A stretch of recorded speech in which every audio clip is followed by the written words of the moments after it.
Welcome to Indianapolis, where sunny skies and high speeds rule the capital city in the month of May. And Mecum Day 3 is about to take the green flag here at the Indiana State Fairgrounds.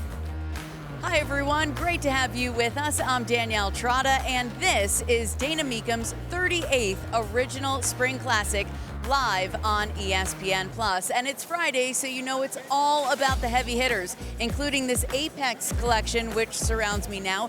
51 cars in total, including a pair of Ford GTs that could each go for over $1 million apiece. 65 Corvettes also crossing the block later today, and Chris Jacobs is with one now. Oh, Danielle, the staging lanes are going off right now. It is neck-snapping sensory overload everywhere you look, including this beautiful 1967 Corvette, done up an extremely rare color combination of ermine white, a red stinger stripe, red interior, and black top. You're getting a look at the turbojet 427, making 435 horsepower right there. Factory side pipes, and you know that this car is Bloomington Gold certified, multiple time NCRS award winner. Woo, it's gonna be a phenomenal Friday here at Mecum, Danielle. No question about it, Chris, and that Corvette is a beauty. Our very own Steve Matchett has found some automotive art of his own. We know he has a knack for the European kind, but Steve, I hear you've found something from this side of the pond. Well, thank you, Danielle. And how about this for my first car of the day, a car that is actually made in Indiana. This is the 1926 Duesenberg Model A Fleetwood dual cowl Phaeton, an absolutely beautiful creation.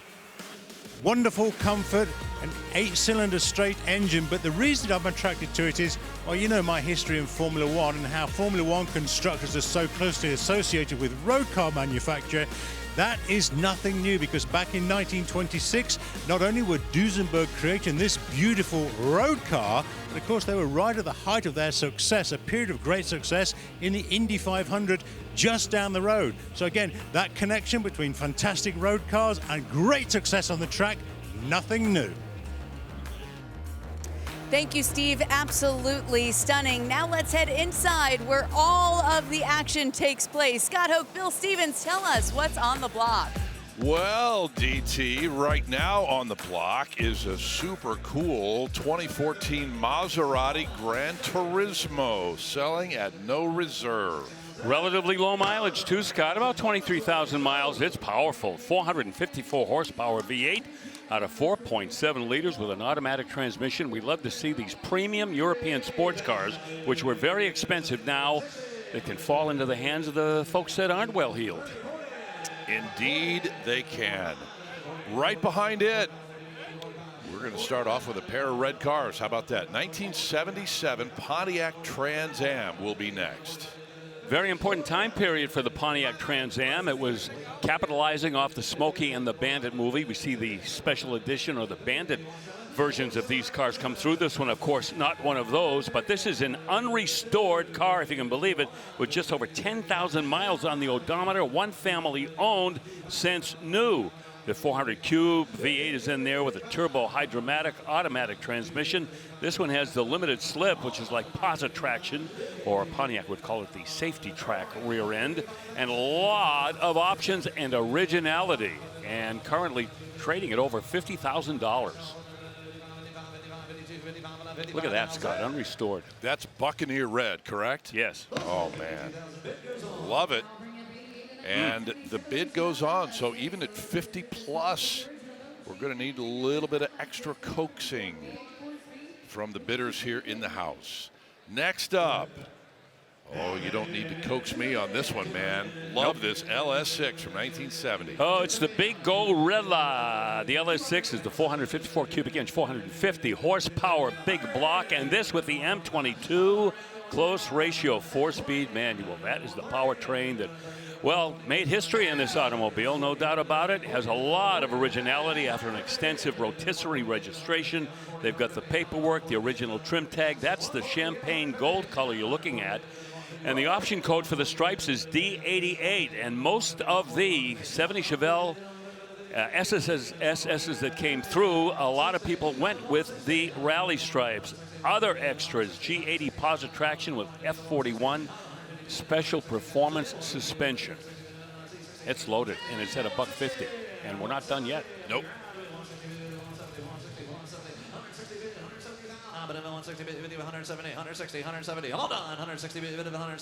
And Bill, I think it was Wednesday you mentioned the style change from the quad headlights to the single headlights from 70 to 71. What a difference that makes just from that one angle looking straight on. Beautiful style change between 70 and 71. Yeah, the hardcore Chevelle lovers really like that quad headlight look. Well, the high bid, $160,000 on that 1970 Chevelle LS6. And we thank you so much for joining us here today on ESPN Plus. Scott Hoke with Bill Stevens, Chris, and Danielle. Steve Matchett are all here.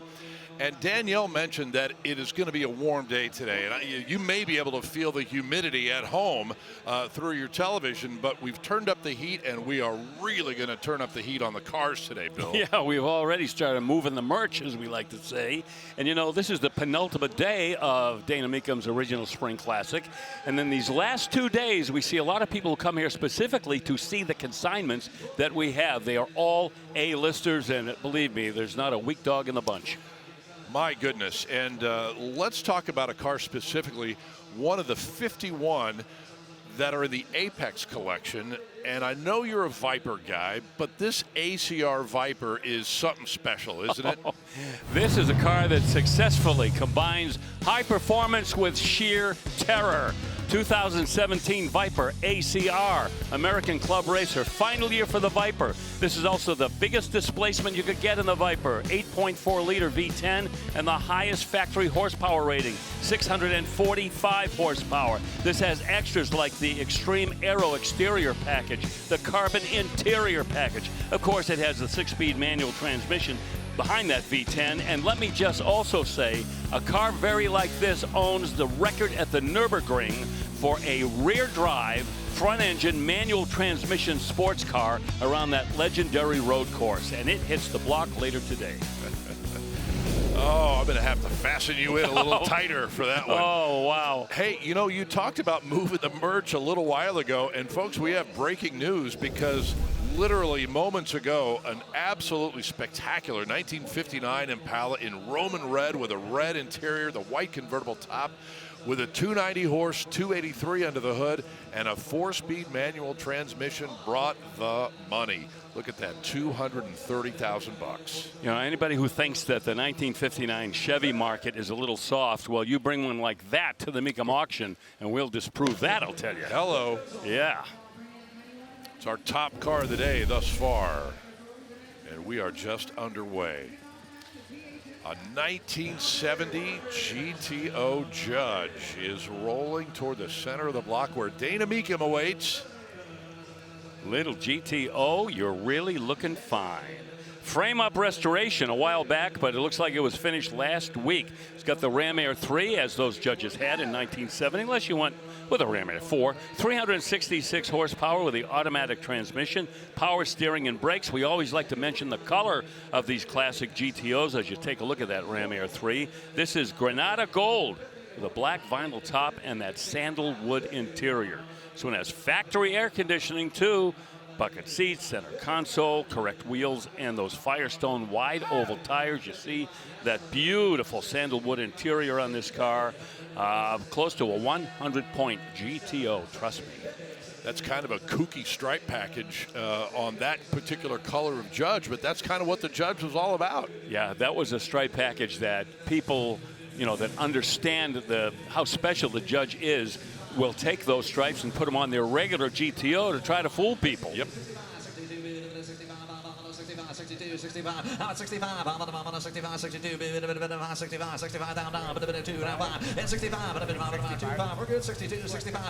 Yeah, the pedigree of this car is unquestioned. PHS documents, the Protecto plate, original owner's manual as well.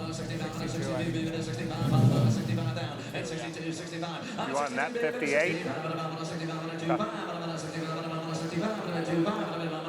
What's it take? Net 65? I don't care. I'll net you 60. All I got is 63. Got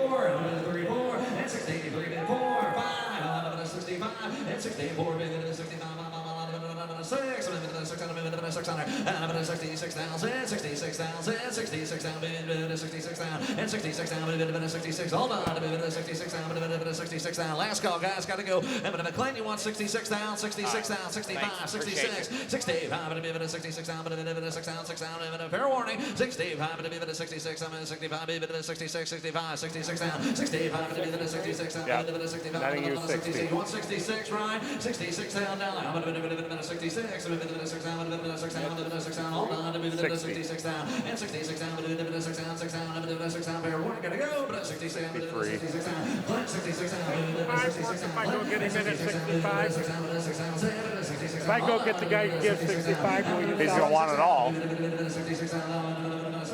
What do I do? 60. I'll go get you 65 and you'll get 62. All right, Dana's on the case. Just move on to this one. Last call. This ain't me. 65. Hey. Okay, 66 down, 65 is bid, the reserve is Well, off. that's what it took. Indeed, the reserve's off. I'm not used to seeing Dana come off the bench, though. You know, he's usually the head man, but it is his bench after all. I guess you're right. Yes. Thanks, guys. That did not take long. That is cool. Very good. Going to the phone bidder at the other end of the line with Zach there at 65K. All right, Chris Jacobs. Tell us all about this Challenger RT convertible. Oh man, well, it's not as advertised. JK would say don't trust the badge on the shaker hood. It's a 426 Hemi call out, but that's actually a 572 underneath that air cleaner. Don't know why the builder chose to leave the 426 badge on there, but it's not quite accurate. This is a Viper red paint job there, not a traditional era appropriate color for this car, but man, does it look good over that white interior. Now this is an N code car, which means it left the factory with a 383 in it, but a serious upgrade from there. Made it to an automatic transmission. You see that the wing on the deck lid is color matched as well, something that wasn't seen back in the day, but sure looks good on this car as is. Yeah, that 572 has been tampered with a little bit, Chris, too. They got Holley carburetors on there. Not the Carters that you would have expected on a dual quad 426 Hemi. Aluminum intake 2 and Flowmaster exhaust. So I'm guessing we're pushing over 600 horsepower in that 70 Challenger. From the Yankee Season Yesterday collection at 93's the 1965 supercars Chevy Cobra replica roadster around 427 V8 crate trimming. And so 75 is going to be the high bid. And we move to this 1965 Shelby Cobra replica. By the guys, it's Superformance, Bill. Yeah, Superformance, as we've said, is one of those companies, and there weren't many, that got the imprimatur from Mr. Shelby himself. This one, a fresh build, and the power comes from a Roush 427 crate engine with about 510 horsepower in it. And as I've said any number of times, the Shelby Cobra replica now is kind of like the equivalent of someone building a hot rod. They're all different, they're all personalized, individualized. In the early days of these replicas, people wanted to go for authenticity. Now, you know what, they just want something that has the look and the feel of a 427 Cobra and can accelerate and handle like that original car, but at least cosmetically and aesthetically, it doesn't have to be identical. A lot of extra work went into this. Ceramic coated headers, has a 5-speed Tremec manual transmission, by the way, and a good job of upgrading the brakes and the suspension on this car to handle all that power in a car that probably weighs, if it's 3,000 pounds, it's probably overweight. There's just nothing to these cars. The power to weight ratio is just like modern math, hard to figure out. We're at $85,000 here. Quick question for you with regard to the kind of the evolution of the Cobra replica situation.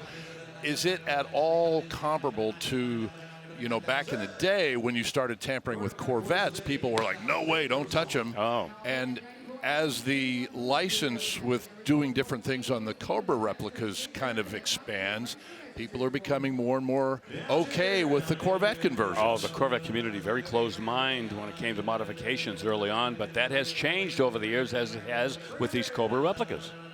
Chris Jacobs, 71 Cuda for you now.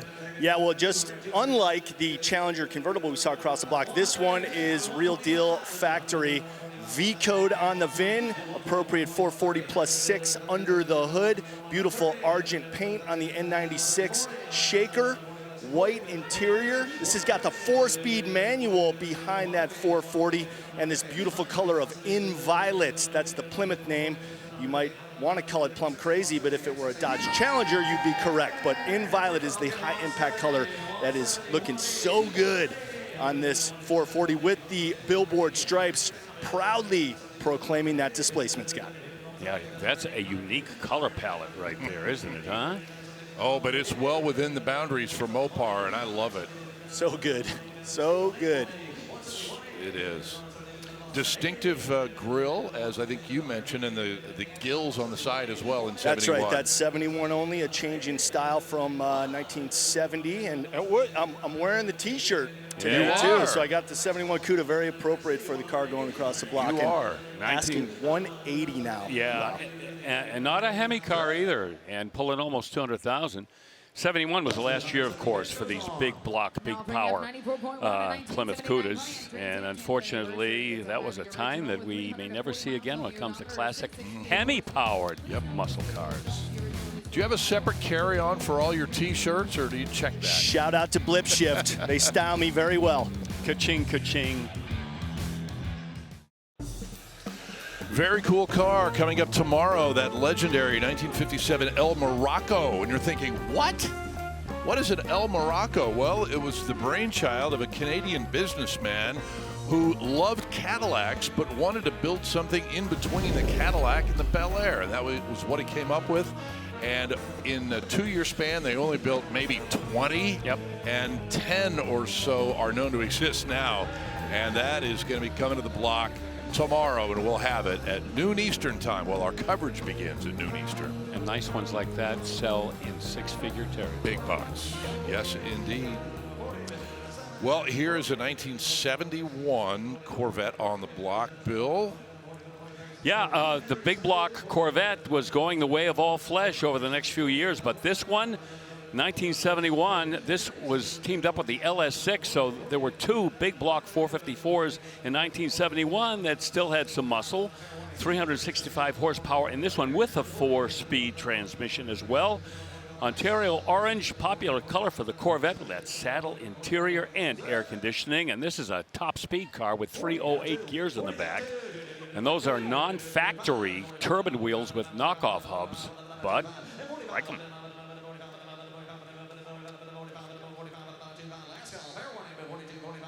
Hard to beat knockoffs on any of these early Corvettes. You know, those are so legendary. Yeah, in 67, they had to go to bolt-ons because the government said that the knockoffs were dangerous to pedestrians, so that put a stop to that. A high bid on that Vette, $42,000. How many pedestrians do you think took one of those knockoffs in the head on a sidewalk before the government had to step in? Yeah, I know. I haven't seen many people wearing bandages on their shins that got too close to one of those. Here is a Cutlass S hardtop from 1972, an Oldsmobile. Yeah, these become pretty good jumping off point for people wanting to do 442 replicas, but this is the original 72 Cutlass S. Has a 350 in it with 200 horsepower. As in 1972, once again, the horsepower ratings were being pulled down by the manufacturers, and we had lower compression, and pretty soon emissions came in, and catalytic converters and things like that. So we were on the back 9 of the muscle car period, but in 1972, this was not a car to be ashamed of. Rochester 4-barrel and an M20 4-speed transmission, 10-bolt rear end with Oldsmobile's anti-spin positive traction setup in there. And the high bid on that Cutlass S, $47,000. Hey, we've got a 1-year only car for you next. Guess what it is from 1971. Yeah, you know, Scott, it's funny how we're seeing these early 70 classics coming through, some of them kind of suffering from low horsepower, but some of them still being able to maintain some street cred. This is the 1971 Mustang Boss 51 That's right. Only 1 year they built these, and that 351 made 330 horsepower, which was pretty formidable back then. There's an R code in the VIN that tells you this is a real Boss 351, 4-speed manual, and 391 traction lock. And that rear end got a lot of use from Ford back in the day.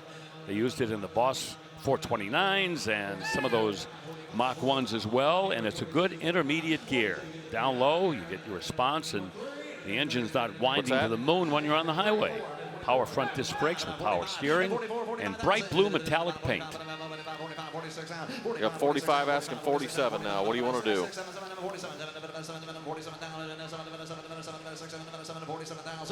That's cheap. You want to get in on this or not? Yeah, got a few people playing. 8 asking 50. Good looking car. Yeah. Everything's adjusted. It's half price. Yeah. One off the block, right? Good time to buy. 50 asking 52. 53. 3 bidders going after this one, Bill. Let's see who wins. Actually, I can get you in at 7 right now. 62. Hey, I got an idea. Give me 61 grand and teach him a lesson. 61. 1, 2, and 60. We're past that. 62. Thank you for what you did, dude. Change your mind, yell at me. I can still watch. 63, 2, don't listen. I'm at 3,063. Stay with them. 3, 4, and 64. 4, 64. Internet, you gotta go. 63, 64. My money's on sunglasses. He looks like a cool customer. Now 5, 65, right? 65, 4, 5, 65. Come on, buddy, go again. 64 on the internet. 65. Now 66, internet. 65, 66, 66. How'd you do in the Derby, by the way? I'll never tell. You got it. 66,000. Sold 65. There he goes. Chris Atta Jacobs. Yeah. Nicely done. He just had that look Indeed. like he was not going to let that one go. Right. And Very why cool. should he? That's the last of the hot Mustangs until the Fox bodies came along in '79 and the 5.0 Mustang. So this was the last rifle shot from Ford for a few years. Love it when that bidding happens and pans out for sunglasses. He did it.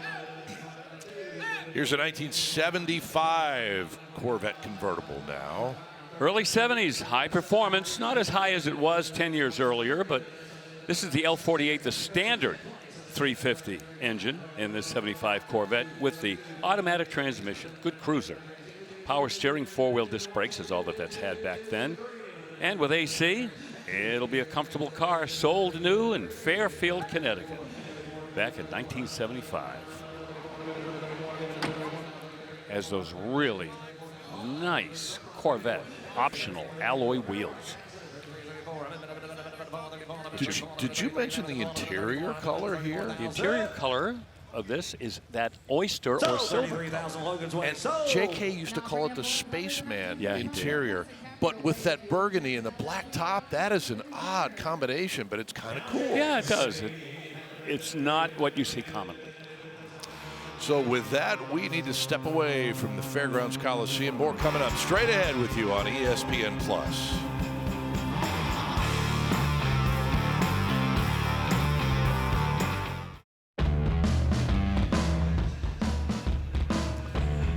Well, there's your main entrance here at Dana Mecum's 38th Original Spring Classic. And boy, I tell you what, you walk through those doors and you are immediately immersed in what's going on here. And on the block, a couple of buildings to the west, Bill, is now another Chevelle Super Sport from 1970. With that ever popular tuxedo black exterior paint with the white rally stripes, huh? It's a 396 big block car, the 350 horsepower. Not the big Mazunga, the L78, but 350 horse, that'll get you there. Automatic transmission and 331 gears in the positive traction rear end. Factory AC as well. Paperwork too, got it. Bill sheet, Protecto plate. Has the original Florida title from the dealer in Pompano Beach, Florida, where it was first delivered.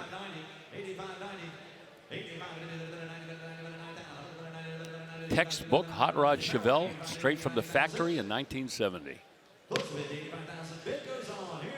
Well, that textbook Chevelle is not going to get away for any less than that. 85 is the bid goes on number, and they will continue to work on that. I don't think it's too far afield, though, to be honest with you. It's not a 454. Right.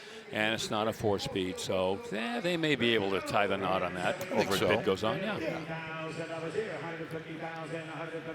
1932 Ford Arden Roadster.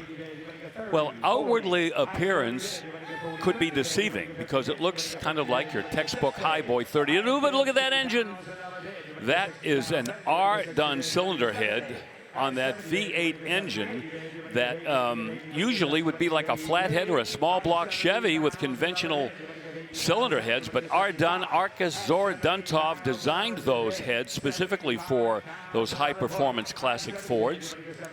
3 carburetor intake as well. That's an original deuce frame underneath that body with a Ford 1939 transmission, the old Lincoln Zephyr 3-speed transmission. Boy, this is a real throwback to the way they were built back in the late 40s and early 50s. All steel Brookville body. This won an award a couple years in a row at the Good Guys event, and it's been in a couple of magazines. It's a sweetheart.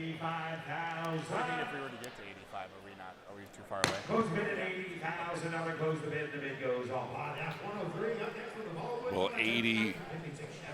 Well, they reset it to 80, but I think you may have overheard one of our consignment agents, Daniel Hatchett, say 85 is still a bit far away from the mark, so that one will go to bid goes on. Yeah, those cylinder heads are going to ramp up the value of that just a little bit rather than what we normally see. Yes. 1956 Chevy 150 Business Coupe is up on the block now. So, is this a hot rod or is this an original restoration? Well, from this reporter's viewpoint, I would tell you this is an original restoration of a Southern car, a rare model, by the way. This is that 150 Business Coupe, not the 150 Business Coupe, although it makes it sound more important if I say that. Yeah. Yeah, the original 265 V8. Remember, that debuted in 1955 and set the Chevy world on fire. Dual quad engine, by the way, 2 4-barrels, equals 240 horsepower. And a 3-speed manual transmission. Entry-level shoebox Chevy, this.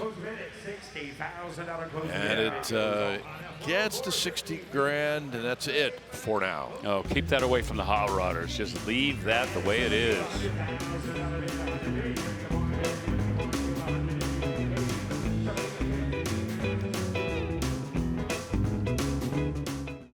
Welcome back, everybody, to the Indiana State Fairgrounds, home of Mecum Auctions. And man, it's been an amazing day so far, and so much good stuff yet to come. And if you look towards the horizon, you may see the Apex collection coming. They're going to be crossing the block very, very soon. They are known for their time capsule-esque restorations, and this is no exception. 1969 Plymouth Roadrunner sporting the factory 426 Hemi under the hood. That is an N96 air grabber hood right there, backed up by the D21 4-speed manual transmission, numbers matching as well. This is one of only 13 known Hemi Roadrunners, optioned with the 4-speed, the track pack, and the Dana 60 rear end. This is a Code 99 special order car that denotes the paint, which is known as Bahama Yellow. Looking so, so good with those black stripes, the color matched wheels, the poverty caps, and the red line tires. Ooh la la. Be still, my heart. This is truly a very, very special car. Gonna be coming across the block with the rest of the Apex collection in just a little bit, Scott. Wow. Those cars are just insane, aren't they? Still give me goosebumps, and I'll tell you, the only poverty about that car, the hubcaps, Hemi Roadrunner, anything but poverty.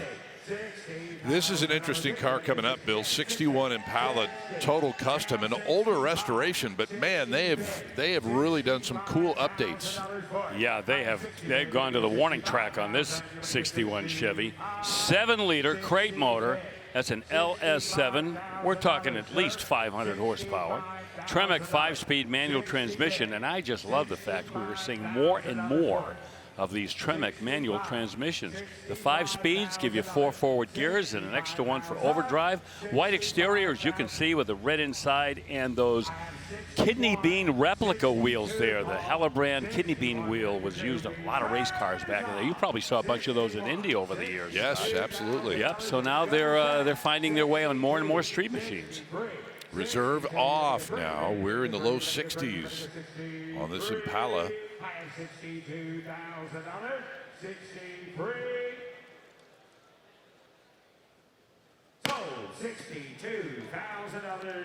There you go.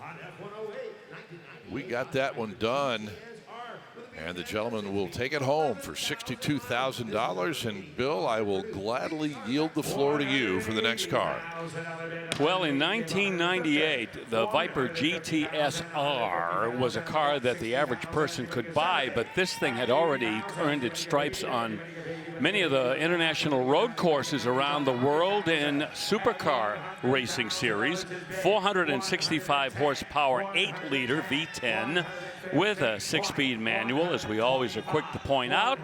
All the Vipers that ever rolled out of the factory had 6-speed manual transmissions, and this has that aero package, as you can see on the outside, give you plenty of downforce.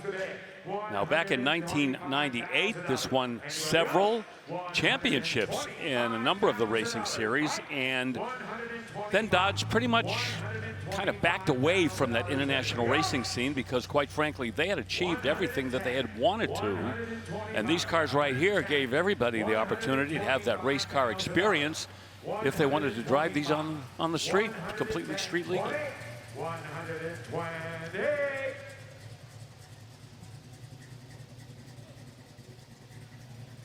Close the bid. $110,000. Close the bid, and the bid goes on. Okay, so $110. What do you think realistically it's going to take? It's close. Yeah.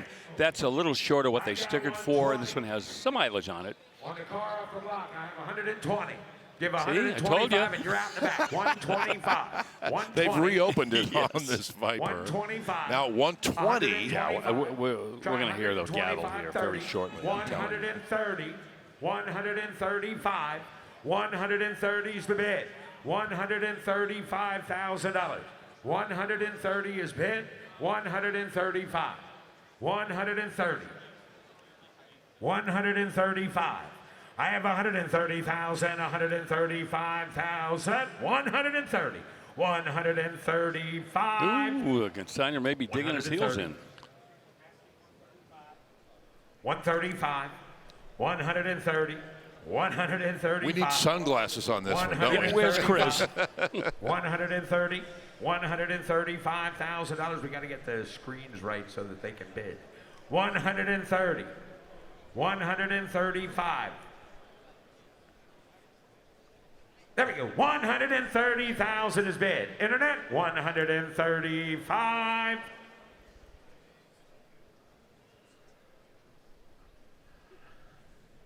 Close the bid again. $130,000. Close the bid. The bid goes on. Sorry, Ricky. No worries. Are we still close? Closer, obviously. I can't tell you now. I'm surprised that did not sell. Okay, so we'll leave it there and kind of check in on that car from time to time here today and see if anything happens. We'll let you know if it does. So we move on to 1970 Boss 302 now. This one, no problem here, selling at no reserve. Yeah, and I think this is our first Boss 302 that we've had here in the last few days, Scott. Comprehensive restoration. By the way, that 302 in that car, that 302 cubic inch V8 was rebuilt by Bud Moore, one of the legendary names in Ford High Performance and the Ford Total Performance campaign. And this one, a shaker hood car. They did not all come with that shaker hood. This one has it. Grabber orange is the color. Magnum 500 chrome wheels.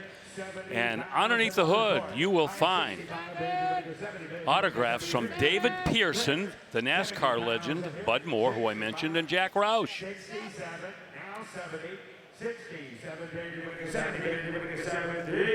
67. 70. That was the year that they won the SCCA Trans Am Championship. 72. Parnelli Jones, George Fulmer, and they just creamed everybody that year. 75.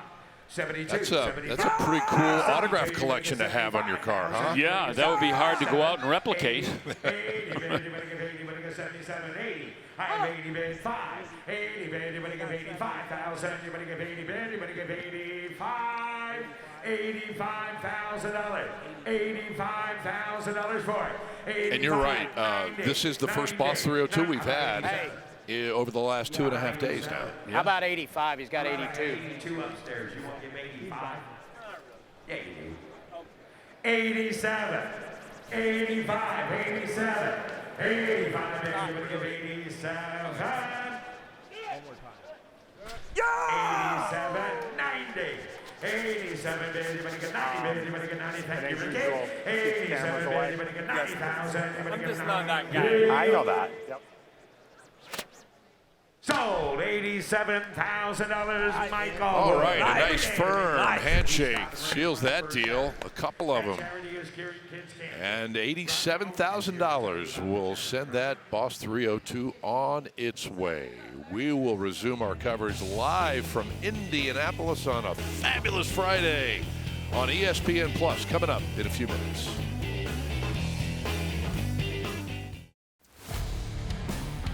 Well, if you don't know what kind of car we're standing next to, you're probably watching the wrong show. Yeah, it's a 1990 Lamborghini Countach, and the first thing people say when you mention that name, I had the poster, as we all did.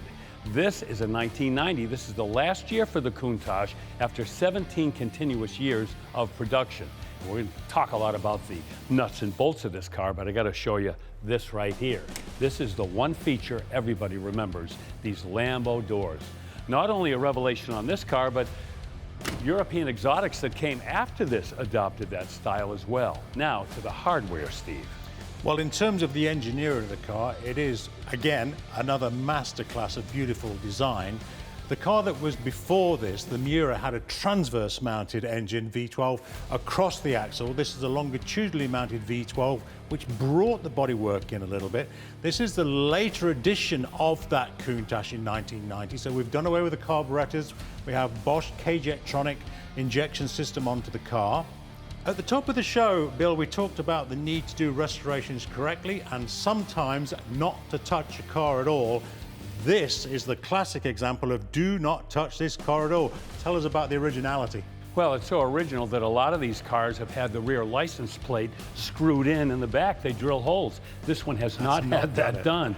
Super low mileage. And, you know, we're going to tell you straight up that this is the closest you'll ever have to getting a brand new 1990 Lamborghini Countach. Yeah.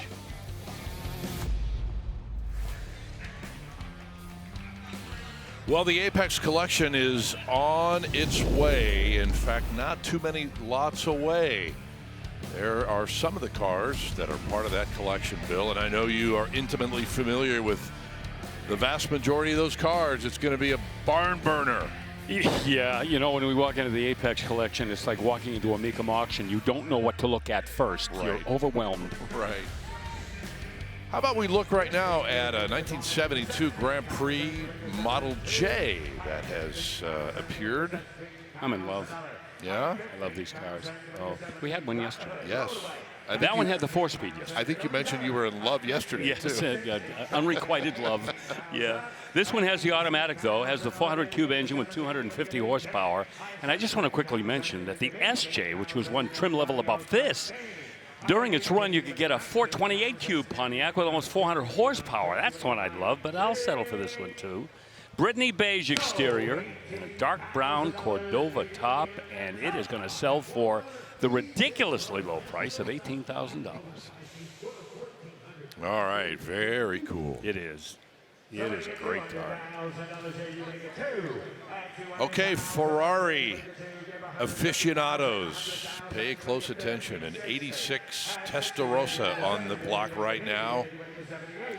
Scott, you'll remember when these cars caused such a sensation in the Ferrari world. There was so much controversy around these cars. What? No front engine? What? A flat and opposing cylinder, 12. So what are you doing? And yet, now, years later, look at the way that these cars have been embraced by the Ferrariista. 4.9-liter flat 12-cylinder engine. And this is one of 1,497 of the monospecial flying mirror examples having to do with the rearview mirrors. Believe it or not, this one with the factory air, power windows, and those Cromodoro 5-spoke wheels, which always look fantastic on any Ferrari, but especially on these. And those side strakes, another bone of contention for a lot of Ferrari lovers back in the day. Big time. You remember that, huh? Oh, yes. Yeah, but they're functional. They channel cool air into that flat 12 sitting in the back. And this one is not going to make the reserve. At $135,000.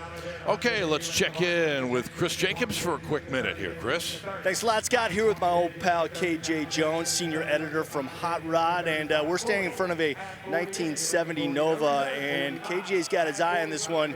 Might have something to do with this 396 badge right here. Definitely has everything to do with this 396 badge. It's a 1970 Nova Super Sport.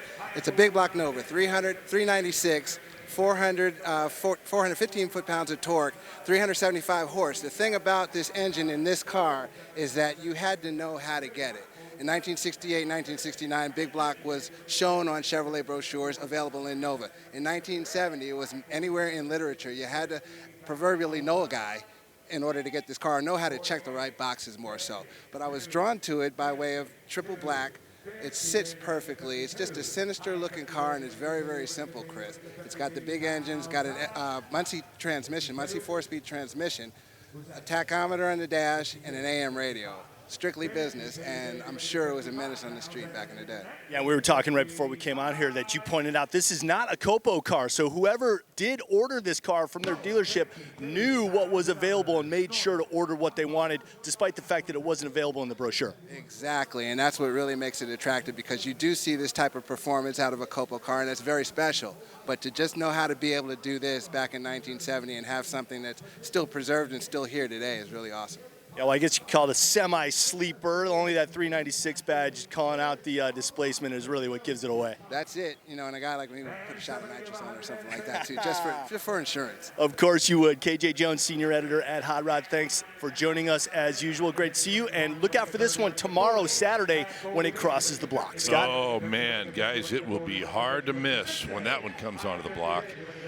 Bill, hard to miss this 71 Mach 1 with good power. Well, do you remember not long ago we had a 71 Mustang with that Boss 351 power plant, and we said indeed. last of the red hot Mustangs. Oh wait, there was one other one. This one here packing a drag pack 429. Big block with Ram Air. There you go with a 4-speed transmission. Yep, as the curtain was coming down on Detroit factory hot rods, Ford sneaked this one in. What a car. And look at the bidding. We're getting close to 6 figures, and understandably so. I'm trying to remember if we've had a Mach 1 with that engine in it. And from 1971. From 71. If we have, it was a while back. It definitely isn't something that we've seen very often. Yeah. 90 grand won't be enough. That's a 6-figure car in my book. Yeah. 1970 Camaro right behind it. Pretty easy to replicate a Z28, and that's what we have here. It's got the 350 cube V8, which in 1970 was the first year that that 350 made its debut in a real Z28. This one rated at 340 horsepower with aluminum cylinder heads. Muncie M20 wide ratio 4-speed. The color very familiar to Chevy lovers, cranberry red with American torque thrust wheels with those tapered spokes, kind of a variation on that torque thrust design. 12-volt heavy-duty rear end with 355 gears as well. And that multi-stage polyurethane clear coat paint is polished to a fine edge. $60,000, Lucas. $60,000. Give me 60. $60,000. Hey, you better get 57. Hey, give me Reserve is 58. off. We're going to get a new owner. It's just a 58. question of who. 59. 60, One time. 62. You know, limits are meant to be broken, 60, guys. You better get 2. I got nothing. You better get 62. But hey, thank you, guys. Sold. Yeah, I think husband and wife in the upper left-hand corner were shaking their head no. Yeah. 67 Corvette convertible. But we did sell it, as you mentioned, $60K. The bidder assistant's pretty plucky today. What do you say? They're really working the room. True. Yeah. Good for them. Big Corvette here, Bill. Big. 1967. Yeah, not the biggest engine available that year. It does have the 427, but this is the L36 390 horse. And you could also get the L71 435 horse or the L68 tri-power hydraulic lifter engine as well. And of course in 67, that L88. But this one, yeah, this one of only 198 Corvette convertibles with factory air and that 390 horse engine. Marina blue, one of the top picks for exterior colors on these mid-year 67 Corvettes. NCRS Top Flight Award. Top scores 100 points. This one scored 97.6. This was, August of 2015, but, you know, this is not a car that's been driven very much since then, so, you know, that rating certainly is held up. A lot of documentation, as you would expect. 336 posi rear end and transistorized ignition. So mechanically and aesthetically, it has it all.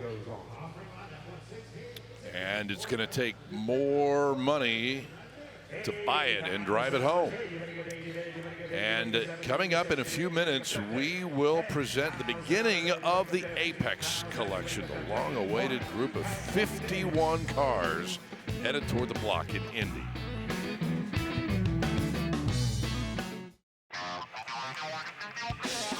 Coming up a bit later on, how do you like your Boss 429? Well, candy apple red, will that do it? We're going to have one. This was shipped to Tasca Ford when it was brand new, and that Boss 9 is going to be on the block a little bit later on. But Chris Jacobs, tell me about one that's coming up. Oh, Scott, well, I'll take my Boss 9 in black jade, but I'd accept this royal maroon one also. This 69, part of the Apex collection, done up to Apex standard, which is perfection. Now, there were 5 colors available in 1969 that were Raven Black, Wimbledon White, Candy Apple Red, Black Jade, and this Royal Maroon. You can tell it's 69 because the hood scoops were color matched to the car. In 1970, they were all black. Also, 69 has the quad headlights where they went to the duals in 1970. This, of course, has a 4-speed manual transmission, as all Boss 9s have. And they were a limited edition car because they were meant to homologate the 429 for racing. Oh my God, when I say perfect, I'm looking around this car, absolutely flawless, and the whole entire Apex collection reflects that quality of craftsmanship as well. It's all coming across the block very, very soon. Wow, get your bidder badges ready if you got a deep bank account. Scott? You said it, CJ. Well, on the block right now, we're going to take a look at a 66 Chevelle Super Sport. And it's going to be the last vehicle before we launch into the Apex collection, Bill. Oh, and I'll tell you, we're going out with a bang right here. This is a full custom 69. I'm sorry, that's a 66. 66, right. Yeah, wow, a typo. Stop that. We've got a big motor there, big motor underneath that hood that's been all custom trimmed and custom mag wheels as well.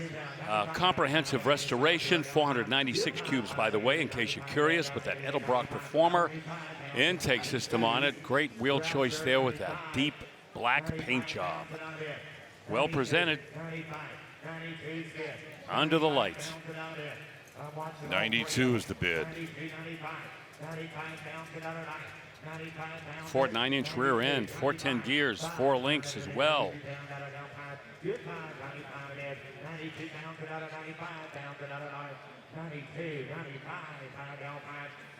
We can even go back to the beginning. This is a real 138 VIN Super Sport.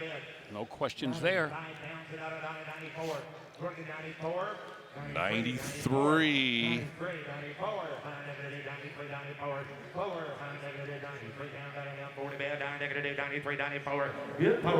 Yeah, back in 1966, if you wanted a Chevelle SS, you had to have the 396. That was what all the SSs had for power, 3 different horsepower ratings, but none of them like this one in this car. 93, 94, reserves off. 94,000 out of bed, 93, 4.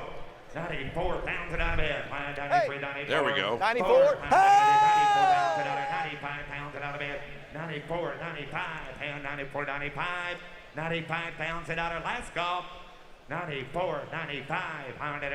Boy, if I didn't mention that this engine has Brodix heads on it, I should mention it because I can't afford them. Trust me. Well, thank you for mentioning that. I'm glad I did. And we just sold it for $94,000.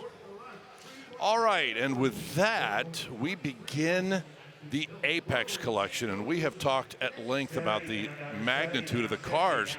However, we're going to start off with a 65 Pontiac Acadian Beaumont Sport. And Chris Jacobs, this is kind of like a Pete Dye golf course because he will lull you into a false sense of security on the first hole. But after that, man, it is beyond crazy. Prepare yourself for 4 putts. All right, the first of 51 cars, Bill. And, you know, we're going to start off, you know, very sensibly here with this 65 Acadian Beaumont wearing the Pontiac brand. But this is kind of like the Canadian version of a Chevelle, as you can see. A lot of similarities here. This one has, believe it or not, from Canada, the L79, the 327, 350 horse V8 that we talk about quite a bit. Muncie 4-speed as well with F40 heavy duty front and rear suspension. You don't see these very much, and certainly hardly any with this kind of equipment, powertrain, and condition. Full wheel covers, white wall tires, originality everywhere.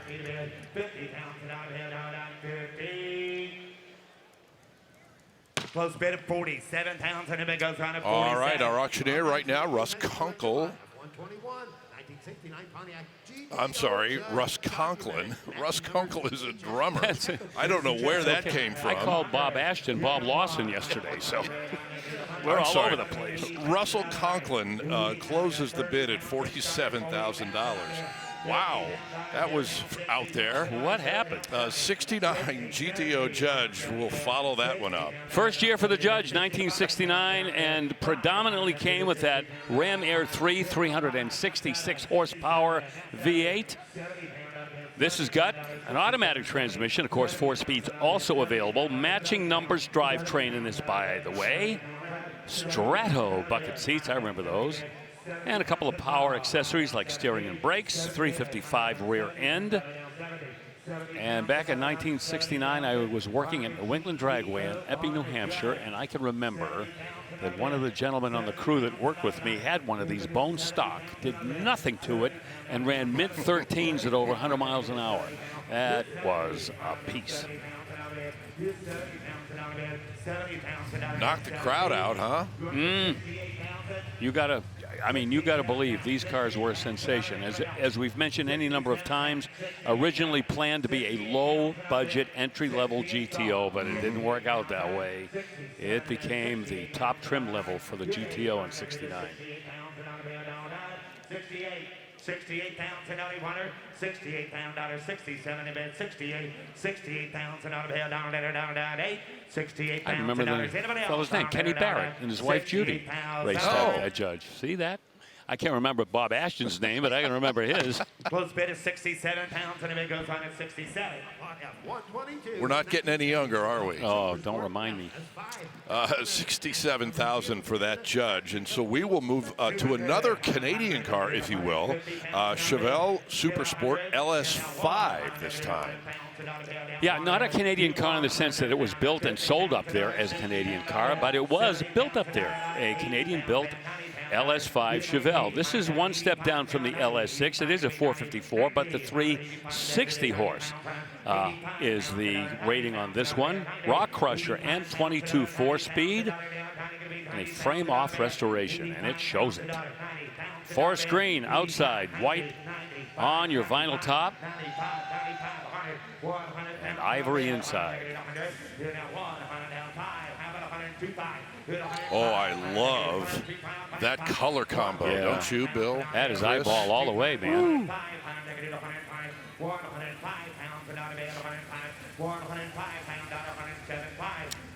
105 is bid now.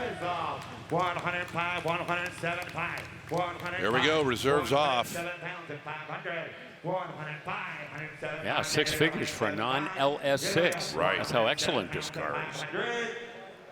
So 105. There you go. 105,000 bucks.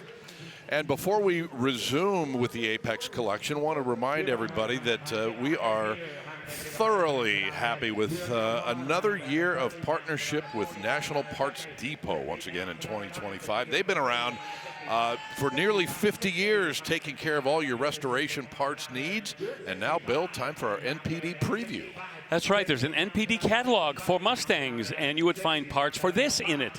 A 68 Shelby GT350H. Yes, Hertz rental cars in 1968. But look at the rocker stripe here very carefully. After we see the 428 cubic inch big block, you will see that it says GT350, but no H. So you're going to be on your toes to be able to determine if this is a Hertz car or not. 10-spoke mags and beautifully detailed, and maybe because they got some parts out of the NPD catalog when they did the restoration. NPD, National Parts Depot. Largest restoration parts supplier in the industry with well over 140,000 parts in stock and ready to ship to you. All you need to do is hit that website, nationalpartsdepot.com. Here's another Chevelle Super Sport. Just sold this one for $65K. Yeah, we came down the ladder a little bit on this one because this has a 454, but is not the factory original LS5 or LS6, obviously. But look at this car, the restoration. It is outstanding. Definitely a knowledgeable pool of bidders, and very well pointed out, Bill, what creates that disparity in the price for essentially the same car on first inspection. You said it. Indeed. And a 69 Camaro RS on the block right now. Can you say unrestored? Unrestored and very low key. And of course that wheel treatment has a lot to do with it, with those little tiny doggy dish hubcaps there. But meanwhile, not a big power plant either. Matching numbers 327 in this car. So no, not a 396. There's not a Z28. And it has a very respectable kind of middle America look to it. 3-speed automatic transmission with factory 4-season air conditioning as well. So it is optioned out pretty heavily. Hey, $75,000 hammer there. Danielle, Trotta, what's coming up? Hey, Scott, Hoke, we are about to enter the tunnel into the arena with an absolute beautiful classic 1935 Chevrolet Standard Roadster. And it's been in Karen's family. Karen's behind the wheel here. This car has been in her family since the 1960s. A total restoration was done by her, took over 5 years to complete, and since then won all kinds of awards. She's been to 3 shows with this Roadster and won Best in Show all 3 times. It is also a GM Heritage Award winner. It is said to be one of the finest Chevrolet Standard Roadsters in existence. And I said, if it's been in your family for 3 generations, Karen, why sell? And she said, these take a lot of care and time and attention. I know there's a lot of collectors and curators in the audience at Mecum Indy that will give it the time, love, and attention it deserves. It's coming your way in just a moment, Scott. Very good, Danielle, and that is very true. Quite a story with that car, as with so many here. Here's an LT1 from 72, Bill. Look at the money it's bringing. Yeah, we'll catch the tail end of this. 72, that was the last year for that first run. of LT1 high-performance Corvettes. The horsepower had dropped quite a bit between 70 and 72. However, this one is one of very few that came with factory air conditioning. That was the first year, and that first run of LT1s, they made that available. Okay, moving on, continuing with the Apex collection with a 1970 GTO convertible with the HO 455 V8.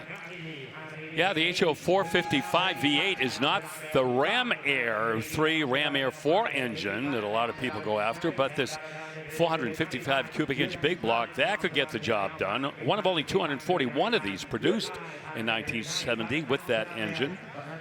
17 factory options. It is puffed out.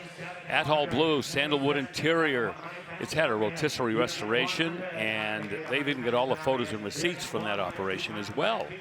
Power brakes, power steering, and power convertible top. And outstanding color scheme. You can't gripe about that Atoll blue. 107.5. 125. You guys all remember, speaking of GTOs and judges, Chuck Kokoma, the Chuck Kokoma collection, and how big of a GTO guy he is. He and John Cramen were very good friends, and I'll give a little bit of a shout out to Chuck, who was at John's memorial in Rockford, Illinois, a bit earlier this year. Yep. Good, close friends. Great guy, Mr. Ram Air 4. Absolutely. Yep. $125,000 for that GTO. And now to a 66 GT350H, significant car, Bill. Yeah, this is the beginning of the GT350H relationship between Hertz and Shelby. We just saw a 68.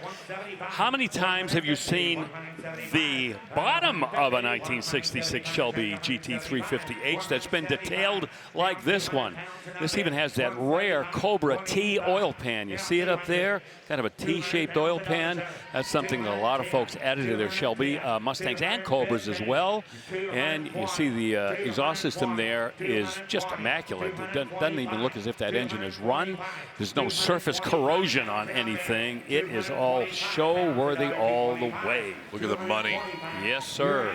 Scott, I just want to point out one of my favorite features on these GT350Hs. It's the little sticker that's right above the shifter. It says, this vehicle equipped with competition brakes, heavier than normal brake pressure, may be required. On a rental car. Yeah. Exactly. And you know, any of these cars that have the metallic brake linings, those are strictly race brakes, so that until they get hot, that car's not going to stop at all. And some guys found that out the hard way. By the way, look at the price on this one. This is an automatic, not a 4-speed. It's bringing serious dollars. Yeah. Originally, they were going to go 50-50 on 4-speeds and automatics. That's not the way it worked out. People prefer those 4-speed cars. $235 buys it. Big, big, big.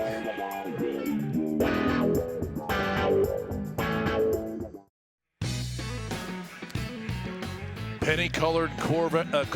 Here, I went and did it. Cobra replica for your thoughts, Bill. No, I completely blew that one.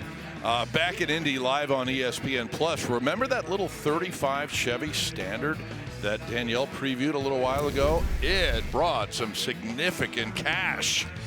It has been called the finest Chevrolet Standard Roadster in existence. Only 50 were built. This is considered to be the last of them, and it has been a multi-award winner ever since that restoration was completed. $100,000 on the nose. We roll on with our live coverage here on ESPN Plus with a 66 GTO bidding at $40,000, still in the midst of that Apex collection. Yeah, and this is the year that a lot of people consider to be the most desirable of that first run of GTOs that began in 1964. Has the PHS documents, and it has been tastefully upgraded for drivability and reliability. So this one is road ready. 389 cubic inch V8, the last year for that 389, by the way. with a 3-speed automatic transmission. $42,000. That'll take care of that deal. All right, Chris Jacobs, tell me about this Barracuda with an upgrade. All right, Scott, well, the reason we're calling it a Barracuda is we check the VIN. We see that the 5th character there is a G, meaning that it left the factory with a 318, but as you said, upgraded to a 426 Hemi. You can see the call out there on the side of the shaker hood. Hemi Cuda against that Argent silver, white interior. This one is equipped with a pistol grip 4-speed transmission. So in spite of the fact that we can't trust the hockey stripe, it's certainly worth being in my garage. Yeah, the only thing that it's missing is the pedigree. That is a real Chrysler-built 426 Hemi, 2 4-barrels, 425 horsepower. Has the look, has the performance, and as I like to say, when you punch that throttle, the seat of your pants won't know the difference between a real one or one like this. It's a thrill ride from bumper to bumper. And you're getting street cred at a bargain price there, because to pay for a real Hemi Cuda convertible from 1970, that's going to be way up higher than what it just sold for. You bet, and you're not afraid to drive this one. And a convertible 4-speed to boot, right on. Well done, great looking car. 59 Corvette following that up here, Bill. Yeah, that's Snowcrest white, that color there, and boy, that jumps out at you, but so does what's under the hood. 283, 290 horse fuel-injected engine. This is year 3 of the fuel-injected power plant in the Corvette. 10.5 compression, done top, solid lifter cam, T10 4-speed manual transmission. That's the way they baked them back in 1959. 2-top car, by the way. You've got the auxiliary hardtop and a soft top hiding underneath. As original, as built, as delivered. And we are into 6-figure territory in no time. 125,000 out of bed. Yeah, remember the 1958 Corvette? That was an acquired taste when that was first built, and we've talked about that before. But by 1959, you know, all sins were forgiven. All of the things that the 58 had that was turning Corvette people off, they eliminated, such as the trunk irons and the faux louvered hood, and everybody was happy again. 126,500. And the first year not under the guidance of Harley Earl, 1959. That's right. He went into retirement, and he was one of the foundational people involved with creating the Corvette back in 1953. All right, this 59 has just hammered at $125,000. And don't look now, but almost its twin is right behind it. It's polo white with white cove, 57. And white interior, off-white or light beige, let's call it that, but that is a unique color scheme to be sure. I was just talking about the 57 Corvette, and here we go. This is a non-fuel injected Corvette. You see it's got 4-barrel carburetor, aluminum intake manifold, and finned aluminum valve covers. Yeah, it's got the 4-speed as well, and there you go, with originality once again, and not a whole lot of hocus pocus on this 57. Corvette spotters will probably recognize that that is the last year of that style of vertical lens taillight, switched to a lens that covered the entire taillight housing in 1958, perhaps one of the most beautiful taillight designs in automotive history. But also a little bit of Corvette spotting those faux vents that you see on the top of each fender. Those are 56 and 57 only, and it's a little callback to the prototype Corvette that debuted in 1953 at the Waldorf Astoria. Yeah, and it's also the last year for the single headlight on the Corvette as well, following year. C1 Corvettes, a lot of transition between 53 and 62 in terms of styling, powertrains, options, roadability, refinement. GM was kind of learning on the job during that time period. That was a gigantic learning curve early on, and that, I'm sure, as you mentioned, was a contributing factor in all the changes over that generation. 50,000 for this one. The Apex collection continues with a 1938 Lincoln Zephyr now. What a car. Scott, let me tell you something. We have had cars come across this auction block that have been multi-award winners. This car may have won more awards than maybe anything we've seen in a long time. This has been on the 18th fairway at Pebble Beach, the Concours d'Elegance, the granddaddy of them all. It won an award there, a Best of Show award, and a Peter Gregory award at the Lincoln Zephyr Owners Club Nationals. You know, if you have a Lincoln at one of those events and you win an award, you know how picky those owners clubs are. And this one blew everybody away. Antique Automobile Club of America, both a junior and senior award winner. And it's very unusual to see this particular year and make and model of a car have that kind of success on the show field. When you take a look at it, it's not really one of those cars that aesthetically jumps out, you know, like a cabriolet or a Phaeton or what have you, with double side mounts and all of that extra gingerbread. A very low-key and conservative-looking classic, but whoa, $235,000. You know, the thing that has always impressed me about these Zephyrs is, especially from kind of a three-quarter angle, they just look fast. Yeah, very wind-cheating with the big pontoon fenders and that roof line in the back. And this has the V12. Let's not overlook the fact this was a landmark car with that 267 cubic inch V12 engine. Not very powerful, just a little over, I'd say, 110 horsepower. But, you know, to have a V12 engine in a car in 1938, you were a player. Wow. Well, one player came out on top in that bidding battle at $240,000. Wow. Chris Jacobs standing by with another Hemi Cuda here, Chris, from 1970. Yep, Scott. Well, unlike the Barracuda, the one across the block, convertible style just a little bit ago, this is a genuine R code 426 Hemi Cuda from the factory. This one's a hardtop done up in B5 blue with the hockey stripe on the back, proudly proclaiming its Hemi displacement. White interior, 15-inch rally wheels, just flawless as we've come to expect from Apex. Got the N96 shaker, elastomeric bumper in the front. That's the color matched bumper. I think the only thing that might hold the price down in this car just a little bit, it's a column shift 3-speed. Yeah, you know, that could be a little bit of a, I would say, a seminar in itself when we talk about floor shift versus column shift, because a bunch of muscle cars back in the time period came with column shifted, both 3-speed manuals and automatics. But we'll talk about that some other time. But you're right, Chris. It's not really the ideal kind of configuration people look for. Otherwise, we're at $180,000 right now for a real 1970 Hemi Cuda. 190.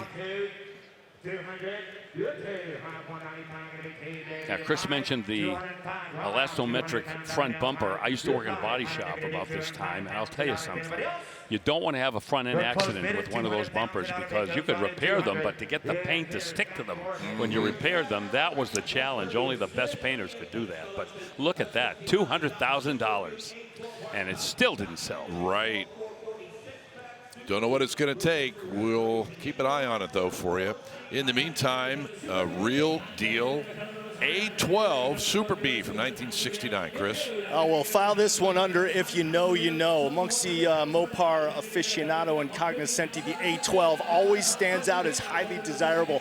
Offered in mid-year 1969 only, that A12 package included the fiberglass liftoff hood, hubcap delete, and of course the V-code 440 plus the 6-pack here because it's a Dodge.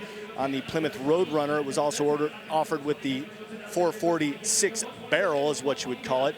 This one also sporting the 4-speed manual transmission, and as we've seen from Apex over and over again, absolutely flawless back to factory spec restoration. What a great car. Oh dear.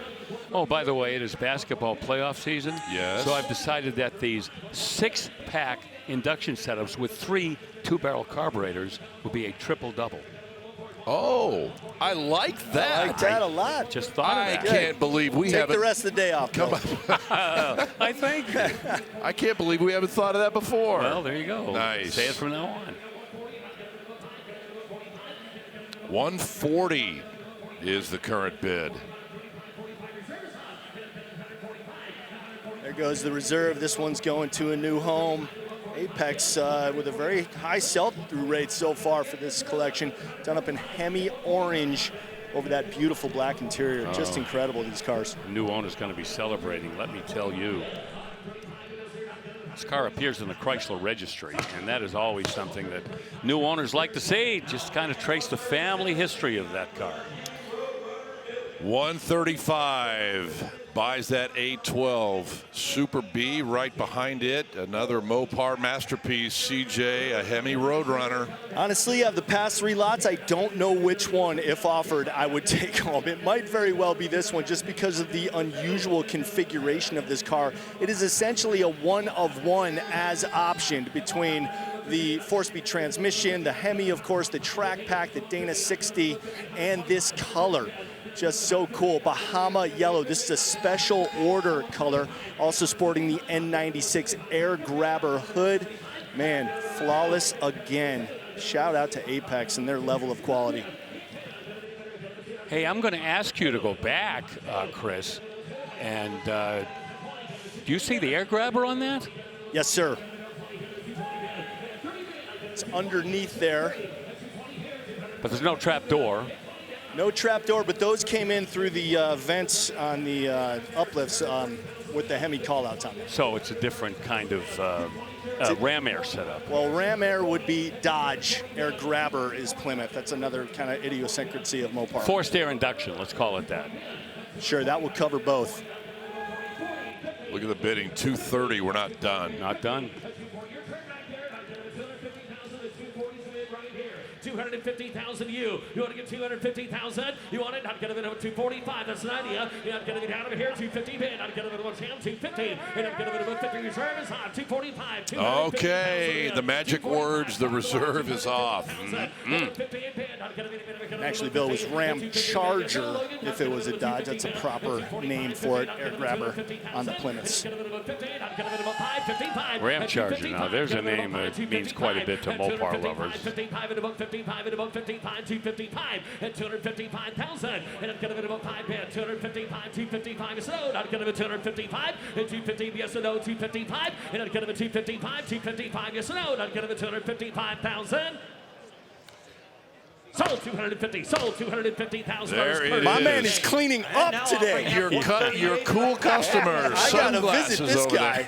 I love him. Oh, $250,000, $250,000. We are far from finished with the Apex collection, the Ford GT Mark II. Coming up in a little while. Stay with us.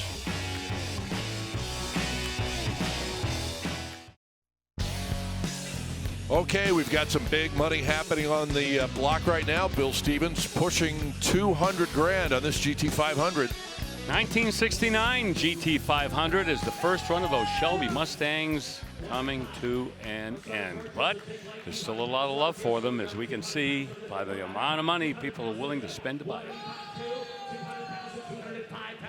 And there we go. 200,000 is the bid. Yeah. This is in the Shelby registry from the Shelby American Automobile Club. It's a 4-speed car, by the way. Big money rotisserie restoration. I'm gonna bid of a 20, not gonna bid 220, not gonna bid 220 bid, 215, not gonna bid of a 20 bid, and I'm gonna bid 220. So George, gonna bid of a 220, gonna bid of a 15, gonna bid of a 20, not half, 220,000, I'm gonna bid 220, it is. Sold 215, sold 215. All right, 215,000 bucks. Wow. That's above market, and in most instances nowhere near what we see them trade for, but it's the condition of that restoration, the color, the 4-speed, it all adds up. Well, you mentioned that one's in the Shelby registry. The car right before that car is in the LS6 registry, and here it is from 1970, Cortez silver, black stripes, and that is big-time LS6. A lot of originality, too, and it sold for $142,500. Yeah, one of the popular colors, too, the Cortez silver there. And I wouldn't change a thing. I don't know about you. It is optioned out with all the things you'd be checking off when ordering it for the first time. The only thing, it's an automatic. You could, if you wanted a 4-speed, you could get one, but hey, still a terrific car. You know what? I'm kind of growing on those automatics because they're a little bit quicker than the 4-speed cars. But I didn't say that if anyone asks. Okay. $80,000 is the bid on a Mustang GT now from 1967. Oh, why so much for a 67 Mustang GT? Well, it's an R code car with an S code 390, 320 horse V8 with factory air. C6, that's that high performance cruise-o-matic transmission the big block Mustangs had back in the day. And $82,000 is going to be enough to do it. From the 67 Mustang GT, 2021 GT 500 right behind it. Boy, we've had a few of these, Scott. Yes. And they are, I mean, there's still cars that just will make your jaw drop when you take a look at the hardware that goes into one of these. The 5.2-liter Predator V8 with 760 horsepower, 7-speed dual-clutch automatic, and this does have the golden ticket, the carbon fiber track pack, which was a very expensive option, around $17,000, $18,000.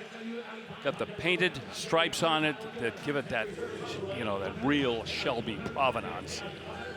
Brembo big disc brakes on all 4 corners, has that MagneRide damping system underneath for a good firm ride for just incredible handling.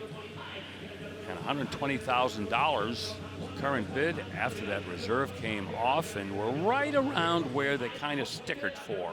But that's always hard to gauge because of that additional dealer markup that we can remember from that. 135,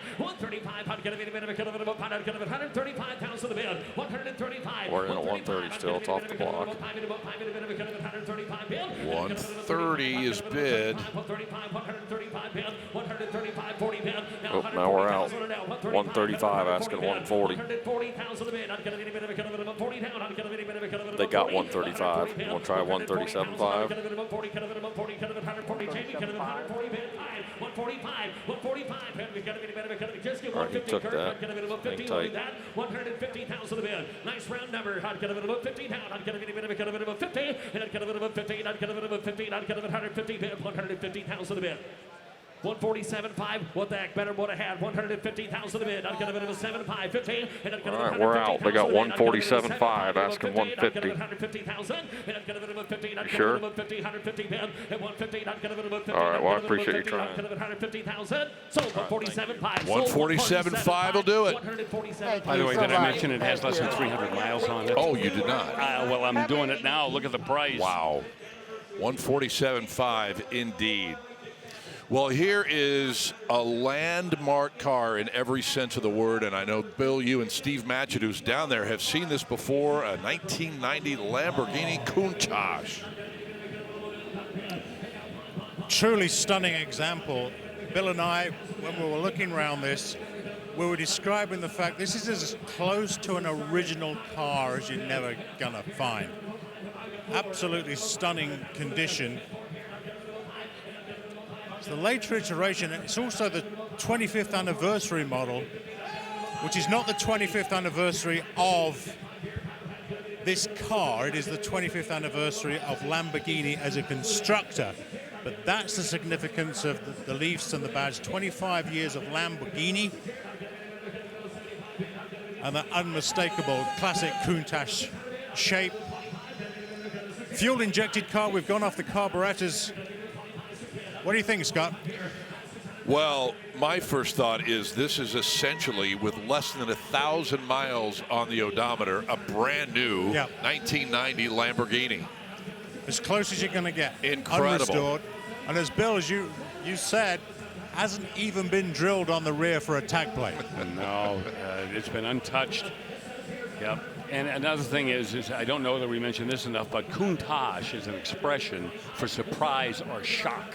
which was the original reaction from people when they saw this. Remember, the car before this was a Lamborghini Miura, which was, compared to this, the styling is apples and oranges, and suddenly the Countach arrives, and it was, what have they done? Countach. Yeah, it was an expression by one of the Lamborghini mechanics who spoke Piedmontese, and that is an expression of astonishment. One of the things I love about this particular version of the 25th anniversary is they've hidden that really kind of ostentatious safety bumper in front by matching it to the color of the car. So it hides it just a little bit.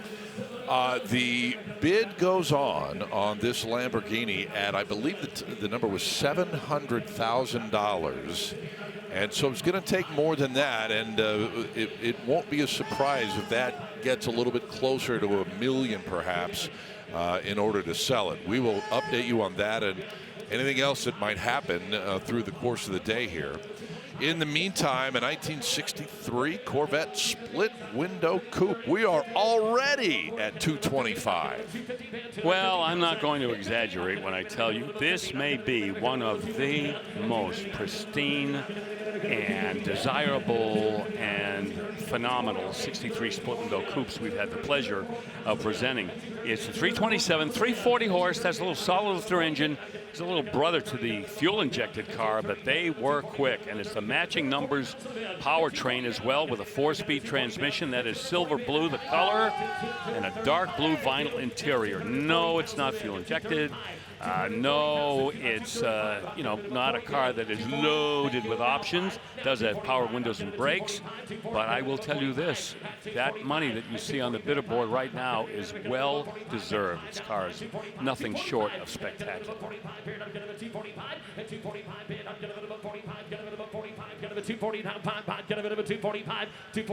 And I don't know whether the people bidding on this car may have noticed it. I will assume they did, but look at the hubcaps. If we can swing in and take a look at one of these hubcaps. This car has what's called the frosted hubcaps. You'll notice that the center section, right around the middle of the wheel, is like a frosted finish. That is not on all split window coupe, not all 63 Corvettes, in fact. There's a great shot of it right there. Notice that kind of frosted dull finish? Right. Yep, very rare. And this Corvette has them. Was that an option? How did you get those? I think it was just an anomaly of the production run. Random. Some of them got them. Wow. At one point, they switched over, and you'll see. We'll probably see some more 63 Corvettes come through, and we'll see that it'll all be polished chrome finish. Yeah, okay. All right. Good catch there, Bill. Nicely done. You can come back tomorrow. Oh, you're so kind. Oh, $255,000. And you said it, man. Not many are better than this one. Here's a 67 convertible. NCRS car, National Corvette Restorer Society Top Flight Award winner. And you can take a look at it and understand why. Just from the outside, we see the rally wheels, which became available in '67, and the factory side exhaust. But this is kind of an unusually optioned car. There is the L68. That's the tri-power 3 2-barrel carburetor, 427, 400 horsepower, with a power glide. Automatic transmission, that old clunky 2-speed power glide. Next generation of the Corvette, the C3, they brought in the turbo hydromatic, the 3-speed, but the 67s, nope, too early. Also, factory air conditioning on this 427, and factory headrests. So, an interesting mishmash of different options on this car. Performance and basically cruiser luxury, too, with the automatic transmission and the side pipe combination. Yeah. Like you said, you don't see that a lot. No, obviously somebody who ordered this wasn't a street racer and wasn't going to go out and mix it up, but they certainly wanted to feel it when they put their foot down on the gas pedal, and this one will do it.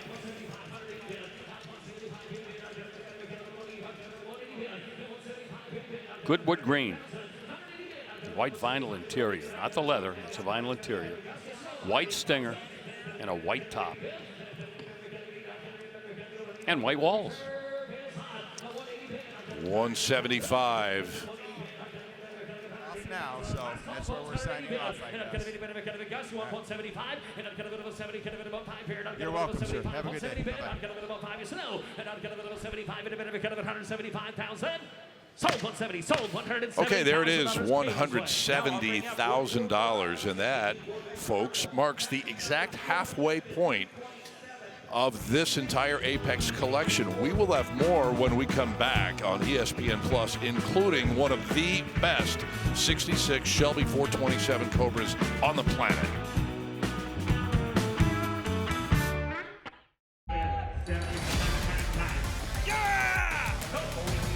Go! 235 pounds and dollars.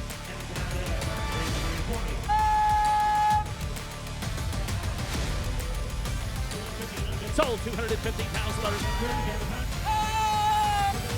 Hey!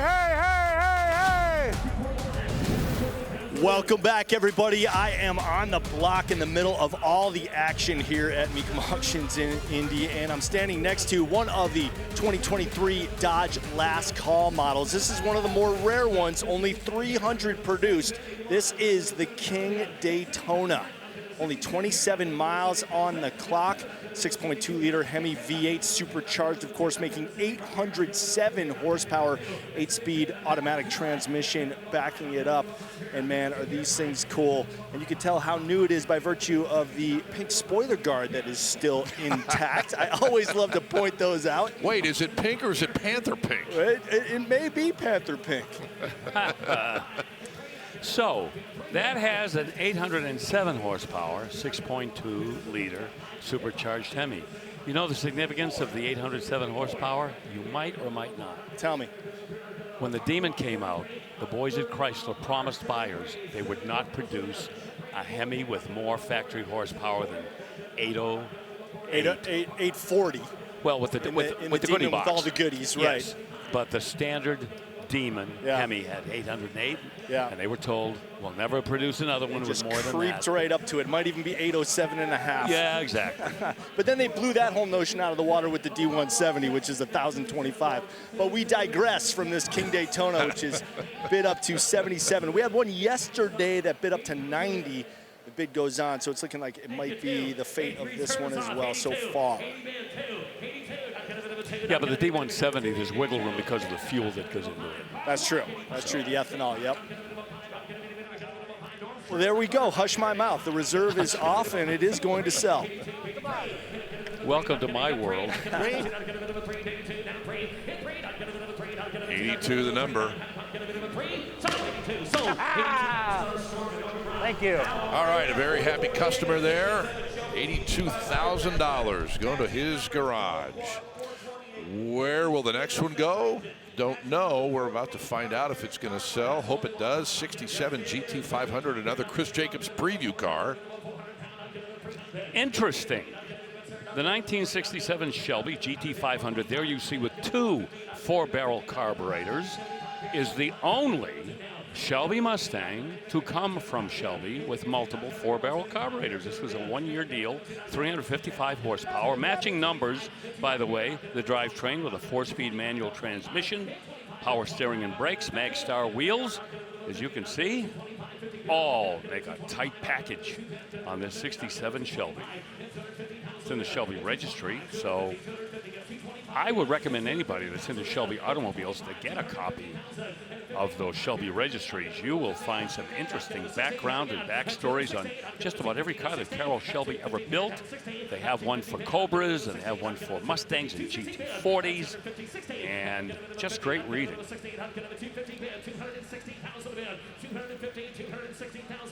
Boy, parade of $200,000 plus muscle cars coming through here. Oh, we're just getting started, man. We don't often see this. I mean, you got to admit. And remember, it's just Friday. Yeah. In fact, Bill, if the reserve comes off on this car, our top 7 will all, just for today, will all be in excess of 200,000. Not totally unexpected. And it will eclipse the $3 million mark, I'm told. Thank you, John Sifferlin, in our truck. $3 million in total for the collection. Big bucks.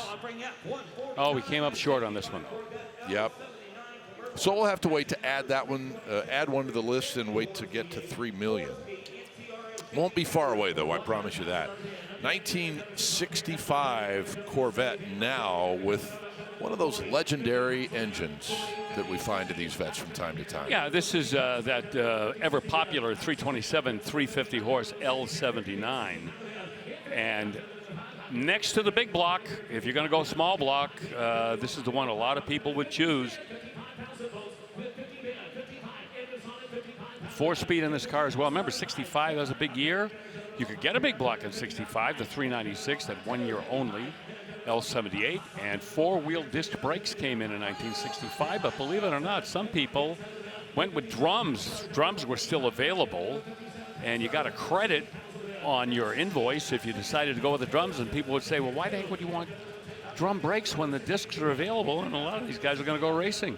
They're going to put a racing setup in there anyway, Sure. so why pay for the discs? Good thinking. Boy, those gold lines look really good with that Glen green, don't they? Perfect match.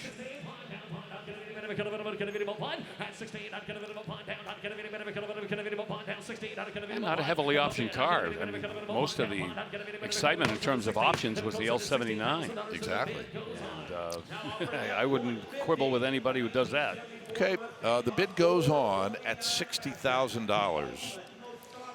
So we will move on to what I think might be one of the most unusual option Boss 429s that we've ever had. We've had a lot of them, but not many fall into this category. Yeah, this could be a bank breaker right here because of what you're looking at right now. Sure, that's the Boss 429 engine, but it's the color you're looking at. It's that Calypso Coral. Only 13 were ever built, as Chris pointed out on his preview, and Steve Matchett and I even talked about this when we were up at the Apex Collection shooting our little preview. Only 5 are known to be left today out of that 13. That Calypso Coral and white interior, that's what really makes this so rare. Of course, the hardware, pretty much what you might expect. 375 horse 429, 4-speed, 391 traction lock rear end. And let us not overlook the quality of the restoration on this automobile. The closer you look, too, the more you see just how original this car looks after the restoration. They've even got all of the inspection markings in crayon that have been reproduced throughout the car. Well, that's the thing that I love, and in growing up watching Dream Car Garage with Peter Kludt, who's heavily involved in Apex Collection, all of those paint dabs and the chalk marks, I mean, that's the stuff that, you know, factory nerds like me love to see on the car, and this got every one of them. Even has the tag hanging off the core support here. And if we open the driver's door, you know, this is really what we're looking for right here. That's the CarCraft 429 NASCAR sticker. CarCraft was, of course, the company that would take these particular Mustangs to that level of the Boss 429. Yeah, there's several different versions of that 429, too. There were early cars that were A-code cars, and then later on, they had cars that were a little bit more tweaked up with some forged pieces and some magnesium pieces as well. But all in all, these are the cars that any Ford collector serious about having a special Mustang would want. 540, you want to do that, Shade? I'd get a bit of a 540 over here, and I'd get a bit of a 540 bid. 540, bid to be 540, 540. They give 550,000 a bid. Now 550,000. I get it. 550,000 a bid. 540, 550, 560. Then look at here, 560. 550 now 60, 550 bid. I'd get a bit of a 60. This is well above the norm for a Boss 9, as we've documented. I think somebody said this was a bank breaker, if I'm not mistaken. Yes. 570. Got 560 bid. 570,000.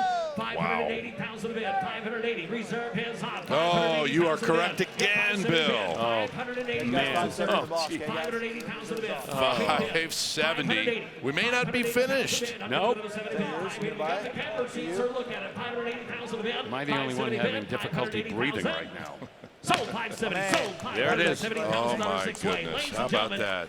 I've got one more car out. Yes, you do. And $570,000. Well, the next car, Bill, you and I have discussed it. Steve, Bill have seen it in person. One of the best 66 427 Cobras on the planet, guys.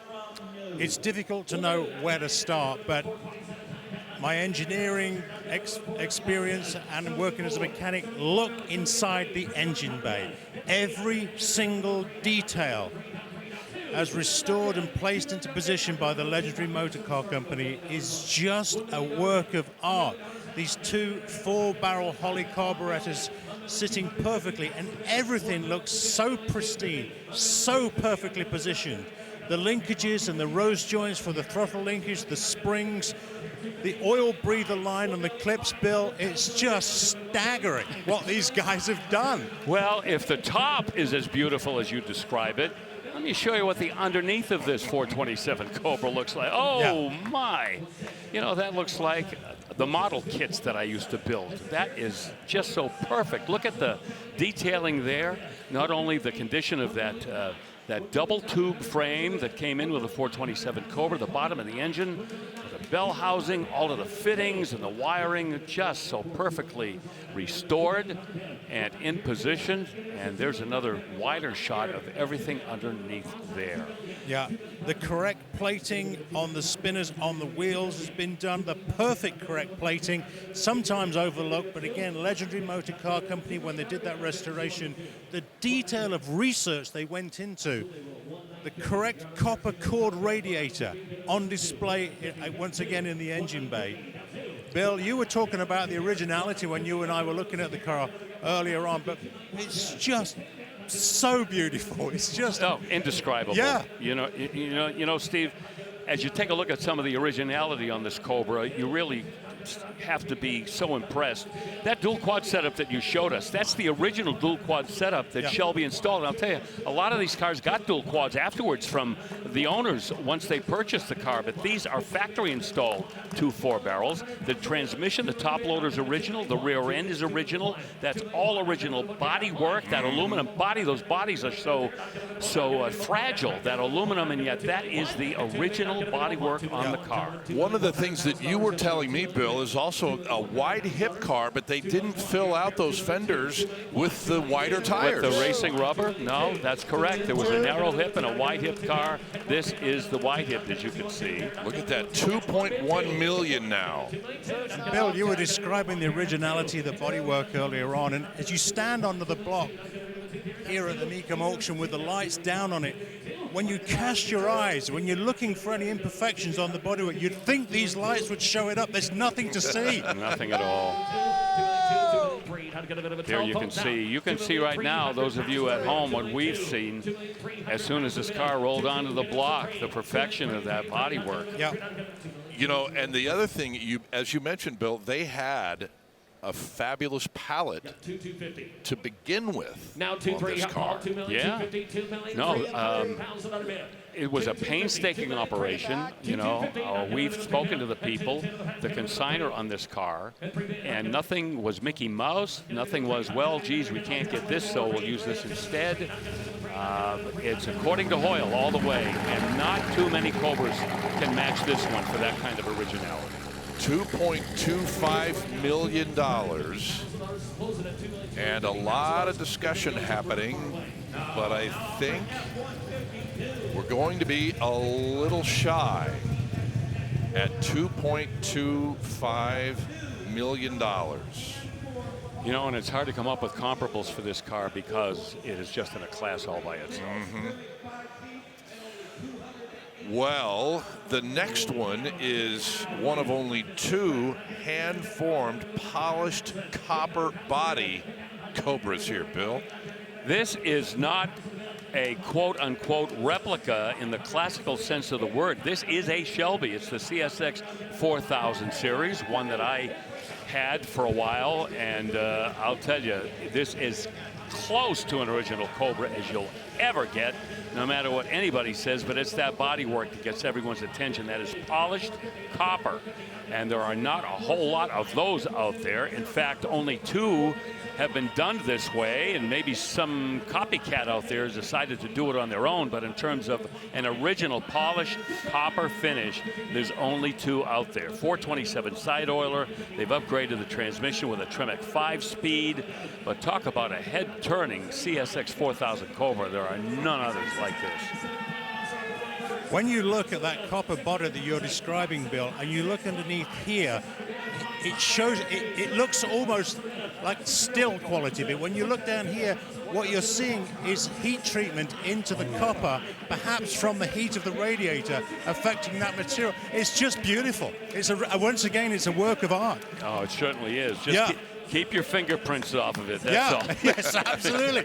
Yeah, because you got to polish them off. It's so tempting to want to touch it, to feel it, but I daren't do it. Don't do it. We'll get you a microfiber towel to wipe it off if you need one. The reserve is off, and we continue to go at 750,000.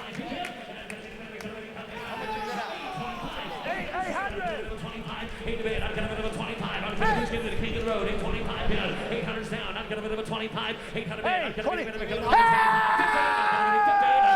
850 bid. 850,000 bid. 850,000. So 75. Gentlemen, 875. Right now, we are at and have now exceeded the high estimate, the published high estimate on this car before the auction. 900,000.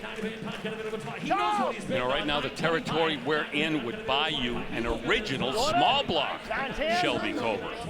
Where they're trading these days, this is just hard to fathom.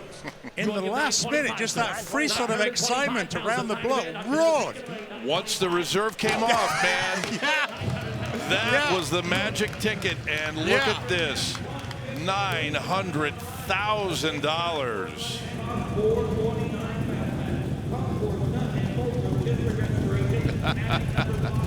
Oh my goodness, welcome to Mecum Indy, huh? Incredible, and a quick shout out to my buddy Drew Serb, who runs the Cobra Experience up in Martinez, California. I've been to his shop. He's got some of the original bucks from Shelby that helped form the Cobra, so very cool operation that he's got up there, and that's how they were done. Put that aluminum over the buck and hammer it into shape. Wow. Needless to say, that is, for the time being, our #1 car here in Indy. On the block now, another Boss 429 from 1969. This one is very quickly at $250,000. Well, super clean, as we have come to expect from Apex. Only a 2-year run on the Boss 9, 1969 and 1970.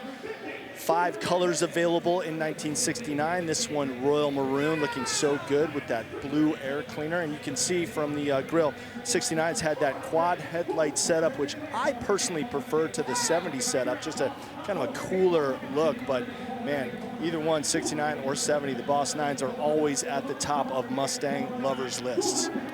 Yeah, this is the only non-Shelby Mustang that demands the kind of money that we see being paid for these. And the irony is that they wanted to homologate that engine for NASCAR, yet the Boss 429 Mustang has nothing in the way of racing provenance. They were not built to go racing. They were nose heavy, first of all. And secondly of all, you got to remember the total performance campaign for Ford came to an end after they had that run at Le Mans.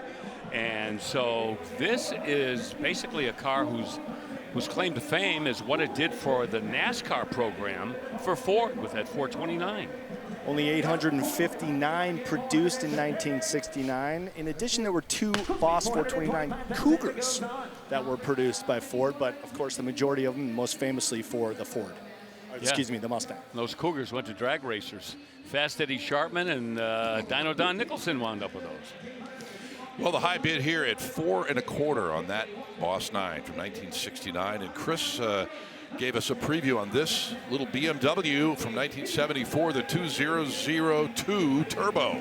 Yeah, well, as a Porsche lover, Scott, you and I know the 911 didn't release their Turbo until 2 years after the release of this 2002 Turbo, making this with the distinction of being the first road-going European car with a turbocharger. That's just a little four-banger under there, but this certainly had the get up and go by virtue of its powertrain. Flawlessly reproduced here, one of two available colors on the 2002 Turbo. And I think you can see from your vantage point, Scott, that one of the very cool touches is the reverse script Turbo 2002 on the lower spoiler to let people in front of you knew what was coming and to maybe get out of the way. Occasionally you'll see those on an ambulance, so you can see them behind you as well. But this car would not have been behind you very long, I don't think, because it's going to go around you. Oh, they are nasty little rascals, these things. In small bore sports car racing, these 2002s, these turbo versions, you did not want to mess with them unless you had enough firepower. They could accelerate, handle, and I believe the exhaust sounded like... I think that's what it sounds like. That's pretty We've good. got Bill's satisfying all of the senses. Yeah, this is a multi-sense kind of production. Well, maybe not all of them, thankfully. Let's stop there. Still at 160. Another signature of these were those relatively small little wheels in there. 14s, I believe. No, 13-inch Alpina wheels under there, yeah. And Chris, when we had the opportunity to look under the hood earlier on, and you just see how compact everything is that the BMWs worked on there. I was surprised. I expected the radiator to be bigger than it is to cope with the cooling, but they just got it perfect. Yeah, efficiency at its finest with this design. Okay, 160 for that one, and right behind it, from a couple of years later, 1976, this is a B2 Alpina, and we're going to start the bidding here at 80 grand, and now moving up to six figures. When you say the word Alpina with a BMW, you know you're talking about a little higher performance from those guys at the Bavarian Motor Works. Fjord Blue's the name of that color. Blue and green Alpina Deco stripes you see all around there. Getrag 5-speed manual behind that 3-liter inline 6 with triple carburetors. And you can see on this inline 6, just like we've seen with Mercedes in previous decades when they've had to lean the engine over because of the height of it, it's exactly what they've had to do also with a BMW. Inline 6 is lean it over to make sure that it sits low down in the chassis as possible. Get that weight down as far as possible and back as far as possible towards the center lines of the car, which helps with the center of gravity and also nimble steering. And that tiny, relatively tiny, when you look at the distributor, the size of the distributor and the distributor cap, almost the same size as the Moggy Miner we were looking at yesterday. Yeah, up until now, I think that's your favorite car of the auction. Hey, I love that car. You did. Hey, you're right there at that car. What would you say about the restoration? Because from here, it's that fantastic. looks like a 100-point car. Yes, sir, it really does. I was looking at the shock struts earlier on and the dome nuts on the top, just those little details we often talk about. It looks perfect. Yeah. They've really put the extra work in. Okay, $100,000. The bid goes on that BMW Alpina 1976. Okay. A couple of heavy hitters, serious modern performance cars, and they are both Ford GTs. We will begin with the 2021 Ford GT, Bill. Twin turbo 3.5, double overhead cam, 24 valve EcoBoost engine that makes 647 horsepower. That in and of itself, quite an engineering masterpiece to be sure. And once again, Steve, you're standing right down there by that car, and I know the engineer in you has got to be drinking everything right in. Yeah, it looks fantastic. I want to draw your attention while we're looking around this car. Come and have a look at the rear spoiler on this car, the rear wing. And I want you just to remember the size of this for the car that will be coming after this. Just a little bit. Look at this, what they were doing with the airflow around the car. It's so beautiful. Flowing the air through here and around the back, so they really are putting the air to use around the flanks of the car, flowing into the rear fenders, and then also exiting air through those light clusters at the back. Keep in mind the size of that rear wing, and also keep in mind the shape of the diffuser that is on this car, and then we'll be able to compare what came after that. But this in its own right, Bill, It is an absolute work of art. 200, yes. Yeah. 200 miles an hour, Steve. How critical is that aero? It's absolutely critical. It's the thing. In terms of performance on the track, most of the overtaking maneuvers are done under braking, not under acceleration. And you also need all of that downforce to push the car into the track to enable the car to turn consistently, solidly. That's what you're looking for, with predictability. So that's what that aero treatment is doing. And the engineers at Ford, when they produced this, they had it pretty close. But when we see what comes next, you'll see what engineers do when they begin to play with that proven design. Wow. A lot of money being thrown at it, but a lot is not enough right now. $850 is going to be the high bid on that 2021, with a 2022 Ford GT Mark II right behind it.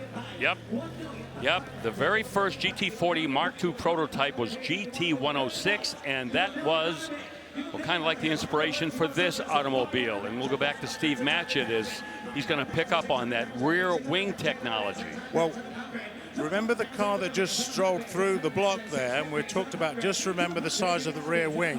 When you give race engineers an opportunity to play with a proven design, this is what they want to put on the car. It is absolutely beautifully finished. It's so smooth, which is exactly how it should be to remove drag. So the leading edges are so smooth, so there's no drag.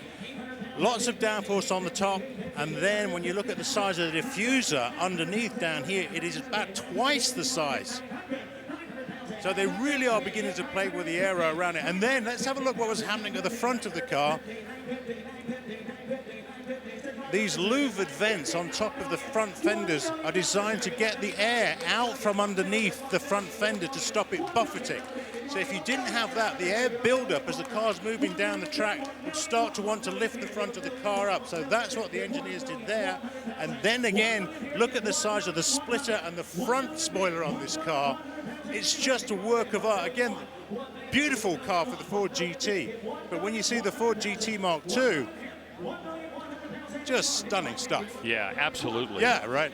And that prototype we mentioned before, that was driven by Ken Miles and Bruce McLaren at Le Mans back in the day. This is one of only 45 examples that were built, and they picked up another 50 horsepower or so from the 2021 that we saw earlier, Steve. And as you so eloquently mentioned, engineers are always looking to find a little bit more power to pour out of an engine. Lighter car, bigger brakes, more horsepower, more downforce, less drag. And when you put all that together, remembering, as I just mentioned earlier on, most of those overtaking maneuvers are done under braking, not under acceleration. You see how the engineers are approaching that solution. I had the great honor of being whipped around Laguna Seca, courtesy of Bruce Canepa in one of these. It remains one of the thrills of my life. It's so cool.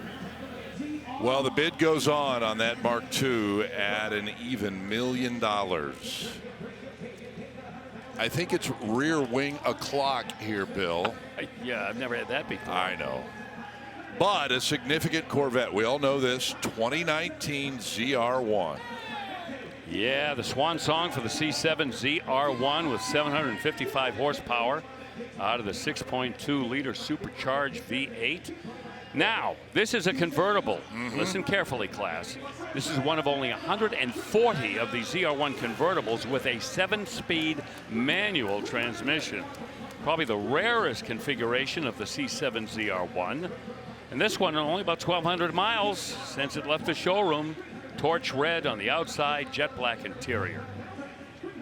And a couple of special performance packages, including the ZTK Track Performance Group. And it has, for comfort and convenience, the 3ZR Premium Equipment Group. Put it all together, and you're going to get a $300,000 ZR1 Corvette. Wow. 300 grand. That is number 3 overall, actually, right now as we speak. And right behind that ZR1, Bill, is the 2017 Viper ACR that you showcased for us at the beginning of the show. Yeah, I remember it well. This is a car that I can relate to. Obviously, I had a 96 Viper with, after I was done playing with it, 500 horsepower. This has 645. My car was fast. This one would suck the windshield out of it. Trust me, this is the American Club Racer in Venom Black clear coat. Inside, it's got that carbon interior package as well. Good look at it right there. And it's got that humongous rear wing, and you need that downforce in a 200-mile-an-hour plus Viper. And this is the most track-oriented Viper that's ever been built from those crazy men at Dodge. It's got the 8.4-liter V10, and it's got the 6-speed manual transmission, as you would expect. And this is a car that went over to the Nürburgring, that infamous racetrack in Europe, and set a new record for a rear-wheel drive, front-engine, manual transmission production car. And I'm not surprised about that at all. You surprised about the number? 250 right now. You know, it won't be enough. I'm telling you, you can see these cars for sale in any number of places, and they are 300,000 plus. I think all those numbers that you just threw out, Bill, were anti-Porsche Nürburgring numbers. Yeah, the rivalry continues. Yeah. Okay, you called it again, Bill. $250,000, not enough for that Viper ACR. Here is another Ford GT. This one, 2022, only 149 miles, and a very interesting and cool color choice here. Well, you know what? Before we get to the color, you take the cars we've seen in the last 20 minutes, what a starting grid we would have if we decided to have, you know, the Mecum 500 somewhere. I got an idea where we could go. Yeah, I bet you do. Yeah, the color, you said it. A frozen white is the white, but that palette green dual-painted stripe, that's way out there, isn't it, huh? Only 149 miles on this 2022 Ford GT, 660 horse. Out of that 3.5 liter 6-cylinder engine, V6, 7-speed dual clutch automatic, gloss black wheels, 20-inch diameter, big, heavy Brembo brakes to haul everything to a stop. Some lightweight pieces, titanium and exhaust, lug nuts, even has titanium tow hooks. They thought of everything. Bill, any information on your sheet there about how many of these came in this particular livery, the frozen white with the green stripes? I don't have it in front of me, but it's gotta be low. That's a fair question. Yeah, you would have to think. That would be certainly a very rare bird. Yeah, there you see those big 20-inch forged wheels. The new generation of the Ford GT, following in the footsteps of those original cars, which won the 24 Hours of Le Mans 4 consecutive years. However, those cars could never dream to have the kind of technology and performance and styling of these new generation cars. That actually might be a one-of-one stripe choice. That exclusive palette green stripe, a $17,500 option just for the stripes. Wow. You know, my brother-in-law with a roll of masking tape could make that one of two. Oh. Hey, the reserve is off at $700,000. Look at this. Sold $700,000. Wow. Sold you know, I think we've all driven $700,000. fast cars, but can you imagine the driving experience in a vehicle? Unbelievable. You know, that is very well bought at that price, by the way. I think so. $700,000 I for would that agree with livery that as well. Wow. No doubt about it. So those Gen 2 GTs are routinely breaking the 7-figure number. So. Oh.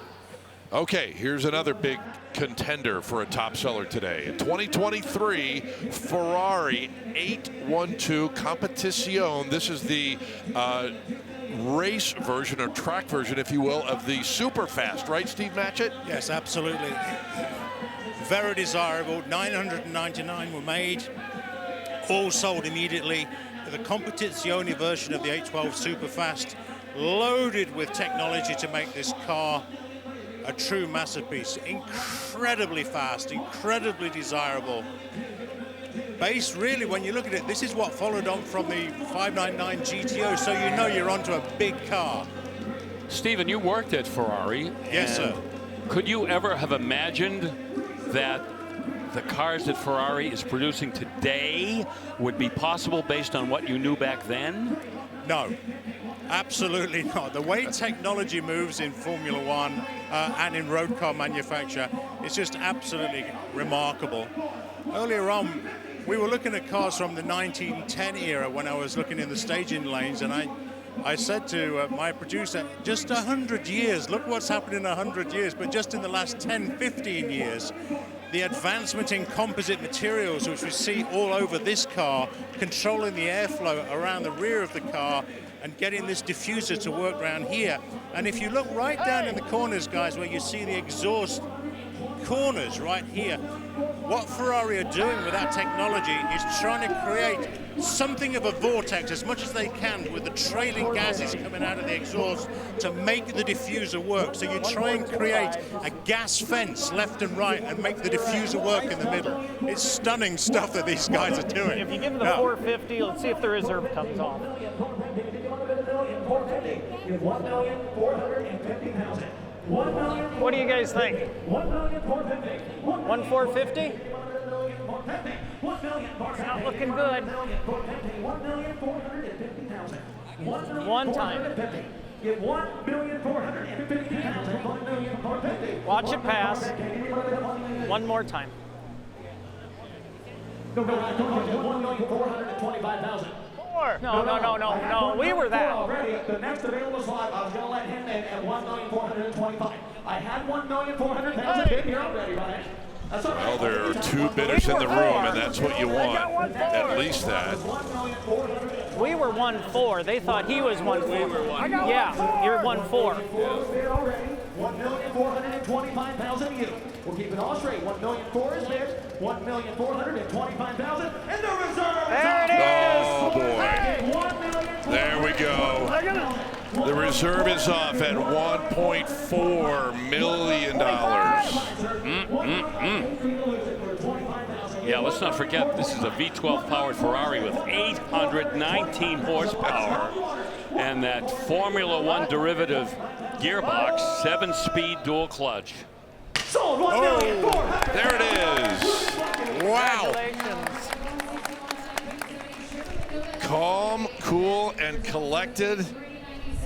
And he is the new owner of that 2023 812 Competizione at $1.4 million.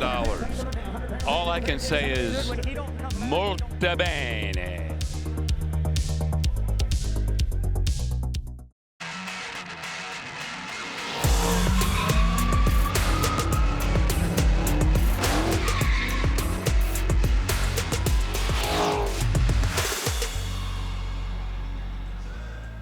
Well, Dodge certainly puts the thrill into the thrill ride. You can participate if you come here to a Mecum auction. You can also jump in on the bidding, perhaps. We just passed up a 2022 Jailbreak Edition Challenger, and right behind it, this is kind of something unusual because of its rarity, I guess, and also its preservation. Only 780 miles on this 2015 SRT Hellcat. This is special order sublime green pearl coat exterior paint over that black premium Laguna leather with the SRT seats. But what makes this car especially desirable, as I pop open the passenger door here, yep, check it out. Manual 6-speed transmission. You got to love that. That's a rarity on these earlier Hellcats. So coming across the block, this car is actually the culmination of the 51 cars that make up the Apex collection. Wow, what a time capsule this one is. 10 years old and absolutely looks flawless. You're getting a brand new car here. Who's going to be the winning bidder? Scott, we'll look out for this one. Love it. Oh, yes, we will. Thank you, Chris. And we bring you back next door into the Coliseum here with a 1951 Chevy 3100. Yeah, we already made the reserve, Scott. And this is a rare 5-window edition. So I'll point out that's a split windshield, but that doesn't count for 2 windows. That's one window, and then you have the side windows, and then around the back, you see those two little corner windows beside the main rear window, and there you go, 5 windows. Well, with that hammer at $30,000, we have now officially eclipsed the $7 million mark on this Apex collection, and we've been telling you for weeks, guys, that this Apex group is some collection of cars and trucks, 51 strong. This one has a little bit of history, especially here in Indianapolis. It's a 1996 Dodge Ram Pace Truck Edition. I remember I had one of these during the month of May in '96. Yep. And, excuse me, this one, in fact, formerly owned by Tony George, the former president of the Indianapolis Motor Speedway. That's what you call a celebrity connection, huh? No doubt, especially here. Yeah, 1996, that was the year that the Viper GTS Coupe was debuted. It became a pace car at the Indianapolis 500, driven by, I believe, Bob Lutz, who at the time was the president of the Chrysler Corporation. Now, a lot of people hoped that this truck would have had Viper power, but it does not. It has that 5.9 or 5.9 Magnum in it, about 360 horsepower. But it isn't the powertrain about this truck, really, that makes it special. As you mentioned, Scott, it's the use at the Indianapolis 500, and this particular truck, the former chairman of the Speedway himself was the owner. $43,000. We are nearing the end of the Apex collection, but we're going to see more from this group when we return after a short break on ESPN+. Back shortly.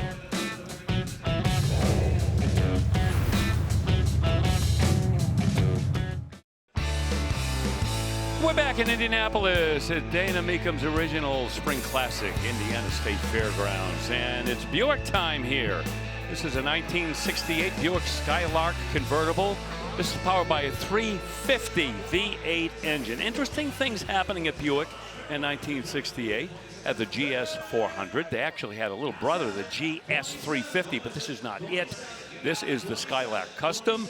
Also has a 4-speed manual transmission, and the reserve is off, so we're sitting at $26,000. Yeah, this is a couple of years before the 455 came, and things really changed for Buick over the next few years, as it did for several nameplates in the General Motors family. There you see the 4-speed shifter down there, poking up through the floor. Buick style steel wheels and white wall tires.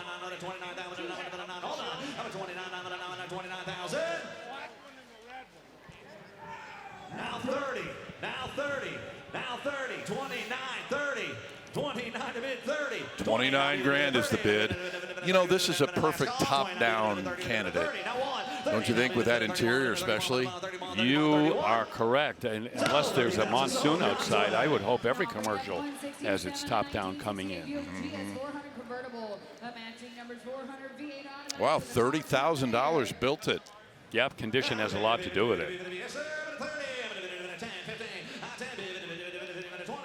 Not the biggest and baddest Buick, but in 1968, maybe this one was right here. I was going to say, go ahead. Yeah, this is the GS 400 with the 340 horsepower, V8, numbers matching powertrain, blue mist paint. And in 1968, if you didn't want the GS 400, you could get the GS 350. And a couple of years later, yeah, you get that 455, you get a GSX, you get a Stage 1. So this was the precursor to all of those factory hot rods from Buick that were on the horizon. This one with an automatic transmission in contrast to the 4-speed that we just saw. And a few options, power steering and brakes and tilt steering column with air conditioning. 38,000. Yep, not prohibitively expensive cars here, but a great alternative to people that maybe don't want a Chevy, but love GM and want something a little different. We don't see a lot of these rolling through here. Got to share a real quick story with you. Our friend Ken Lingenfelter is here, was just on his way out, and he stopped by the booth to say hi, and he said with a smile on his face, he said that 812 Ferrari Competizione, he used to own it. The one that sold for $1.4 million. He's owned a bunch of Ferraris and still has a bunch of them. You're right. Yeah. Did you notice he walks fast? He walks fast. Right. Yep. Right. He was like a proud papa. Yep. Lingenfelder Performance. Tell you, they turn out some monsters out at that shop. 46,000 is now bid. Yeah, that's strong money for this. Great color, hasn't been overdriven, just about 65,000 miles. Last call, internet, 51, 52, 52, 52, all done. 51, 52, 53.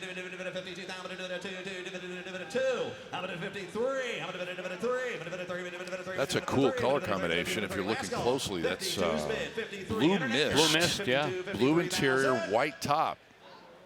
Very nice. Got the money, Scott. Indeed it did. And our friend up there, Chris Jacobs' buddy, Sunglasses, bought that one. Another one. He is on a roll. Yeah. I love it. $52,000 for that Buick. All right, here is a Challenger SRT jailbreak wide body car from 2022. More recent vintage Hemi horsepower SRT hardware coming across the block from 2002. F8 green is the color, 807 horsepower, 6.2 liter Hemi. There you see it. And just like that, the reserve is off at $100,000. People were sitting there waiting for this car, I think. My goodness. Yeah, wide body extras, the wide body competition suspension and fender flares. This one has that rare and expensive power sunroof.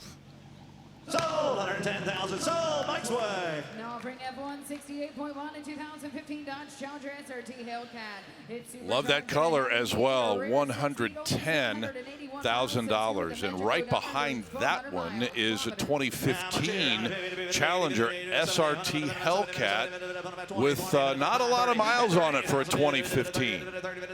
No, in fact, this is the one that Chris Jacobs was just waxing poetic about not long ago. Only 781 miles, and this, as he mentioned, has that rare 6-speed manual hooked up to that 6.2-liter supercharged Hemi with 707 horsepower. 2015, the world of high performance changed overnight with the introduction of this Challenger Hellcat. Wow. People weren't used to hearing about 707 horsepower muscle cars coming right from the showroom, but boy, we certainly got used to it pretty quick because before long they had 100 more horsepower coming from the showroom. I was going to say, the guys at Dodge were kind of chuckling in the back room going, this is just the appetizer. Wait till they see what we got coming next.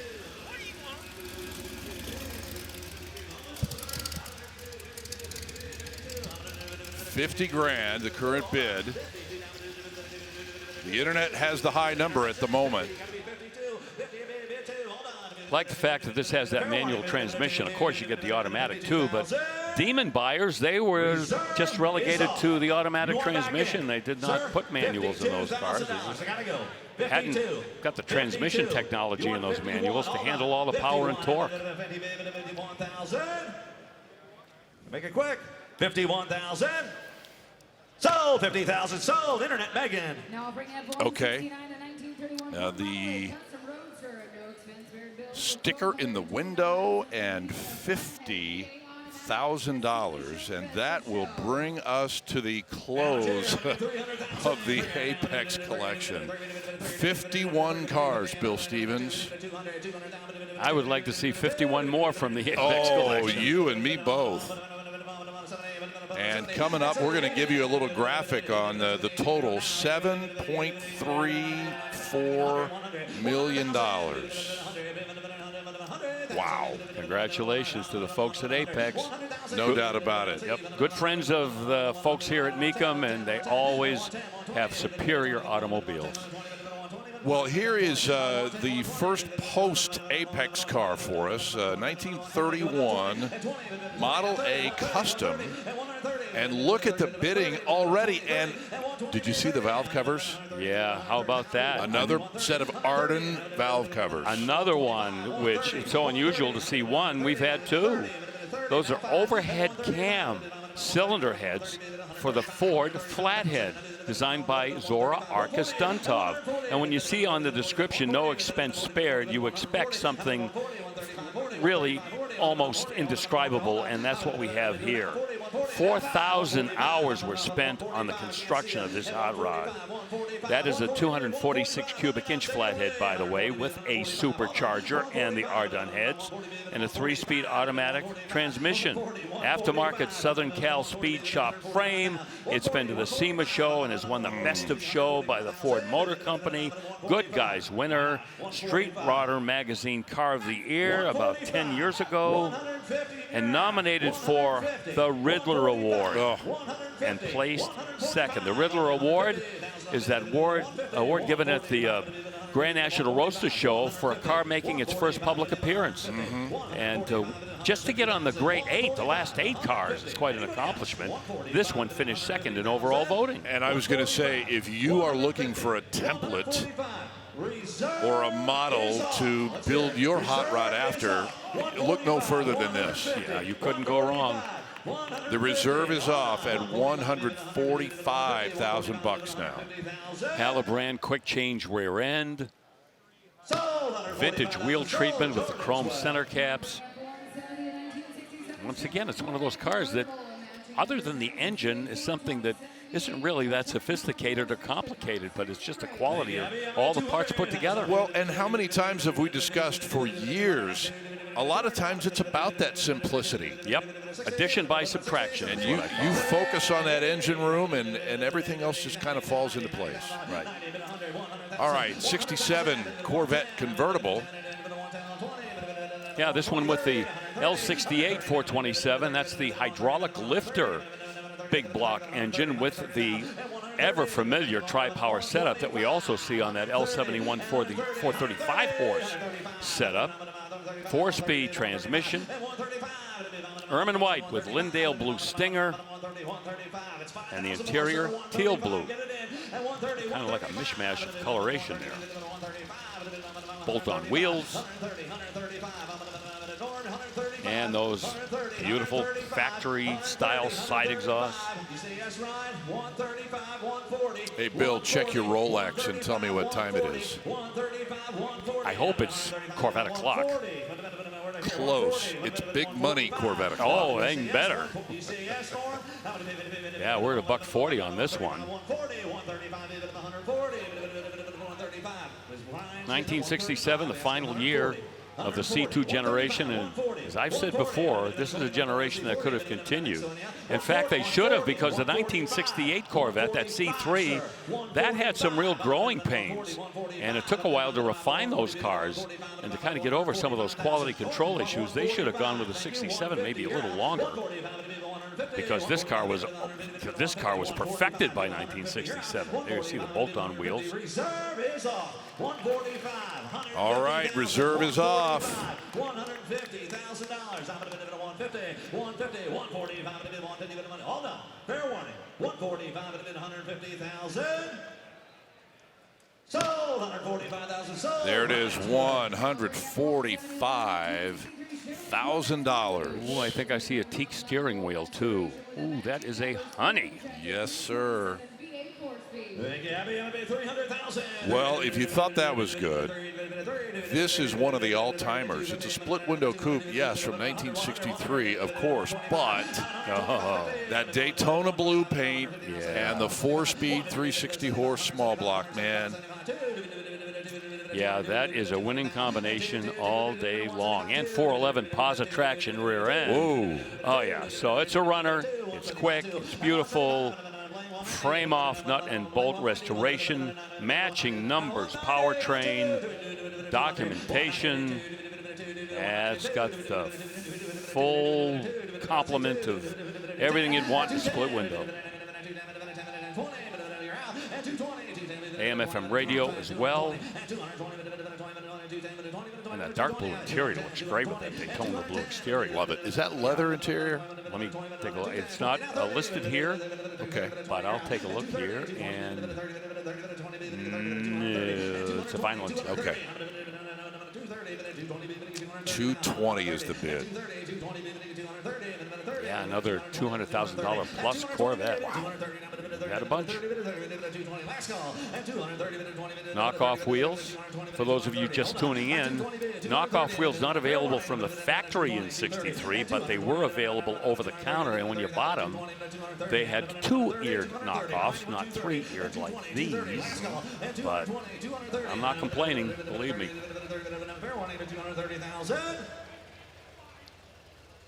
You see the fuel injection call out there. Such an important piece of Corvette history. That in and of itself. Not enough here at $220,000 at Dana Mecum's 38th original Spring Classic.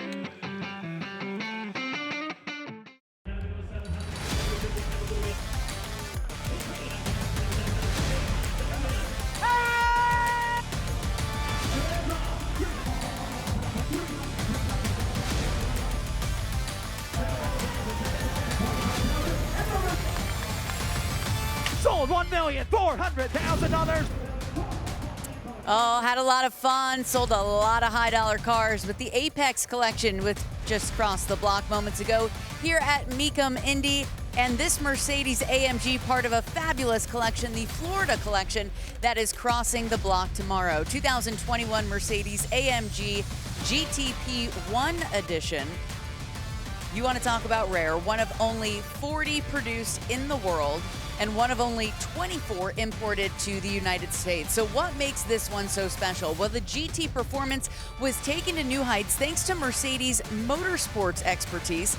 It is street legal, but performs like a race car at a staggering 720 horsepower. You see the race style seats in there, racing style steering wheel, really gives you the feel and the power. Twin turbocharged V8 automatic. You feel like maybe you're in Formula One, or wait, just down the road at Indianapolis Motor Speedway today, Scott. It is Fast Friday. I think we could bring this baby out there and cut a nice lap with a respectable time. Oh, I'm willing to give it a shot, Danielle. Let's go. I used to know how many of those little TriStar emblems were on those, but I forget. That's like counting M&Ms in a jar. You can win a contest. I used to know. I don't know why I can't remember. Oh. $130,000, our first bid on this '67 Corvette convertible, Bill. I see the big block hood. Yeah, well, you've got a big block underneath. That's that 400 horsepower 427, numbers matching, close ratio M21 4-speed, 370 Posi. And how about that color, Marina blue? Marina blue, Nassau blue, Le Mans blue, all those blues in those mid-year Corvettes. I could not pick one over the other. They're all fabulous. Okay, next up in our lineup today from 1931, look at this pre-war classic. This is an award-winning Cord L29 Phaeton.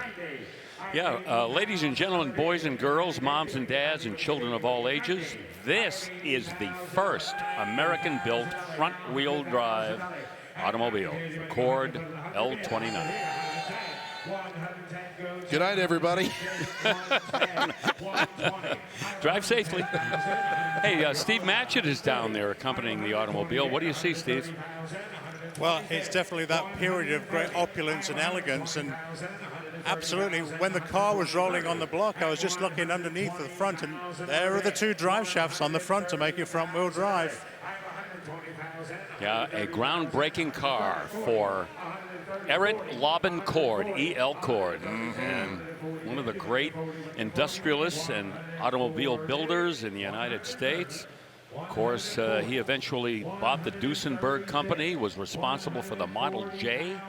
That was the car that he commissioned. And you just take a look at the the Cord, the front-wheel drive Cord, I believe the 610, I think I have that right. Yeah.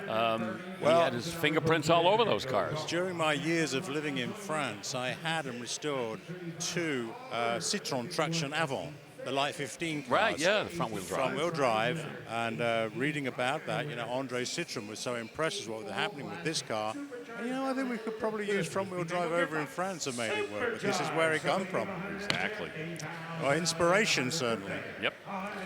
Well, the high bid on the Cord was $130,000. Here is another in that group, the ACD group, the Auburn Cord Duesenberg, the Auburn 851 SC from 1935. And this one with a supercharged 280 cubic inch L-head straight 8 engine, a real hot rod in the mid-30s. No question, 150 horsepower. Doesn't sound like a lot now, but back then, yep, this was a real gunship. 3-speed manual gearbox and 2-speed Columbia rear end, another technological tour de force. And Steve, as you look at this car, you have to be impressed with what they're able to do in the mid-30s. That beautiful Lycoming engine that we just saw there when our cameras caught it. But again, it's that beautiful, it's opulence, it's elegance, it's beautiful engineering. To me, it always reminds me of Jay Gatsby's car. That sort of, when you see supercharged written on the hood, I immediately think Gatsby. Yep, I hear that. High bid here, $75,000. So we've covered the Cord. We have an Auburn here, and we will have a Duesenberg a little bit later in the day. So that's a terrific trifecta. Yeah, I had a Cord too. So, and we've yes, there's another one. Yeah. 70. Well, they took the reserve off now. It's $75,000.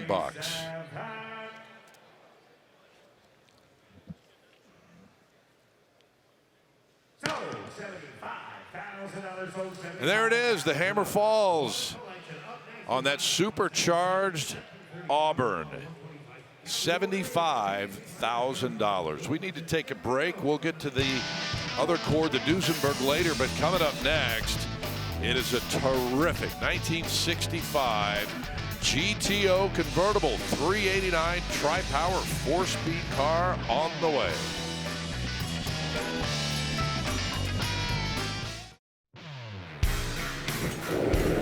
Welcome back to Indy and Dana Mecum's 38th Original Spring Classic live on ESPN Plus. Scott Hoke, Bill Stevens, Chris Jacobs, Danielle Trotta, and Steve Matchett. Here's another Cord, Bill, and this has hit that 6-figure mark, a 36 Cord 810 Phaeton. And the reserve's off. Beauty. You know, I think I said the Cord 610 before. There's no such thing. It's an 810. Oh, okay. Just like this one. Yeah, this was another landmark car from E.L. Cord's imagination. Front-wheel drive Lycoming 289 cubic inch L-head engine. It had that pre-selector transmission, which deviated from the usual way that people shifted a manual transmission. You kind of put the shifter in gear. Then when you push the clutch, the gear change happened. Yeah. So.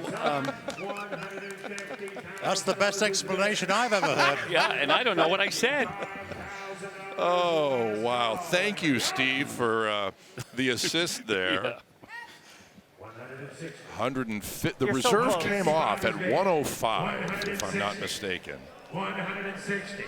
One more. 160. Yep. Call those the coffin nose Cord. $165,000 in the neck. You want to bid? 165. It's an award winner, too. Sure is. So, and it just sold for $160,000. $160,000. And we move on to a 1947 Delahaye, and we say, bonjour, Monsieur Matchett. Bonjour, bonjour, mes amis. Yes, so this is the 1947 Delahaye Henri Chaperon. And Henri Chaperon, Atelier Chaperon, was the equivalent to Pininfarina. It was a bodywork shop that Delahaye used to use pre-war days to produce many of their cars. This particular car, this Delahaye, the Henri Chaperon, appeared after, I mean, literally 2 years after the end of the Second World War. This beautiful piece of opulent luxury again, but I just don't think at that point in history there wasn't the customer base for it. Again, something we know a lot from these earlier cars. If you look around the back here, you'll see there's an Henri Chaperon badge onto the right-hand side, and I love it. I love the shape of the car, and again, it's a little bit traction avant in its styling. Yeah.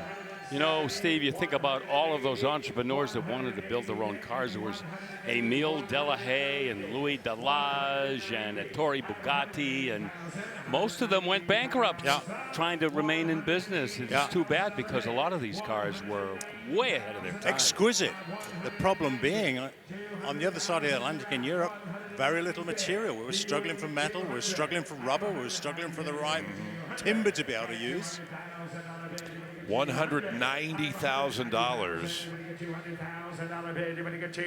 Bill, I know you're a fabulous drummer. The reserve comes off at 190. Those wheel covers kind of remind me of a ride cymbal, don't they? Set of zillion cymbals on all four wheels. At 190, 200.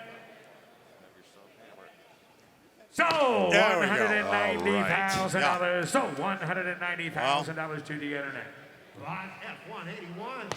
I love that car. I love the styling. I know it. Sure. And you know what? It's a little bit subdued from some of the Delahayes that we've seen in the past that are super flamboyant and extra long. And the open cars, some of those roadsters. Okay, $190,000.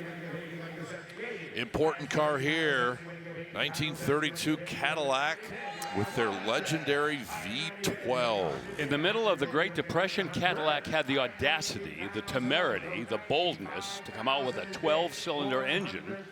They came out with a 16-cylinder engine too, but let's stay with this one right now. This is an Antique Automobile Club of America National First Prize winner. As many of these cars had in that era, a manual transmission with 3 speeds. And you know, Steve, this kind of goes back to what we were talking about, some of these entrepreneurs and industrialists trying to build their own car. Yeah. They're competing with the major companies that are building these cars. And so to build a limited edition car, it's more expensive than mass producing a car. Yeah. So Cadillac has been up against the same challenges as those small companies.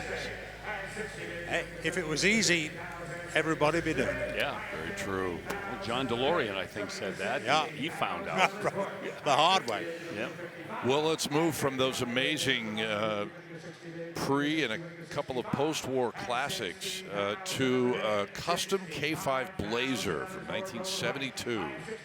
Tangelo orange. That's a candy apple paint you see on that truck. And you're going to get a look at that 454 big block underneath there, all trussed to the 9s. Automatic transmission and some upgrades to the suspension and brakes, as you might expect. Body work, oh yeah, plenty of that. This looks like a non-top creation here. I was about to say, yes. Yep. Drive at your own risk in the central Indiana weather. Yep. They've taken some Cadillac taillights, late model Cadillac taillights. Oh, yeah. And French those into the That's rear. cool. Yep. And big mama wheels, 20 inches in the front, 22s in the back. Well, the bid goes on that open Blazer. And we move to a big Trans Am here, Bill. We've talked about this, previewed a little bit yesterday. 69 Ram Air 4 in the Trans Am. Yep, first year for the Trans Am, and it started out with a bang. Over 600 of them were built, and things only got better from there. Over the next 10 years or so, the Pontiac Trans Am just evolved into a formidable muscle car that could go toe-to-toe with just about anything out there. This one has a matching numbers 400 cube V8 with 345 horsepower. By the way, the Ram Air 4 and a GTO made 370 horsepower. So again, as I've said any number of times, manufacturers doing magic tricks with horsepower ratings back then. They all were cameo white with the Tyrol blue stripes and an outstanding high-end restoration. Well, 180 is going to be short of the mark here. Yeah, way short. Yes. So we will pause in our live coverage from Indianapolis here on ESPN Plus. Stay with us.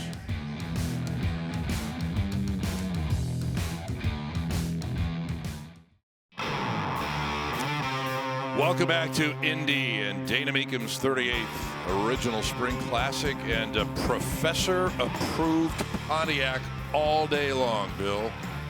You said a mouthful there, Captain Scott. Wow, huh? Could there be any better GTO than a 65 tri-power GTO convertible in triple black with a 4-speed and 355 gears and that safety track rear end? But wait, there's more.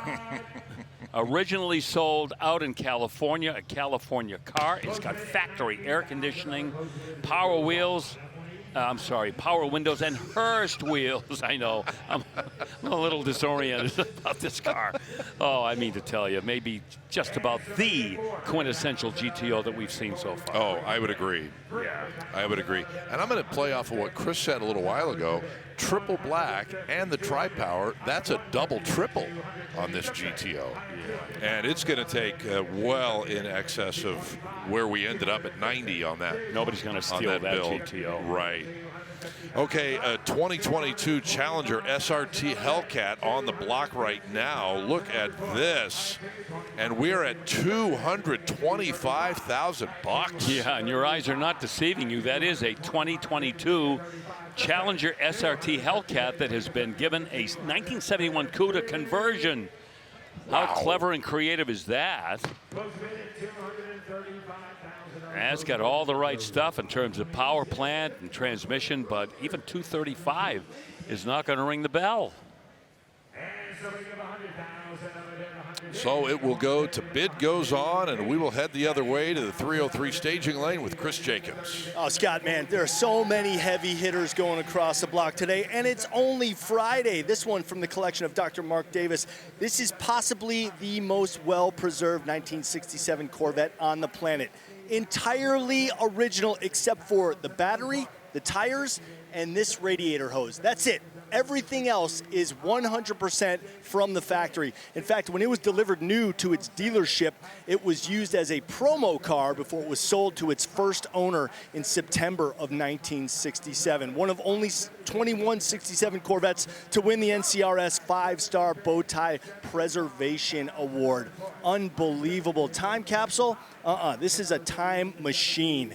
Standing next to it, you really get a sense of what someone standing in the dealership saw, because it's all here and it's going across the block later today, Scott. Amazing car. Well, we have certainly had our share of world beater Corvettes, Bill. That's another one. Well, I must tell you that the consigners, Dr. Mark Davis, a chiropractor, and J.K., God bless him, and I went out and visited his facility last year, and his collection is called the Ultimately Preserved Corvettes. And every Corvette that he owns will just check every box when it comes to both originality and documentation. That's a special Corvette you're looking at. All right, since we are in Indianapolis, I thought it would be a terrific opportunity to roll out this race car. And this is a 1963 Watson Offenhauser. This is a replica of Parnelli Jones' winning car, 1963 Old Calhoun. Yeah, driving for owner J.C. Agajanian, or Aggie as he was called. What a very excited gentleman he was when Parnelli crossed the finish line. There's some great film of that with him doing the yummy dance all up and down the pit wall after getting the check. Wait a minute, you didn't originate the yummy dance? Oh, gee, you know what? Maybe he did. But you got to see the film. It's funny to watch. But yeah, this is an exacting replica of the car that I'm sure Parnelli Jones had some input on when this was created. Mm-hmm.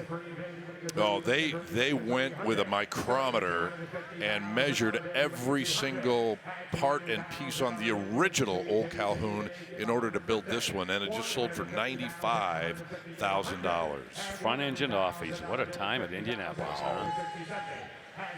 No doubt. 1956 Nomad wagon now up on the block.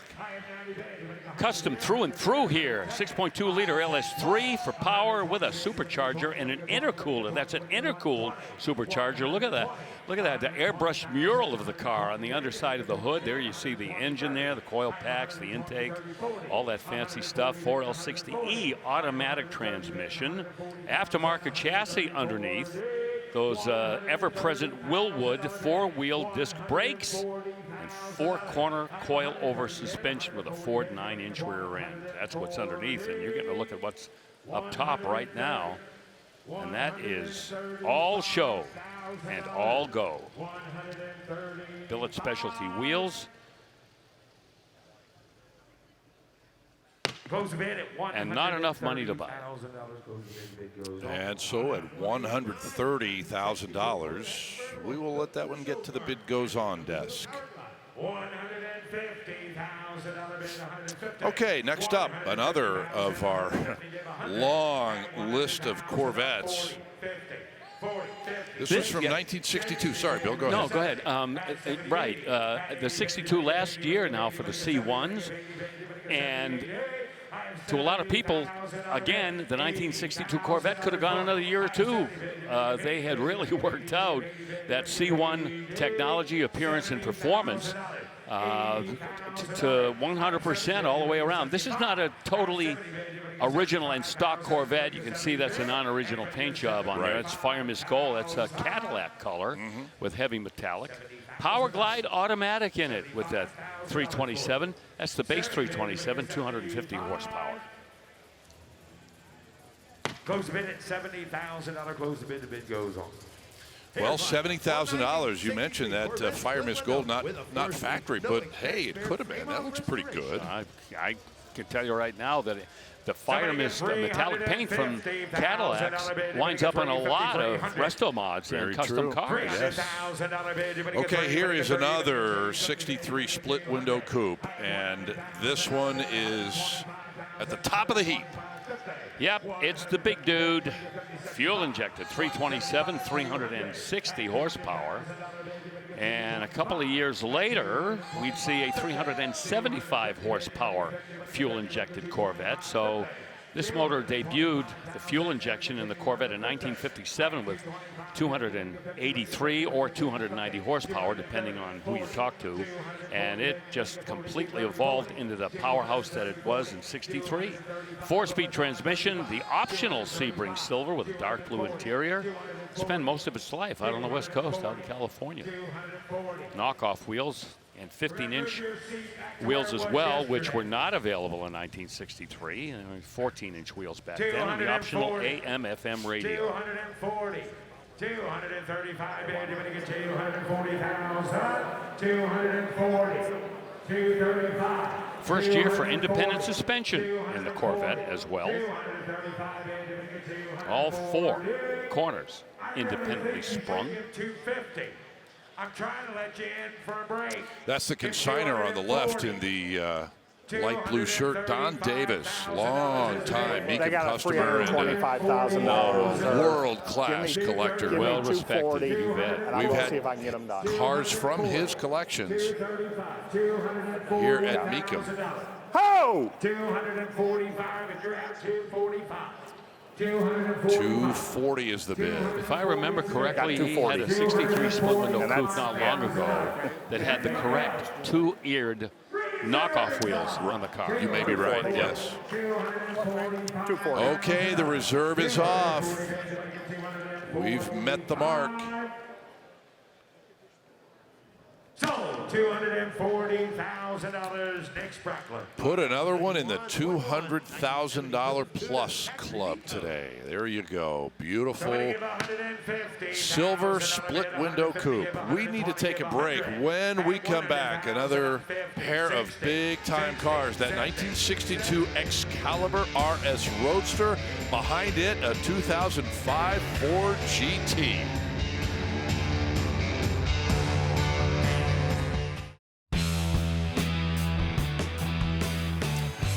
Well, once again, we join you from the Indiana State Fairgrounds, our home for the Spring Classic since all the way back in 2008. In fact, our very first televised Mecum auctions from right here on this campus. Back to the live coverage from the Coliseum and an important Corvette bill for us from 1957. Oh, in the words of Steve Matchett, where do I begin? 1957, first year for fuel injection. This one has it. It's a big brake car, which means it comes with those extra heavy-duty brakes for racing, for road racing, and it's an airbox car with that very unique intake that feeds cool air into the fuel injection unit, which, you know, ultimately makes this car worth well over $200,000 or more, because the bid went on at $240,000. Right.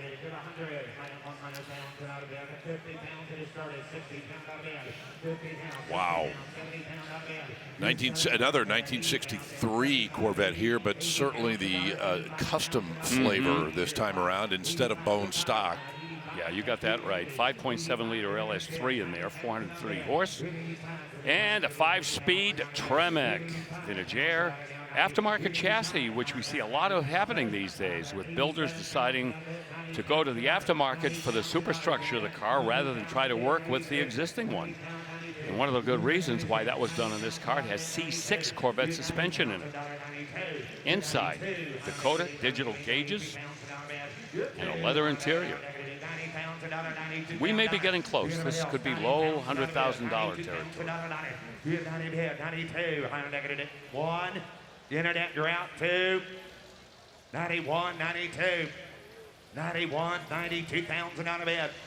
91 pounds and out of bed. 92. No. You 2, 91, 92, 91, 92, and 91 pounds out. Anybody else?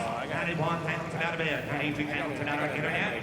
85? No. 91, 92, 91, Especially if you buck 20 all day. I know it's been a tough sale, right? You on that 90? 95. I don't got that. I got 91.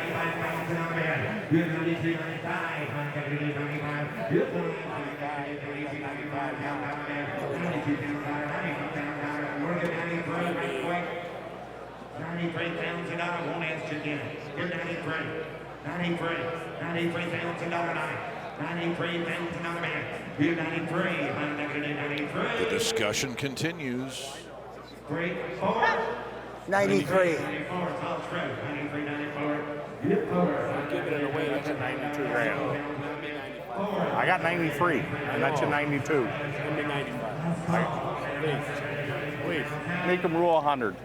League rules in effect. Close bid at 93 takes $100,000 to buy it. Takes $100,000. Okay, so there you heard it. It's going to take 6 figures if you want to drive it home. Hang on. Close the bid at $93,000. Close the bid at 93. Okay, I think they're wrapped up on it. I professed that a low $100,000 bid would buy the car, but we didn't get there. I understand. They did everything they could. I'm charging you a grand. Hold on, hold I'm on. betting you 92. Wait a minute. Don't tear up your tickets. 92 and a half. Stop it. 92 and a half. All right, next. 92? Yeah. Yeah, that's Frank Mecum at his best right there. 93,000. Everybody else, 94,000 out of bed. 93, 94.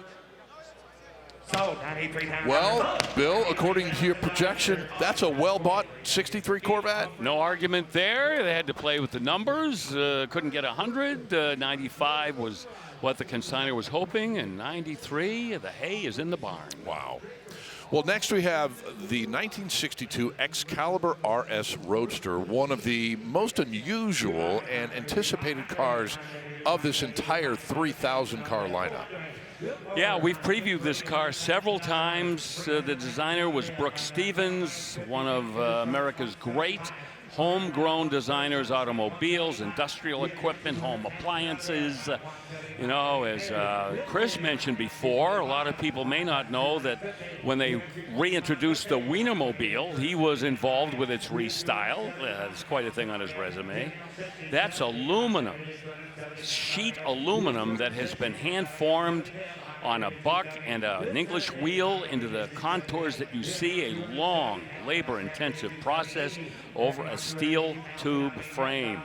Lamborghini Murcielago scissor doors, and the power is a crate engine, a 5.7 GM performance engine. The exhaust off a Bugatti. This thing's got a little bit of everything in its construction. It's like almost a kit car, but certainly more valuable and more impressive than any kit car we've ever seen. You talk about the labor-intensive work that went into this. It was an 8-year build. That gives you an idea of how meticulous they were. And it's a one-off. Well, how do you comp this one? No, there's no way. Never intended to go into production. This was, just a car that was built to show off the Brooks Stevens design language and some of the modern technology that they felt would make a world-class sports car. Well, the reserve is off at $305,000. Yeah. Wow. Those are real Barani wire wheels. We see those on Corvettes all the time. A Halibran quick change rear end. Boy, that's red, white, and blue American right there. Bingo. 305 buys the Excalibur, and that sets it firmly in our top 5 today, guys. That is pretty cool. Not an ugly angle on that car. All right, now on to the 2005 Ford GT that we promised you earlier. Ford GT came back in 2005 after being dormant for, 50 years or so, I guess. Can you help me out there? Let me think about it. Okay, while you do that, I'll say that this is one of only 154 that were produced in Quicksilver in 2005. You saw the lightweight BBS wheels there. And there's the interior. I think I see a Macintosh stereo there on the instrument panel. And I see some painted brake calipers in there, I believe. Yep, I think those are painted. I think those have a coat of paint on them. And we've got the Le Mans stripes that are spreading from the front to the back. So there you go, all 4. And by the way, Chris and I put our math skills together. It's about 40 years. 40 years? Yes. Yes. All right. Brain trust. 2005 and 2006. And then it would not be for another, how many years before it came back? 2017 or so? What's that? 11 years, yeah. Okay. By the way, normally the 2005 Ford GTs were the quote-unquote affordable, but not so much anymore. These 05 and 06 generation GTs have really kind of gathered some steam in the last couple of years. Oh, astronomical. Remember, they stick it for about $150, $160. Especially in that Gulf livery or the striped Elite. Those really make those Gen 1 Ford GTs prices go up. Yep. Yeah. 370 for this car with 9,000 miles on the odometer. Now, we're going to go to this Challenger SRT Demon 170, Mr. Jacobs. Well, we all know the story of the 170. It's the last of the last calls. 1,025 horsepower, but Dodge went ahead and said, look, we're gonna make it even more special for 40 people. And that is basically the Special Wishes program. And this color is called Creamsicle, and this is the only one of those 40 cars that was done in this particular color, and that's why you're seeing the price go way above what the D170 market currently sits at. About a month ago, we saw for public sale a DC 170 done in Panther Pink, and it got over $500,000. So easy to see why this Creamsicle car that, by the way, used to be in the collection of Kevin Hart, 320 is going to the price that it's going to. I'll tell you something else, only 19 miles on the clock. 340, so this is almost an undriven Demon. As all 170s are, wide in the rear, narrow in the front, and this one does have the carbon fiber wheel option. No sunroof, however. Those were each around a $12,000 option if you check that from the dealer. And there's a couple of Easter eggs here on the front. There's etched into the matte black here. It says alcohol injected because, of course, this car at top performance runs on that ethanol. Hence the name 170, which is twice the octane of that ethanol fuel. Maybe Kevin Hart didn't drive it much. He's a little guy. He couldn't reach the pedals. Maybe. I'd like to know why. Why did you look at me when you said wide in the rear? I'm sorry, Bill. It was just instinct. You heard me, man. Nice. Nice. All right, CJ, from the D170 to the Corvette from 1967 that you brought us at the beginning of our program almost 4 hours ago. Yeah, well, I mean, obviously what's special about this car is that paint scheme.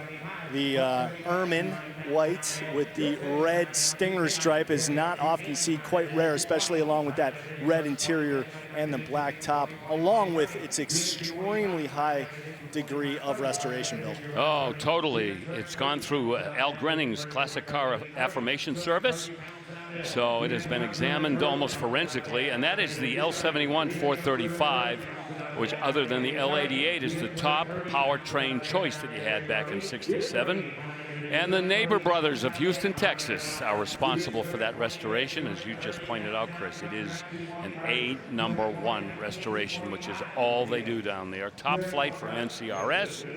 Lots of validation, lots of documentation, and a $200,000 plus mid-year Corvette. 225, John. Your man's out. What's he say? 225.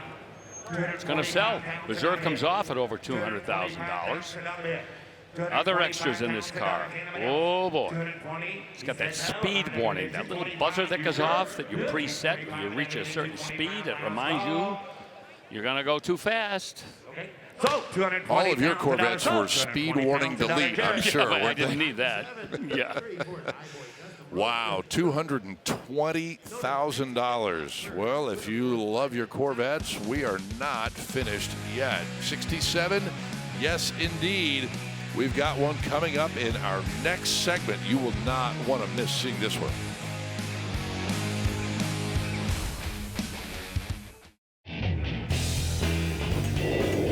Oh, a lot of orange in that picture. How about that, huh? Yeah, orange Camaros, probably Copos. That's my guess. Could be. Yes, sir. I see a Nicky logo in the window. Yeah, one of those is an unrestored 69, and the other is a Copo. That's quite the lineup of Chevy steel there. Right. Well, here is quite a 71 Chevelle hardtop with no reserve added to it. They've done some work to this one, Bill. Well, from the outside, looks like a nice, polite, sort of harmless 1971 Chevrolet Chevelle, not an SS, but it's powered by a 468 cubic inch big block. That's a 454 that's been punched out to within an inch of its life. 12-bow rear end and probably over 500 horsepower is my guess. I see a 4-speed shifter down there poking up out of the floor. Yeah, that car is the real deal. We are having quite a time with big block cars, and it's not even big blocktober yet. Right. Up next, 1970 Buick GSX. Speaking of big blocks. Well, Saturn yellow and Apollo white were the only two colors you could get in your GSX in 1970. Somewhere over 600 of these were built. This was at the height of the muscle car era. 1970, everybody pulled out all the stops. And General Motors allowed their intermediate cars to be fitted with engines bigger than 400 cubes. This has the Buick 455. It says 370 horsepower. That tells me this has a stage 1 setup. That was the horsepower rating on a stage 1 455 back in 1970. They even had a stage 2, but that was an over-the-counter option. So yeah, this is a powerhouse here with a 4-speed manual transmission. And we're into 6 figures on a no reserve 1970 GSX. I got a great GSX story really quickly. My buddy, who I have been friends with for a long time, he grew up outside of Seattle, and back when he was in his late teens, he saw a used car lot with a GSX in it, advertised as a Skylark with $12,500 in soap written across the windshield. He ran home to get his checkbook, and when he got back to the dealership, it was gone. Oh, no. Someone kidding. beat him to it. Really? That's a heartbreaker. Wow.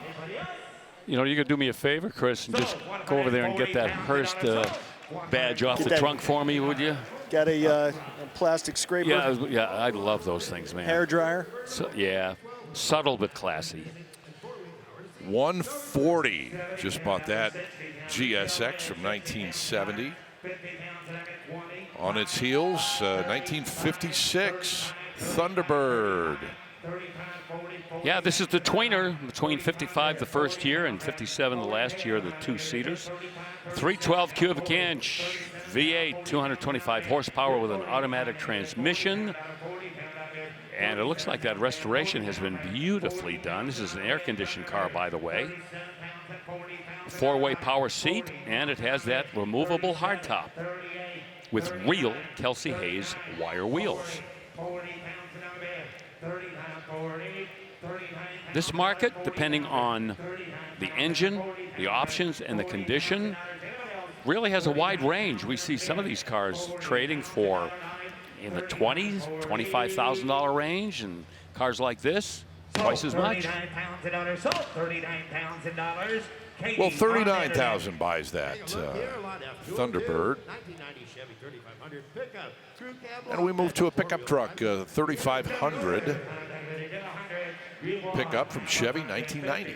We haven't had many uncustomized pickup trucks today, if I remember correctly. Very true. Yesterday we had plenty, but yeah, this is the crew cab and the long bed version of that 3,500. 350 V8 and an automatic transmission. Factory air tilt steering column and cruise control, along with the power steering and brakes. Been lifted a little bit, some alloy wheels, and those Goodrich mud terrain T8 tires. 65, you're out there, 65, 62. Nice comfy cloth interior there. 67 pounds and out of bed, 67 pounds and 65 pounds, 67 pounds. Selling a no reserve. 67, 70 pounds and out of bed. New exhaust system underneath, very clean pipes. Yeah, the whole truck, you're right. Nice paint job on this, showing up very well under the Mecum lights. Too nice to get dirty. 77, or give 80. Just give 80 pounds and $1, sir. Boy, that gives you a good idea how long the wheelbase is on these long bed trucks with a crew cab. 85 pounds and $1. About 85. Give 82. Give 82. 82 pounds and out of bed, 2. 82 pounds and out of 82. Good 200. I got it 82 pounds and. Did you get 82? What'd you get? 82, 85. Internet. Gotta keep them all straight. 82, 85. I think we're a couple of shades darker than Scott Hoke blue. 82 pounds and $1, 85 pounds and $1. Anybody else? That's 82 pounds and $1, 85 that pounds is and very $1. much Daytona blue in a 63 and 4 Corvette. I love that color. That's okay. So, Yeah, you're all right 82 with that, pounds huh? and $1. Yeah, okay. 82 pounds and $1, Jared. I would rather err on the darker side than the bright blue side. Yeah, I think Darth Vader said that once. Maybe. He may I knew he had something. I know. Enter the booth at your own risk, right? Okay, 1967 Corvette, another one. Here's a custom. And they're calling it Marble Maroon. That's got to be a respray, though, Bill. Oh, yeah. Definitely. That is a polyurethane clear coat paint job if I've ever seen one. No, it's been spared restoration and renovation. On this Corvette, 6.2 liter, 650 horse General Motors GM Performance Gen 5 LT4 with a supercharger. 10L80, that tells you it's a 10-speed automatic transmission with overdrive. And a black Stinger, along with that Marlboro Maroon, black Italian leather interior that you just got a peek at there, with red diamond stitching. Al Knock responsible for that.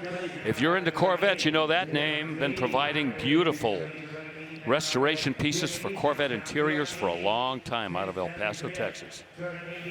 Billet specialty wheels, and Bill, you mentioned that LT4. That's a crate engine of choice for a lot of customizers. That powers a lot of great cars, including this one. Yeah, that LT4 OEM motor was that 1996 engine that had 330, but not anymore once the guys at GM Performance started reworking it. Yeah, 450 and 450, I believe, are the numbers on the configured supercharged LT4. I can't. Well, there's plenty of power in this Corvette, and it's got looks to match. I can't give it all to you. 275, 280 pounds and out of bed.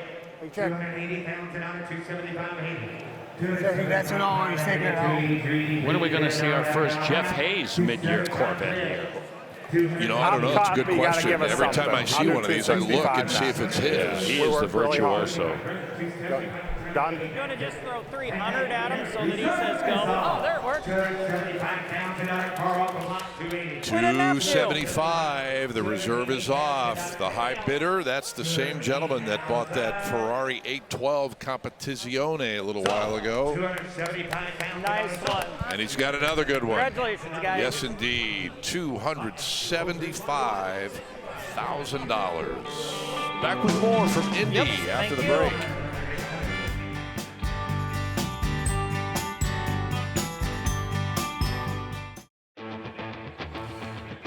Here's one for you tomorrow. This is cool. 1970 Plymouth Roadrunner. 383 under the hood, 4-speed. That's Alpine white, burnt orange interior. Very, very cool. A high-end restoration, and we will see that on the block tomorrow with our coverage kicking off at noon Eastern on ESPN+.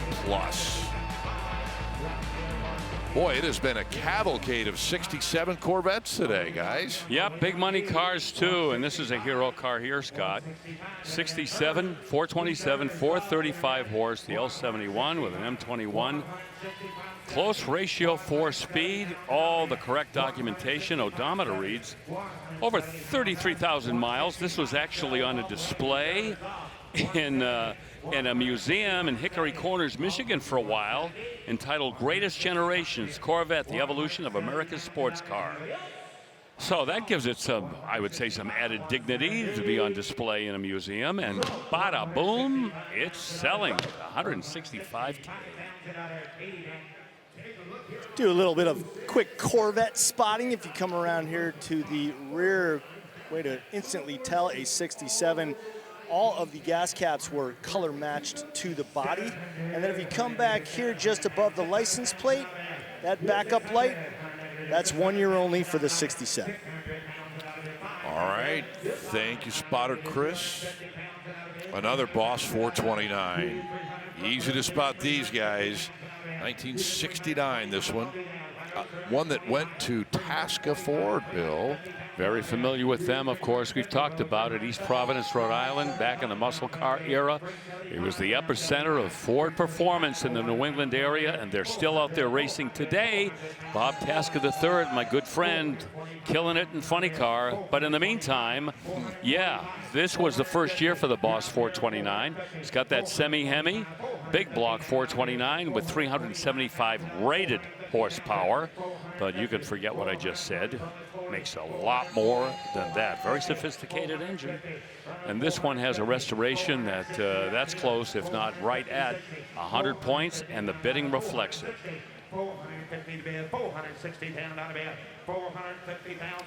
Well, we had that super rare color combination, Boss 9, a little earlier that brought 570. Not expecting quite that much dough on this one, and that's still okay. 450 is strong money. Oh, yeah, and this is a great color, too, the candy apple red. And, of course, they all had 4 speeds, 391 traction lock rear end. It's got the Magnum 500 wheels, and all the eyeball you could ever want in a Boss 429. 450. You're on the back row, 460. 455. Huh? That's the first 60. 455. 460.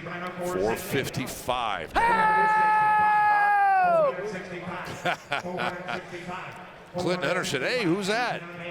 465 pounds and 465. It's not enough. That car is the first, it's one of the first 50. It's just going to kill them.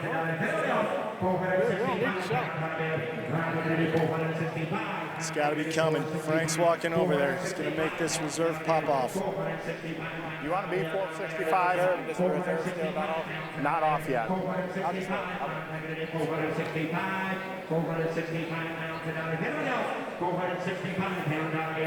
that guy lower left is close. I got 465 cars worth of waiting for the reserve to come on.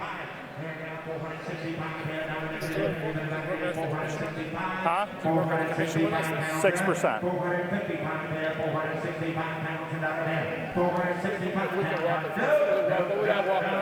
They're going to go with the reserve off? I got a guy that has won. I got one guy bid and one guy wanting to bid when the reserve comes off. Sure? Yes. 6%. Yes. All right. There we go. Laid it all out there, and the reserve comes off 455, and let's see what happens. 455. $460,000 last call. You want her? Anybody else? So $455,000. There you go. $455,000. Yep. 455 grand. Took you behind the scenes there. Frank has the prerogative to work on that commission, maybe from 10 down to 6 or whatever it takes, and everybody walks away happy. It's always one of two things, right? Either the rarity or the level of restoration. Obviously, with that candy apple red, the latter probably won the day there. Yeah, the rarity is automatic with these Boss 429s. Here's a 1964 Corvette convertible up next. Interesting little choice of options on this Fuelie. Well, you know, the first thing I look at when I see a 64 Corvette is whether it's fuel injected, because in 64 they raised the horsepower from 360 up to 375. But this has the special sintered metallic brake package. We've talked about it. Yes. If you buy a Corvette with sintered metallic brakes, understand those are racing brake pads, which only stop the car when they get hot. When they're cold, there's not a lot of braking power there, so that should be explained to you if you decide to purchase one of these automobiles. Also has the special front and rear suspension, the Z06 type, which was a fairly rare option in 1964. Only 82 of those Corvettes back that year came through with that setup. But it's got that Sebring silver, full wheel covers, white wall tires, so it doesn't really tell you very much about all of the hardware underneath. It makes it pretty rare. They should have borrowed those little plates from the GTH guys, the rent-a-racers, Yeah, right? Warn people. Warn people about these brakes, put them in the Corvette. 4-speed car, as you can see. Good shot of the interior right there. 25, could have any better, could have been 30, pan, 25, 30, car to block. That's leather, by the way. That's a leather interior. Okay, yeah. Good. Tinted glass, power windows, AM/FM radio. So this was optioned out pretty heavily when this was first ordered. 125. Won't do it. The bid goes on. Now I'll bring up. And you heard Matt Morvac indicate the bid goes on.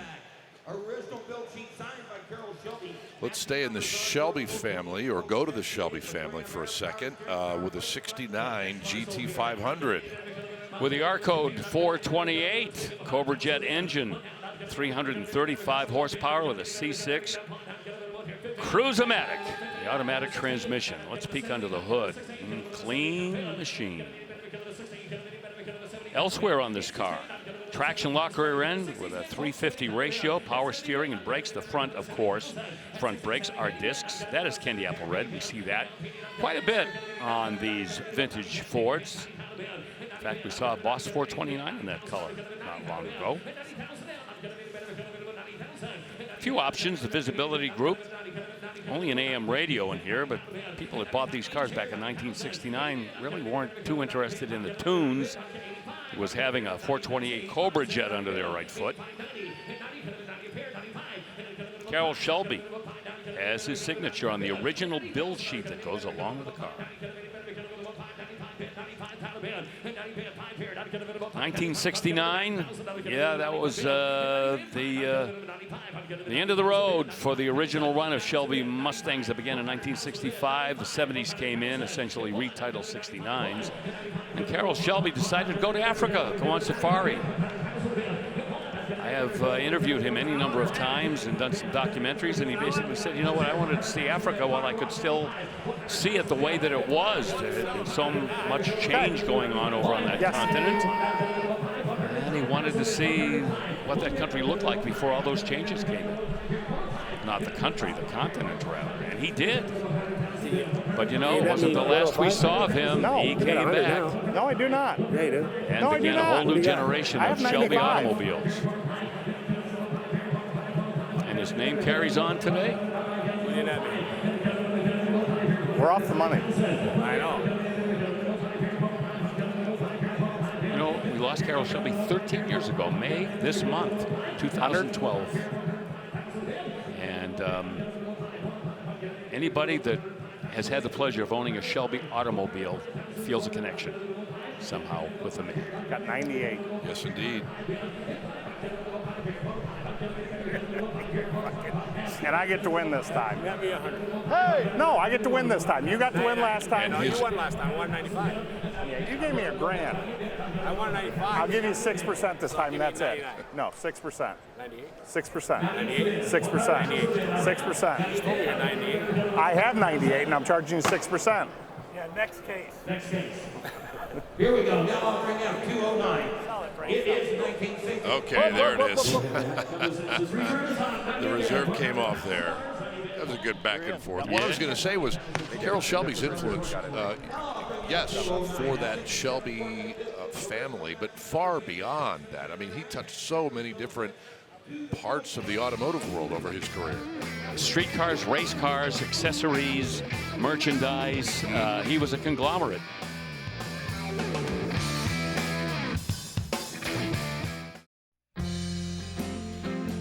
Oh, look at downtown Indianapolis. And we are at the State Fairgrounds, and more specifically in the Coliseum here, where we're taking a look at a 1949 Snowburger Offie IndyCar. Well, you're probably fairly familiar with some of the history behind these cars, Scott. This was built by former Indianapolis 500 driver and owner Russell Snowburger, hence the name. George Lynch was the driver of this car in 1950, 1951, but Freddie Agabasian was one of the other drivers. And Yep. I'm familiar with him because I think didn't he drive the Cummins diesel car one year?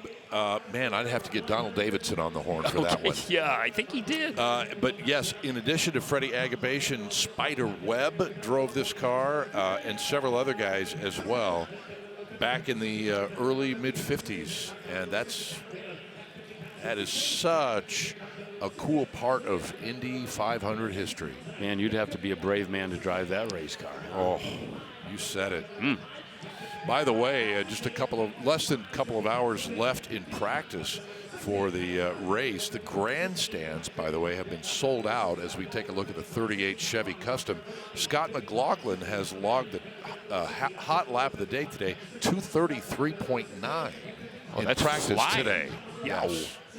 All right, let's take a closer look. Let's break it down here. This 38 Custom pickup truck, 502 crate motor with a 700 R4 automatic transmission. And what's lurking below? We'll show you. As there you see the chassis. Not sure why the license plate frame is mounted there, but I can tell you that that is a polished differential casing you see there.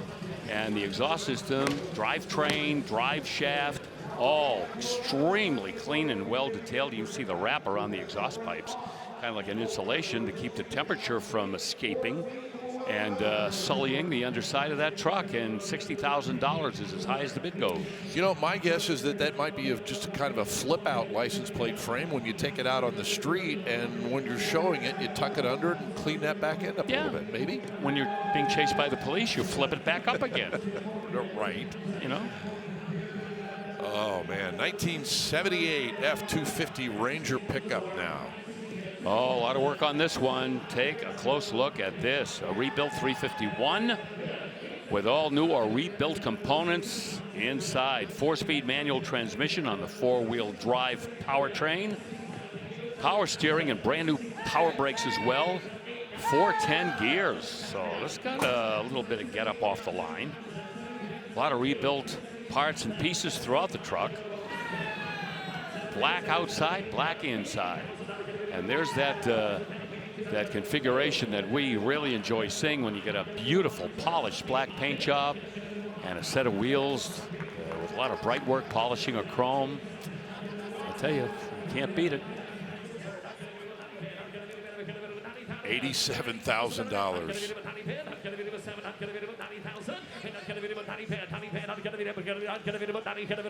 I don't know, but that seems like super strong money for an F-250 from '78. What do you think? Well, you know, when you take a look at the work that's been done on it and all of the rebuild parts and pieces and the finished product, it looks fabulous. You know, this is what usually what drives the bidding. It's what the vehicle gives you in terms of appearance and performance. Certainly can't question the reliability. Everything's been rebuilt.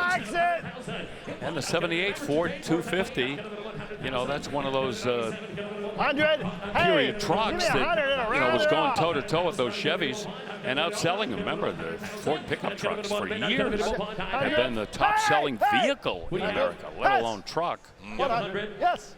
Very true. I think we just got to 100,000 on this. 100. Wow. Wow, it's right. Kind of proves my point here. People will pay for quality. 125. I'm going to be a bit of a pair. 125 pair. Not going to be good. And I'm going to be not going to be a bit of a pair. 125 pound. 100,000 sold. 100,000. Wow, and even $100,000. That is a strong pickup truck. Chris Jacobs, let's send that out to you in the 303 staging lane. Thanks, Scott. Well, when Zora Arcos Duntov saw the prototype Corvette at the Waldorf Astoria in 1953, he was so enthralled that he wrote to them and convinced them to hire him to work on the Corvette. Well, 2 models a year later in '55, he had convinced them to add the V8. That's what that gold V badge denotes. 265 V8 under the hood. This is one of the rare ones, too, with the 3-speed manual transmission. So quite delicious looking, especially in its copper metallic over that tan interior. Another stellar Corvette coming across the block in just a little bit, Scott. Danielle, what do you got with some cars that we will see tomorrow? Yes, from the Corvette to the Ferrari. We have 15, Steve Matchett. They're going to cross the block tomorrow. About 5 of them surround us now. You may not know, but our good buddy Steve Matchett is a Formula One championship-winning race mechanic. Worked for Benetton, not Ferrari, but Ferrari. You did work for Ferrari at one point, and Mr. Enzo Ferrari, I know, was a big inspiration to you. Yeah, it was. I was working with Ferrari's road car division in '87 and '88, a time when Enzo Ferrari was still running the company. Fortunately, we lost Enzo in '88. And at that time, if you remember that Formula One season, McLaren was so dominant. 15 out of 16 wins they had. They lost but one race, McLaren. They lost it to Ferrari. It was a 1-2 at Monza in the days after Enzo Ferrari left us. And I remember being so inspired by that, I thought, I have to get involved in Formula One. I had a great career in Benetton, won 2 world championships with Michael Schumacher and the Constructors' Championship with Benetton. I turned down an opportunity to work to Scuderia Ferrari by my former chief mechanic, who offered me a position there, and it was such a difficult decision, Danielle, but I thought, I just started working in TV, and I thought, that's going to be my story, it's going to change. So I have had a great time in Formula One and a great time with Ferrari, and I'll always have a soft spot for them. Ferraris are very special, and we've been looking at the prancing horses that are surrounding us now, Steve. What really stands out to you about what's coming across the block tomorrow? Well, really, again, the thing that Ferrari do so well is market their history. You see the prancing horse almost everywhere, on the back of every car. We see it on the wheels. That logo was gifted to Scuderia Ferrari, to Enzo Ferrari, and they're such a fantastic team at using their history to sell their modern technology. Cannot wait to see these 15 Ferraris cross tomorrow. Scott Hoke, think they're going to go for some big money. Oh, be still my heart. We have already had $1 million Ferrari today, and we will have more than one chance to get into that category tomorrow as well. Thank you, Danielle. Thank you, Steve, very much. Right now, we are looking at a 1960 Cadillac Eldorado Baritz convertible, Brother Bill. Oh, poetry in motion right here with that 390 Cadillac exclusive V8. With that silky smooth automatic transmission that General Motors perfected. White, black soft top, and a black interior, and it sells for $85,000. The Eldorado Baritz, that is the top of the line. Well, as we take a look at a 1953 first-year Corvette, I want to give a special little mention to the members of the Mississinawa Valley Corvette Club from Marion, Indiana. They are some of the drivers that are taking care of all these cars going across the auction block all week long, Bill. Thanks, guys and ladies, doing a great job. Well, this 1953 Corvette takes us back. You know, we're kind of getting into that time machine to bring us to the very beginnings of the Corvette. A little 6-cylinder engine had 150 horsepower, and who would have guessed that from these obsequious beginnings, the Corvette would become a world-class sports car. By the way, Chris mentioned Zora Arkus-Duntov, who came aboard at General Motors and went into the Corvette division after they had already started building C1 Corvettes. Have any idea how many Corvettes Zora owned over the years? He retired in 1974. No, but by the virtue of the way you asked that question, I'm going to say 0. You're close. Yeah? 1 Corvette. Really? And it was the 74 Corvette they gave him when he retired. It's in the Corvette Museum. Can you believe that? So he never really bought one? Never bought one. That's hilarious. I could never believe that when I heard it. Yeah, this is a good one, by the way. Did I mention the NCRS Regional Top Flight Awards this car has garnered? Yep, that tells you a lot, and so does the reserve coming off. That is significant, $230,000. We see these sometimes flirt with that $300,000 mark and beyond occasionally. Well, this may get there, although I think kind of like on the flattening of the curve right here. 245.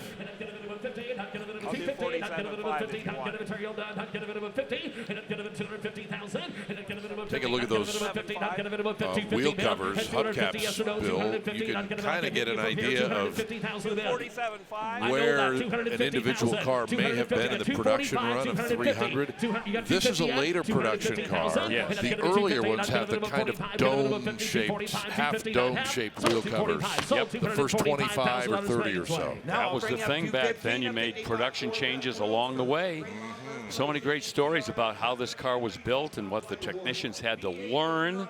The people laying the fiberglass for the body, what have you. It was on-the-job training that first year. Yeah, I'll meet guys on the assembly line going, hey, Walter, where does this go? Whoever Walter is, I don't know. Well, could have been a Walter. Hey, Bill. Yes. You want a little bit more Zora knowledge? Zora Mania.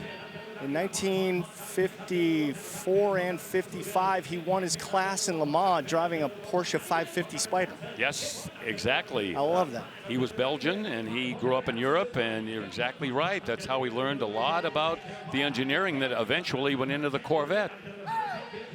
Well, here is one. Thank you, Chris. Good intel there. This is a car from 1955 now. Yeah, a couple of years down the road, and the Corvette's growing up a little bit, getting a little bit better as time goes on. In 1955, the V8 debuted, the 265 cubic inch V8, which this Corvette has.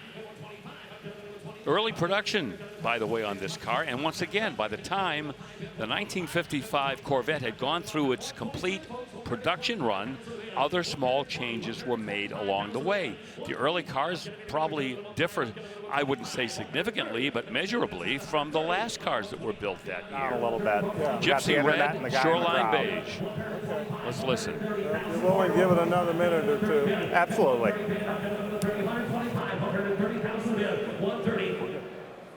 I know. Dana Mecum is confident this is going to sell. He's waiting with the sold sticker right there.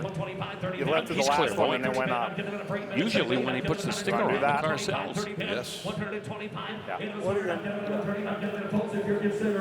That one was over there for sale. 125, telling you. That's happened a couple times over the course of 18 years. Oh, I almost. rarely see him fail. 125,000. Sold for 25. Sold for $125,000. All right, 125 buys that Corvette from 1955.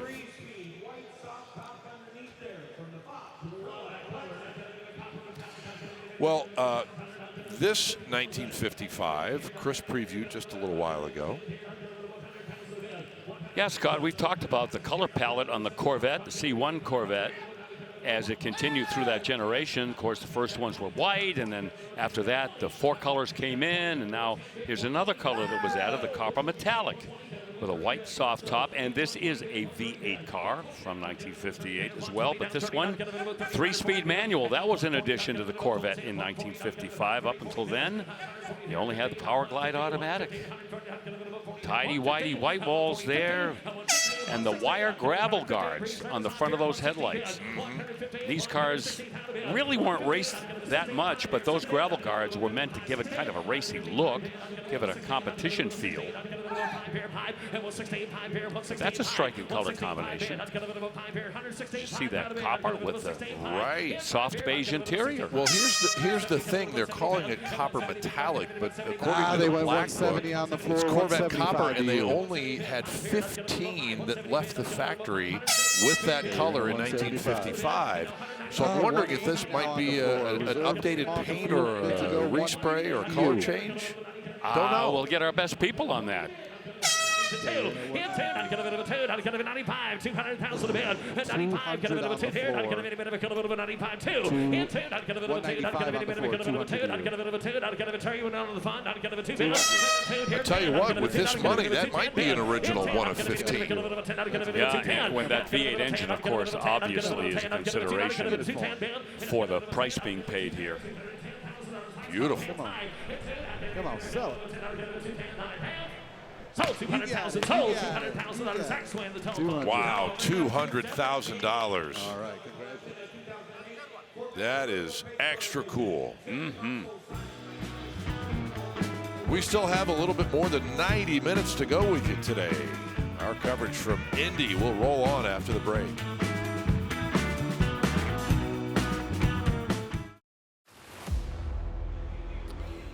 It's the first year that Ford's really been serious about Le Mans. It's a very impressive sight. Obviously, the chief competitor is Ford. When Ford went to Le Mans, it wasn't about selling cars. It was about winning races. Well, one of the most historic cars that we've ever had here, Bill. This Ford GT 109 prototype 1965. It's in the building right next door, and it will be crossing the block tomorrow. In the pantheon of great Ford GTs, that one would certainly be a member. Just a historical tour de force. Coming up tomorrow, our final day of coverage. The last of our 24 hours with you here on ESPN Plus this entire week. Cannot wait. By the way, I have to quickly correct myself as we look at this Corvette. Okay. It was pointed out that I said Arcus Zora Duntov earlier when I was talking about a Witt Splindo coupe. So I just wanted to correct myself. Oh, you are classic, man. You are the best. So is this. How about that $165,000 price right now? You bet. 2013 Corvette ZR1. This is the C6 ZR1, 638 horsepower. This was, well, documented to be the first production Corvette to go over 200 miles an hour, and I believe it. Reserve is off at $172.5, but you know, the thing about this car everybody comments on is that clear window over the engine to get a good look at what's going on underneath there. Love it. 172.5. Just bought that ZR1. Here's another one. We talk about the end of the line for the C6. Now the last year of the C7. And we've had a few of these today that have been selling for big gorilla money. This one in Sebring Orange. And we'll just quickly run down the specs again. 755 horsepower, supercharged 6.2. This is with the automatic, 8 speeds. We had one with the 7-speed manual earlier. And they put paint protection film on the entire car, and we see that happen more and more now because these synthetic coatings that they can apply to these cars really preserve the paint and give it an extreme shine, as you can see. Carbon fiber parts and pieces such as the front and rear spoilers, carbon ceramic 4-wheel disc brakes with anti-lock technology. Loaded car. Big money. 175. Here's a question for you, Bill. 2 consecutive end of generation ZR1s. What about next year? What's the rumor mill like for 2027 about a C9 maybe? Have you heard anything? You know, there's so much uncertainty now in what's going to be happening with these cars. We get a rumor or an announcement, but what actually gets built and what it's going to have, how it's going to look, you know, a lot of times you got to wait and see what they're going to offer to us before we know what kind of future it has. Look at what's happening to that Dodge Daytona, the new one. Oh, absolutely. A lot of uncertainty with where that car is going to go. Very true. 180. Just bought that ZR1 from 2019. Okay, it's Mopar time, and Chris Jacobs is headed to the block for a 2016 SRT Hellcat. Yes, sir, Scott. Under 1,000 miles on the clock on this 2016. So I guess this was the moment they were waiting for. Get it up on the Mecum auction block. This is why it's been preserved. Narrow body. Really, the only thing that's not stock that I can tell are the custom wheels that are at all 4 corners. Of course, powered by that 6.2 liter, making 707 horsepower. Pitch black exterior over black interior. And again, I mean, who knows the reason why it's been essentially mothballed, but you're getting a brand new car here. Looks brand new too.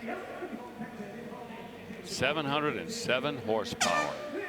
Debuted in 2015 and rocked the high performance world. Yeah, flawless exterior. I mean, it's just obviously been garage kept for all those years. Yeah, no chips, no dings, no road rash. Really nice. And, you know, Dodge really didn't change this design the entire run. Pretty much all the interiors are exactly the same throughout the culmination in 2023. Yeah, right. So 53 buys that one. And right behind it is a Demon from a couple of years later, 2018. We all know the story here. Well, absolutely. As we've talked about a couple times today and many times in the past on Mecum Auctions, 840 horsepower with, as Bill calls it, all the goodies out of the Demon crate that comes along with each one of these cars. Wide body this time.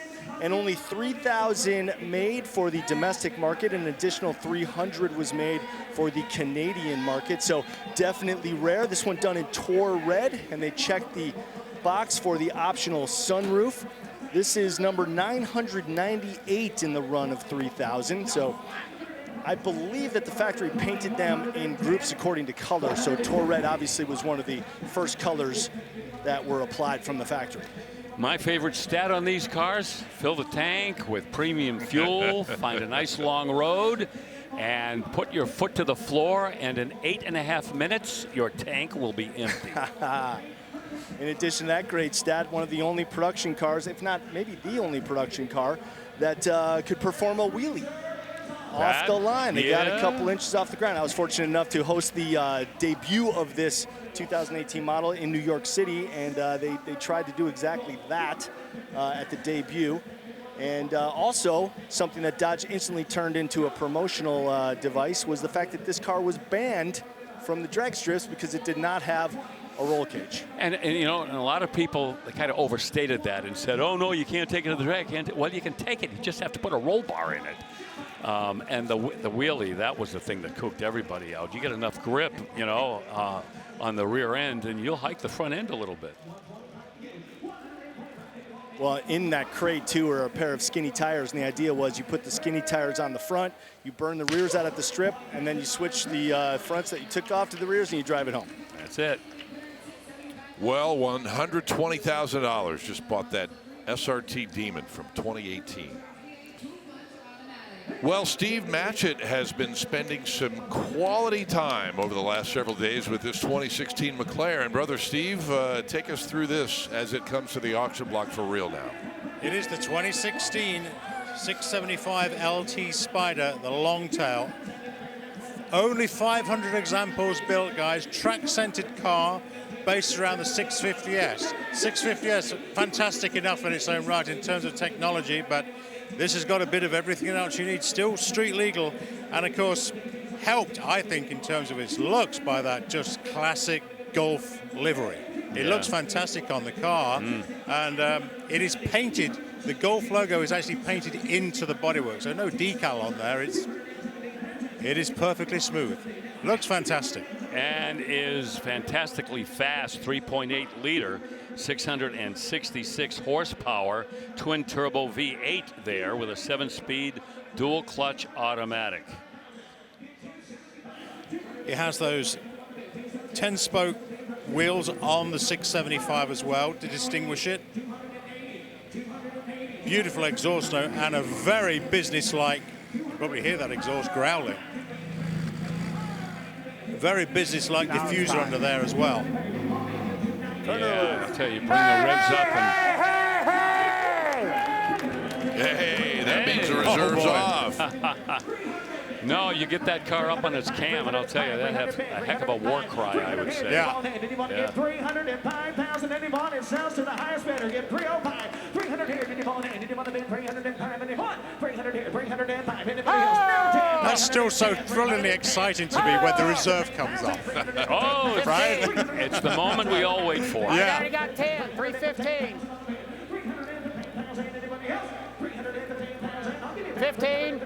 320, 320, 325, 325, 325. Did you want to give it 325,000? 325,000, sir. 320 bid. 30, 330, 330,000 to the 325, 330 where? 330. Still going up. And by the way, this makes 9 of our top 10 cars to crack 300,000 today. 325 is bid. Do you want 330,000 anywhere? 330,000. Did you want to bid? 330 bid. 330 bid. Anybody else last call? 325. Did you want to get 330? So 325,000. 325, guys. Appreciate it. Thank you. Big paper. Love that. Beautiful. And what a car it is. Yeah. With manual shifting mode and paint protection film to the entire car. A little bit more restraint, if you can say that. It will accompany this 2019 McLaren 720S.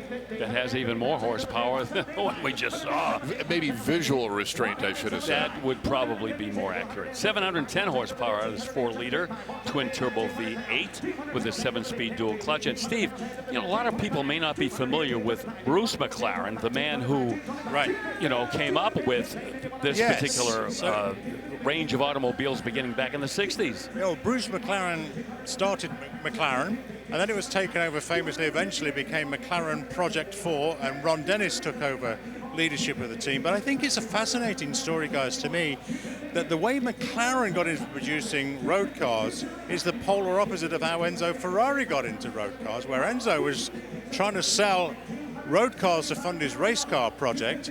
And conversely, with McLaren, they were an ultra-successful Formula One team, multiple championship winning team, and only then said, now we'll use our racing heritage to sell the road cars. Exactly. And worked out fantastically well. 91, I can remember some of my colleagues from Benetton were persuaded to go to McLaren and start that road car project, but they've done stellar stuff in a relatively short period of time. Right. Carroll Shelby never wanted to build street cars, but he had to. It helped to fund his racing operation. There it is. Because Ford wasn't giving him all the money he needed. Right. 1926 Duesenberg model, a Fleetwood dual cow Phaeton. Its matching numbers. Well, the bid goes on at $250,000. With a straight 8-cylinder engine, a manual transmission. And, you know, of course, the McLaren F1 back in, I think, 97 or whatever, that really was the car that touched off the whole hypercar movement. Yeah. That was the one that paved the way for everything that came after. Well, if you remember that, it was definitely McLaren and the pursuit of excellence. Yeah, boy, he All hit right, let us dial back the calendar nearly 100 years to a Duesenberg Model A. We see a fair number of Model Js on our auction block, but this is exceptionally presented in a very rare car, Bill. Top-notch restoration. 3 owners documented on this car over the last 80 years. And the Model A, this is 1926 now. This is when the Duesenberg brothers, Frederick and Aussie, well, August rather, not Aussie. They weren't Aussies, by the way. They were from America. I don't want to confuse you. Augie, yeah, August yes. Duesenberg, right. They were still running the company. They were not very good businessmen. Eventually, they sold it to Mr. Cord. But in the meantime, this was the kind of automobile the Duesenberg brothers were able to produce. And what do you got to say about this car, Steve? It's beautiful. I'm fascinated by the radiator grille that looks like honeycomb. It's a beautiful little touch on the car. But again, superb restoration.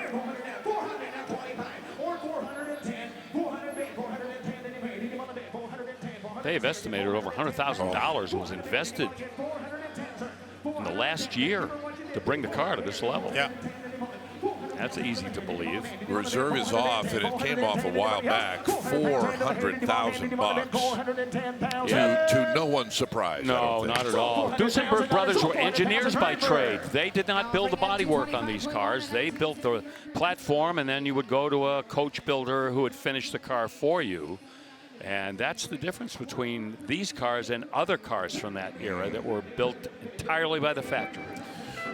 Okay, a $400,000 doozy. We'll have a few more doozies from the Corvette world coming up. Stay with us.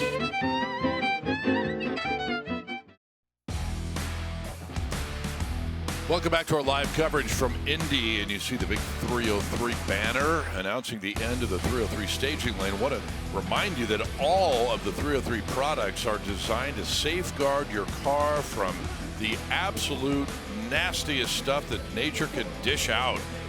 They go through rigorous internal testing, lots and lots of field tested trust for more than 40 years. And you can find out more about this lineup at 303mecum.com. 303 is proven to protect. The Protect-It, the interior cleaner, man, just a tip of the iceberg as far as the long list of products. All right, on the block right now is a 1969 Corvette convertible as we begin the collection from the ultimately preserved Corvette collection of Dr. Mark Davis. Let me quickly tell you about Dr. Mark Davis, the chiropractor that I mentioned earlier. This is one of the cars in his collection. John Craman and I had the pleasure of visiting him not long ago. Ultimately preserved Corvettes. That's an understatement. He seeks out the most original cars he can find and the documentation to support it. I'll just say this.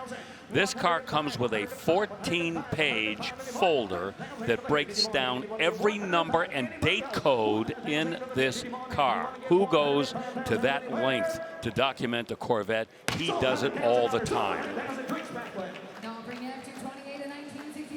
Well, in the first of these cars, 5 of them just sold for $100,000. And that is way more than we see 69 Corvettes trade at. 350 cube, 350 horse V8 with a 4-speed. You know, certainly a formidable powertrain, but that's not the story of this. Here is a 1967 right behind it, and again, massively important car and valuable, documented everything. This has won awards that have never been given to Corvettes before. I mean, that's how special this is. I can't give you the whole rundown on this automobile when it comes to NCRS and Bloomington Gold and all of the certification and all of the accolades and achievements that this car has been responsible for, once again, 390 horse, 427, nothing real special there with a 4-speed manual. But all you see on the description of this automobile is the word original. That is a quintessential Mark Davis Corvette. Yeah, save up all your ooh-la-las and all your OMGs for this car because well-deserved. As I said in my preview, the only non-original components on this car are the tires, the battery, and one radiator hose. And who knows when that radiator hose was changed, so it could be late 60s. So pretty much as it was on the showroom floor. Right, yeah, maintenance items really don't count when you're talking about a car being original. This is a training car as well. The NCRS says, hey, judges, when you learn how to document and learn how to judge a Corvette, this is the standard by which you measure every other Corvette. I'll tell you a little secret. All of Dr. Davis's cars could be used for that. Very good point. Very good point. $230,000 for this one. Here's another, 1962, last year of the first generation C1, unrestored.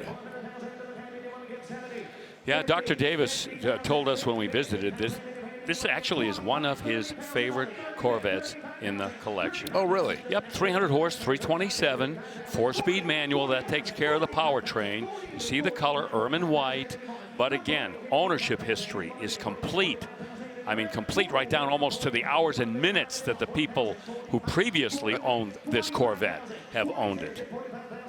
Dr. Davis acquired this car in 2013. Original drivetrain, chassis, engine bay, oh my. All the paperwork, owner's manual, been preserved in a paper envelope. As the original hardtop wrench that came with the car to attach the auxiliary hardtop. Really, very few people can compare with Dr. Davis when it comes to the preservation of the automobile and the documentation. There you see him on the left of the screen, Mark Davis in the white shirt, black ball cap. But nobody's bid except for me. Really? Take the reserve off, maybe somebody come in. Take it off. Okay, there we go. Who your potential buyer was. Did you want to get 55,000 anywhere? Anybody bought in? Did you want to get 55? They took the reserve off. 55. Anybody want it for 52, 5, 7, 55? Now the internet jumps in. Strategy works. I tell you what, it's almost an obsession of Dr. Davis, but it's a healthy obsession. Yeah. You know what I mean? Keeps him young. And he will tell you that the search for the paperwork and the originality and all of the documentation that he has on all of his cars, that's what keeps him going. The ownership is great, of course, sure, but it's the process of just verifying everything about these cars is what it's the chase makes him happy. So did that sell for 55? Yes, sir. Was that what it was? Yes. Okay, very good. Next up, L79 equipped 1967. In Sunfire yellow, popular color, with, of course, the 4-speed on the business end of that 327. Get a look at the under hood area right now. And there it is, open element air cleaner, the cast finned valve covers. And that is originality. That is not an engine room that's been completely restored and repainted and all that stuff. I mean, it is survivor quality through and through. Black interior. See the 4-speed shifter there. Original carpet in this car. Maintenance logs. Both original keys. I know people with new Corvettes don't have their 2 keys anymore. Tank sticker, we talk about that. 67 was the first year that you could get the tank sticker off the top of the gas tank, and it's still affixed to the tank. Many of them have been deteriorated and have just been ravaged by the elements. But Dr. Davis, he makes sure that it's still readable. Hey, Chris, I think I'm going to send you out on this assignment. Go check the front license plate. I think it's a vintage. It is. I noticed that too. It's an plate. Ohio plate. I believe that's where Dr. Davis is located. 1967 Ohio plate that says 250D. Wow. Yeah. Very Actually, I cool. think he makes his home in South Carolina. Oh, my mistake. You're right. But that license plate could belong to another car that he once had because he buys them from all over the country. It's a little refreshing to see a 67 with a small block in it, too. We see so many with the big blocks and the stinger holes, the stinger hood, so it's kind of nice to see a small block 67. Well, that's the one to have, that L79. That's a little tiger. Odometer reads just over 23,000 miles.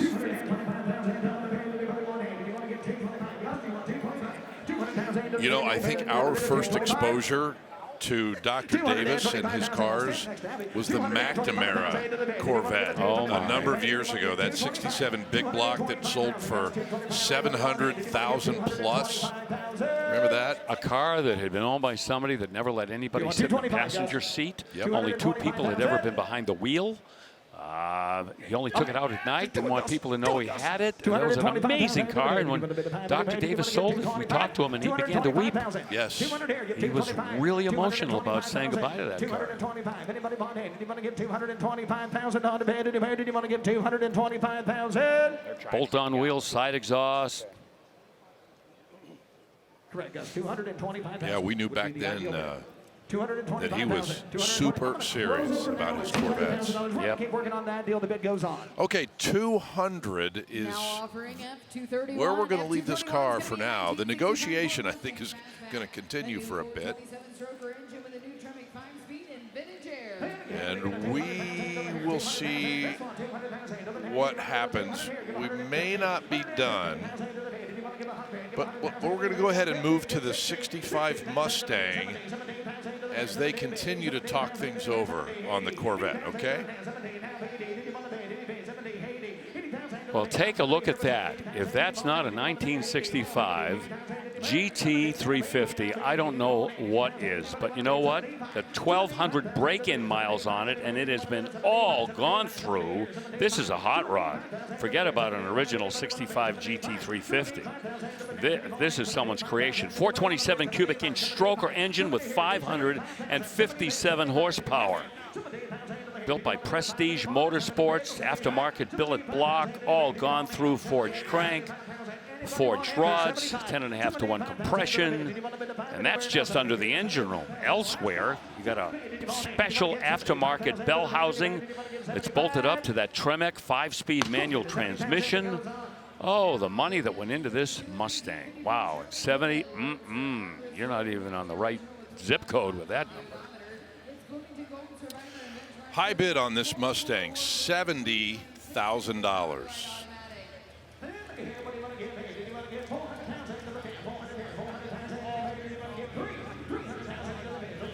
Here comes another Corvette, another one from 1954, Bill Stevens. It's going to hit the brakes in the middle of the auction block. It is a slumgullion of 1954 Corvettes today. Good Lord, and this one with a 6-cylinder, like they all had. V8 came a year later, automatic, as they all had in 1954. But we haven't seen this color yet. This is that pennant blue color. The odometer reached 3,087 miles. Wow, NCRS, they've gone all over this Corvette Top Flight Award. Got the NCRS Performance Verification and the Duntov Mark of Excellence certification from NCRS and 3-star bow tie certification as well. You know, this is a car that Dr. Mark Davis probably would really be impressed by. They painted 300 of these Corvettes in this color, by the way. 5 owners have owned it. And this was in the noted collection of Mike Yeager for quite a while. Mike Yeager from Mid-America Motorworks. 140, let's see if we can get it up here. Hang tight here. 145 is it. Now 150. You're out, Travis. 145, 150. 145. Been awful quiet today. Well, they're taking their time with this one. I got 145 bids, what I've got. Yeah, I have a feeling that the bid that buys this car is going to have to begin with the number 2. Wow, okay.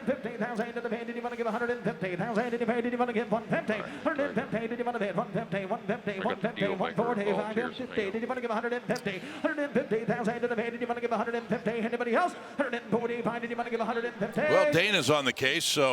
Yeah, double teaming him. 145, 150, 145, 150. Reserve is off 145. Give 150. Did you want to bid 145? Did you want to give 150? That's what you call a motivated seller. Did you want to bid 150? You got that right, brother. Sam Foles, by the way, is a judge for NCRS, National Corvette Restorer Society, and he has said there's no doubt in his mind that is the finest pen and blue 54 Corvette you're ever going to find. Okay. Well, you can take that to the bank then. For $145,000, we will step aside, closing in on our final hour with you today here on ESPN Plus. More coming up.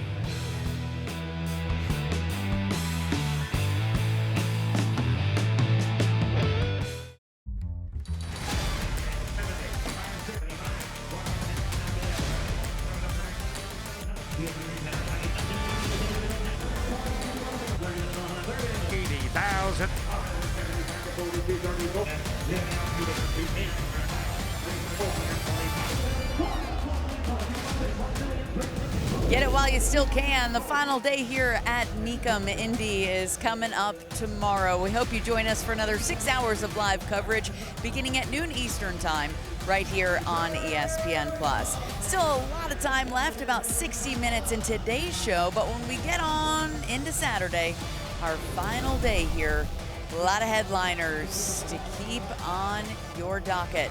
The Dave Frecka collection, top of the list. 7 supercars, all low mileage, including this showstopper, your 2015 Bugatti Vitesse. Only 2,200 miles, 1,200 horsepower, top speed 54 miles per hour. And Chris Jacobs will love this one because a lot of Mopar is coming to the block tomorrow, including this 1970 Hemi Superbird, one of only 177 with an automatic transmission. I love the lemon twist color, a show-stopping Superbird for sure. And how about this unrestored 69 Yenko Camaro in Hugger Orange, matching numbers, 4-speed, highly recognized Camaro, been featured in a lot of magazines, publications, car shows, and the best part, Scott and Bill selling at no reserve. I still can't get over the Bugatti, guys. 254 miles per hour top speed, 1,200 horsepower, like what? And hey, just a Chiron cleanup. JK used to say never trust a badge, never trust a Chiron. There's no such thing as a Hemi Cuda Superbird, just in case you were reading that a little too closely. Just a Hemi Superbird.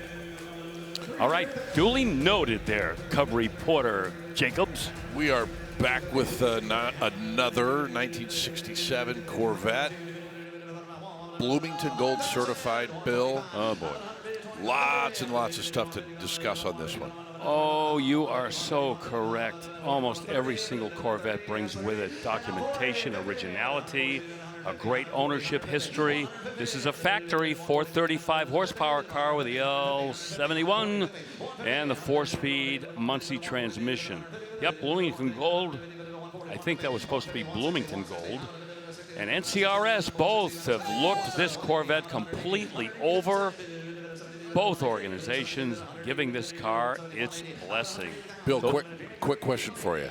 Original chassis, original fiberglass panels. Tell me how big of a deal that is on a 67 Vette. Well, the chassis, those are pretty resilient, but the body panels to be all original, so many of these Corvettes have had collision damage or have been involved in, a supermarket mishap, door dings, you name it.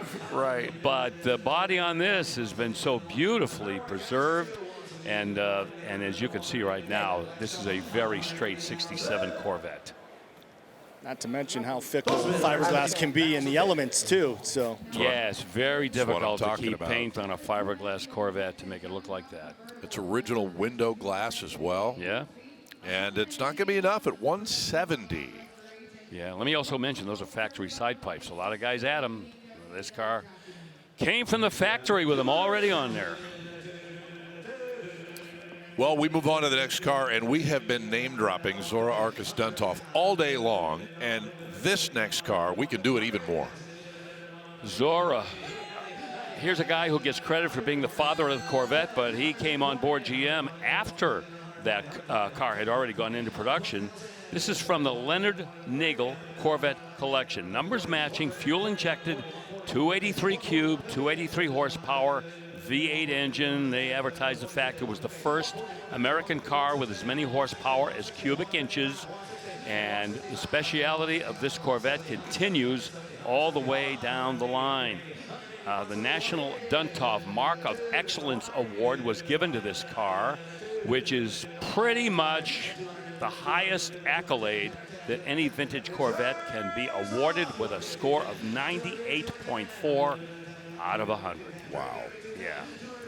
Reserve off $200,000.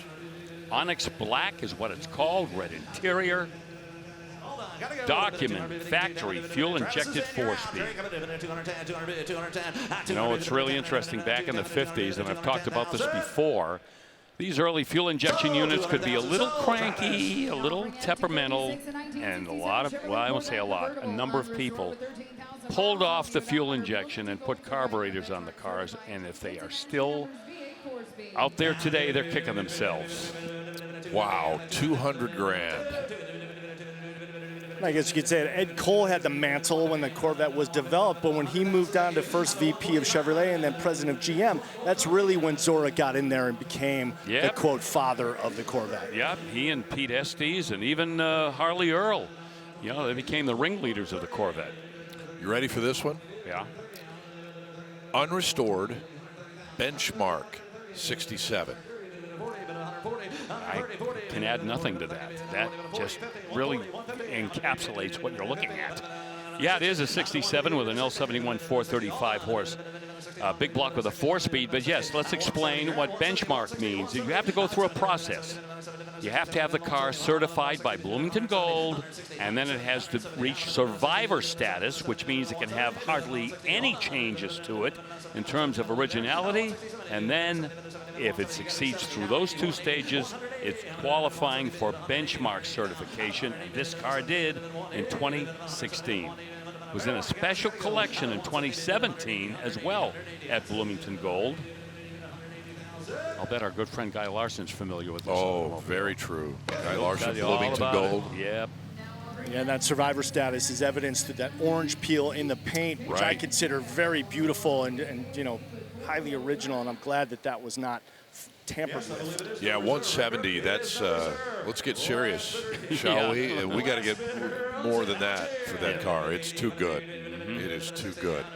Okay, we'll move to a 1979 Jeep J10 pickup truck right now.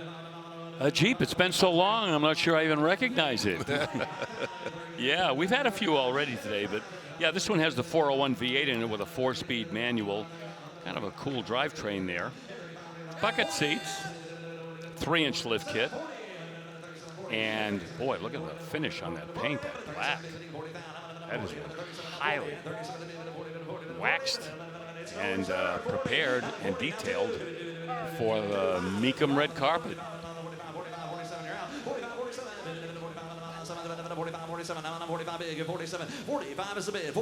Yeah, bringing some money here. No reserve is going to sell. Last call, fair warning, I gotta go. It's no reserve. 45, 47, 45, 47,000, and 45, 47, Mickey Thompson wheels, Mickey Thompson tires. So, and a new name on the title. All right, $45,000, as you mentioned. That sells no reserve. We have already 2 Boss 429s in our top 5. Let us see if we can add a third. How about that? You ready for more crazy money? Yeah. All right, stand by here. Concours rotisserie restoration on this Boss 429 only a year ago. It's been given awards, as you can imagine, Mustang events, MCA, Mustang Club of America Nationals in Des Moines. Period correct 429, so that's not the original engine. It's been replaced, but it is the correct 429 with that top loader 4-speed and the 391 traction lock and rear end. Competition suspension, Magnum 500 wheels, and the Wimbledon one. Yeah, with all the 429s we've had crossing the block this weekend in Indy, you know, the market is constantly fluctuating, particularly for these Boss 9s. I gotta say it's, you know, risen a little bit, perhaps, that benchmark, just due to the prices here at this auction. Hey, let me tell you something. That orange one, that coral one with the white Calypso interior, coral, yeah, that got everybody's attention. Sure and all did. the ones we've seen, that'd be my fave. Absolutely. 260, hold on. 250, 260, and 250, 260. Hold on, fair warning, gotta go. I'm gonna do 250, 260, 260. That one brought 570, by the way. Oh, my. Just in case you've forgotten 260, or didn't see it 255, earlier. 260. 255, Rocked my 260, world. 255, 260. How many 260, 260, say yes. And obviously what's keeping this one down, as Bill pointed out, was the non-numbers matching 429 that's in there. And to a lot of people, it's important, and you can see why if you're going for originality. But at least they didn't put a 347 stroker in it. That would have been a tragedy. You would have been asked to leave the building. Yeah. We're trying. We're doing everything we can. If we get them up to 300, does that work? I need 3. Jeremy's going to come off. You want 265?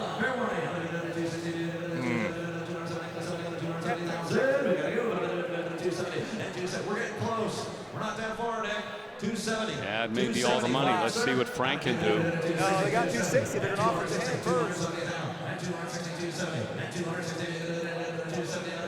There's 3 guys fighting over this. I'll net you the 260, and we got 2 guys, and we'll see if we can get. We'll split if it goes up. I know it's not what you want. Yeah, 260 to you. I appreciate it. Yep. We're just not there. Okay. 260, 270,000. Mecum rule. You got Mecum rule? Yeah, he's going to have to be 300,000. You got to be $300,000. Mecum rule, it's your turn. $300,000 buys that car today. The high bid's 260. You want to beat it? Yeah. We got 275. Well, it's not quite. Well, 270s.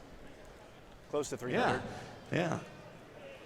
Gentleman raises bid to 275, Well, sir. 270, Well, that's a big service. 275. Yeah, he wants it.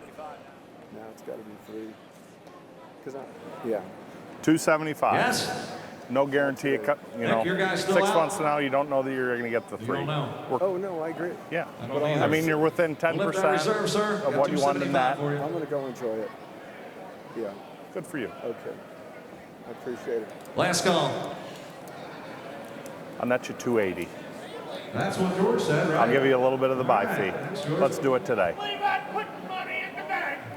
Yeah, listen to that. Yes, 275. 280 is a lot more to enjoy Anybody than else? a car.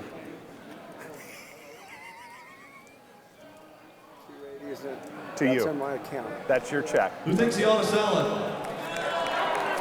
Deal is done. How about that? 275, 280. Frank Yes, is no, very gotta go. persuasive. 275, 280,000. Love the line he used. So, $275,000. $280,000 is more fun than driving a car. Oh, that is classic. I feel like both sides got a good deal there. I think so. Yeah. I think so. 275.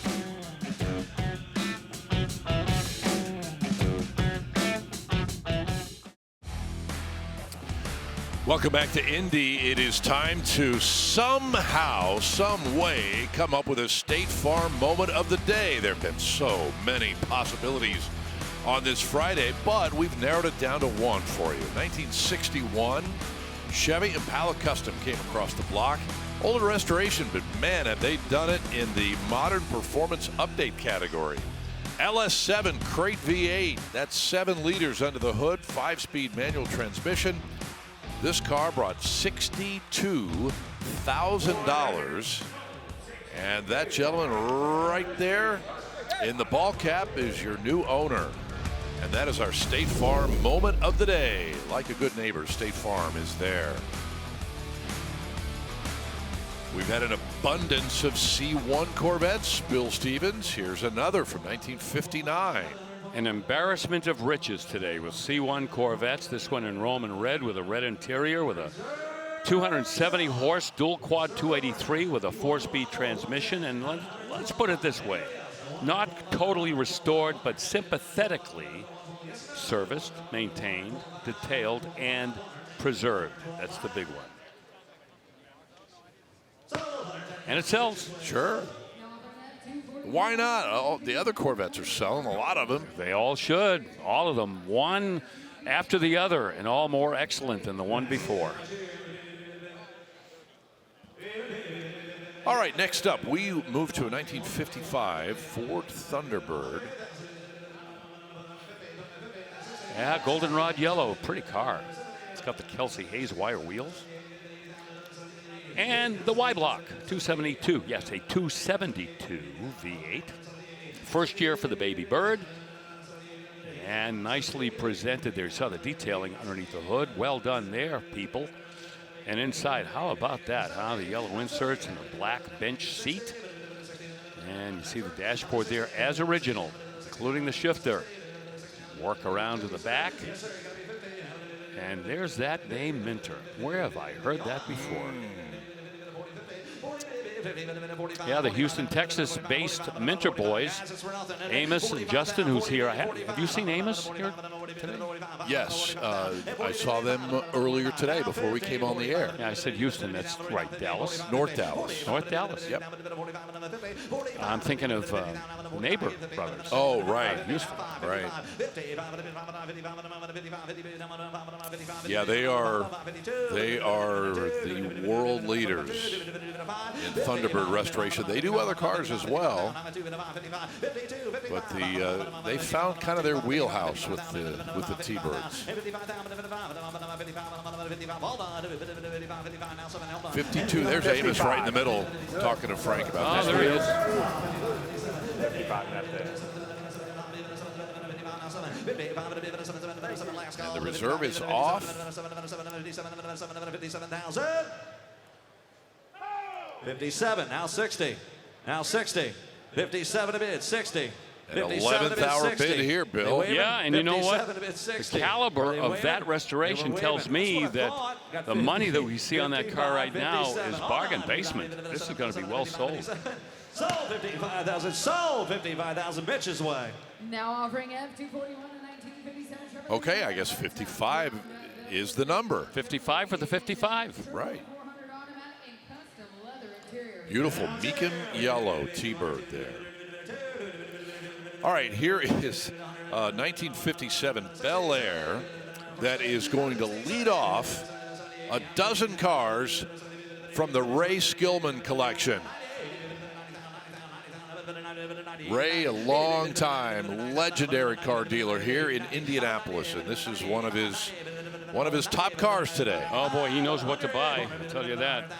Nickname of this car is Ricochet, and this is a full tilt custom all the way. The fellas out at Brent DuPont, California had this car built and then off to the SEMA show.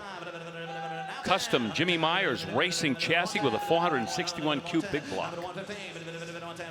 And so much other work, as you can see. It's been lowered. It's got a high-end suspension system with rack and pinion steering and a 4-link rear suspension with QA1. Adjustable pieces, Ford 9-inch rear end. Wow, nothing has been Mickey Moused. All really good stuff. Bayer cross-drilled power disc brakes, front and rear. Those are Coddington wheels. Copper color, beige interior, light beige. It is showtime. The bidders are swarming on this one. We did have 125 though. 135. We're selling her. We're selling her. 135, 140, 135, 140, and 140. I'm going to bid at 135, bid at 40, bid at 40, bid at 40. Last call, bid at 135, bid at 40, bid at 140, bid at 135, bid at 135, bid at 140, bid at 140, bid at 135, bid at 140,000. Proving once again, Scott, Come to Mecum, and you can buy a custom like that instead of paying to have it done yourself and come out way ahead. You are on point, Brother Bill. $135,000. More of the Ray Skillman collection coming up, but first we need to check in again with our colleague Steve Matchett with a car we'll see tomorrow. And I am standing alongside, Scott, an Italian masterpiece of engineering and artwork. This is a 2014 La Ferrari, called the Ferrari. And at the time, it was designated to be the most perfect Ferrari. Well, it's got everything you should have in this car. 900 horsepower, hybrid technology to improve that horsepower. And you'll notice that the car is, of course, covered in prancing horses on the back, on the wheel hubs, on the front of the car, on the flanks of the car. But there is one very distinctive badge missing that we usually see on a Ferrari on the flanks of the car, and that is the Pininfarina Design House badge, which is not on this car because this is the first car, other than the 308 GT4 Dino back in the 70s, that received no input from the House of Pininfarina. Moreover, last time I was in Maranello, I had dinner with Formula One aerodynamicist Rory Byrne, who had then retired from Formula One, and I asked him what project he was working on. He says, "Oh, I'm working on a little road car project. It's called La Ferrari. I think you'll like it." And when was this, Steve? How long ago? Oh, that was within about 2012, when they were just getting into the design process of the car. Okay. Yeah. Okay. So this is a 2014 issue. Right. But, fabulous. beautiful. And again, from the Dave Frecka collection, you see the Triple F logo on that car and several others in that building. Those are coming up tomorrow.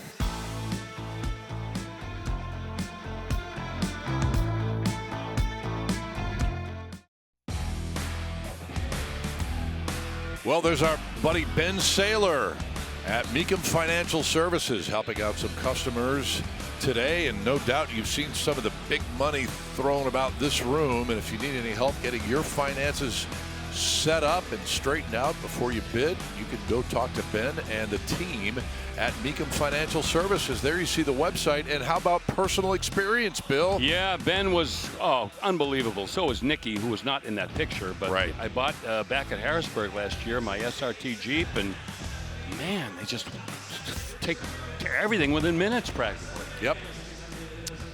All true. Here is a 55 Crown Vic Skyliner. When was the last time we had a Crown Vic? 1955. This is another one of those Fords that they were going after General Motors and Harley Earl and trying to come up with all of these styling cues and styling approaches that could outdo General Motors. And, well, this is one of those cars that they tried to do it with. And, well, they didn't outsell the General Motors cars overall, but they certainly gave them the fight of their lives. This is that hardtop version. Yep. Y-block engine, automatic. A couple of thousand of these were built, actually. Makes them pretty rare. On to a 1950 Merc Custom. Yeah, once again, this has escaped the lead sled treatment, although it has had a few modifications. You'll notice underneath there, you got your flathead. That's a 255 cube flathead. And it's been updated with some Edelbrock heads and Offenhauser intake and Edelbrock 4-barrel carburetor. That's the running gear. However, that's Eye Candy Wine Metallic. That's the name of that paint. It's got 57 Cadillac hubcaps with wide white wall tires. But it really hasn't undergone any exterior body modifications that would consider it lead sled material. Just a little hint, a pair of dice. Yeah, the dice door locks. For the door lock, yeah, that was common in those days. That is hilarious. I don't see any fuzzy dice though. No. You see that quite often. So that's a mild conservative sort of custom 50 Merc.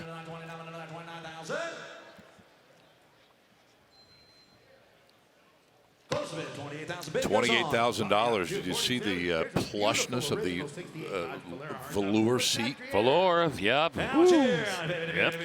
All right, Chris Jacobs, fill us in, please, on a car that we need to pay attention to tomorrow. Absolutely, Scott, and it's a good one. 1969 Chevy Camaro. This is a Copo car, central office production order, and they knew what they were doing. They ordered the 427. Now, the reason that Yanko sticker is on the valve cover is because this car has since been fitted with a Yanko cast aluminum engine block and aluminum cylinder heads. However, wasn't imported to Yanko, but it certainly is a genuine Copo car, one of only 1,015 ordered in 1969. Done up in Dover white with color-matched wheels, looking so good. Brand spanking new, black interior, not a flaw on it anywhere. 4-speed manual transmission backing up that 427.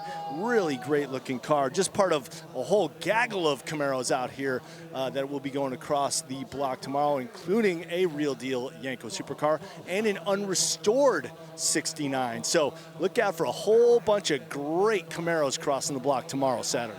Hey, Chris. Did I hear you say that has aluminum heads and an aluminum block? Yes, sir.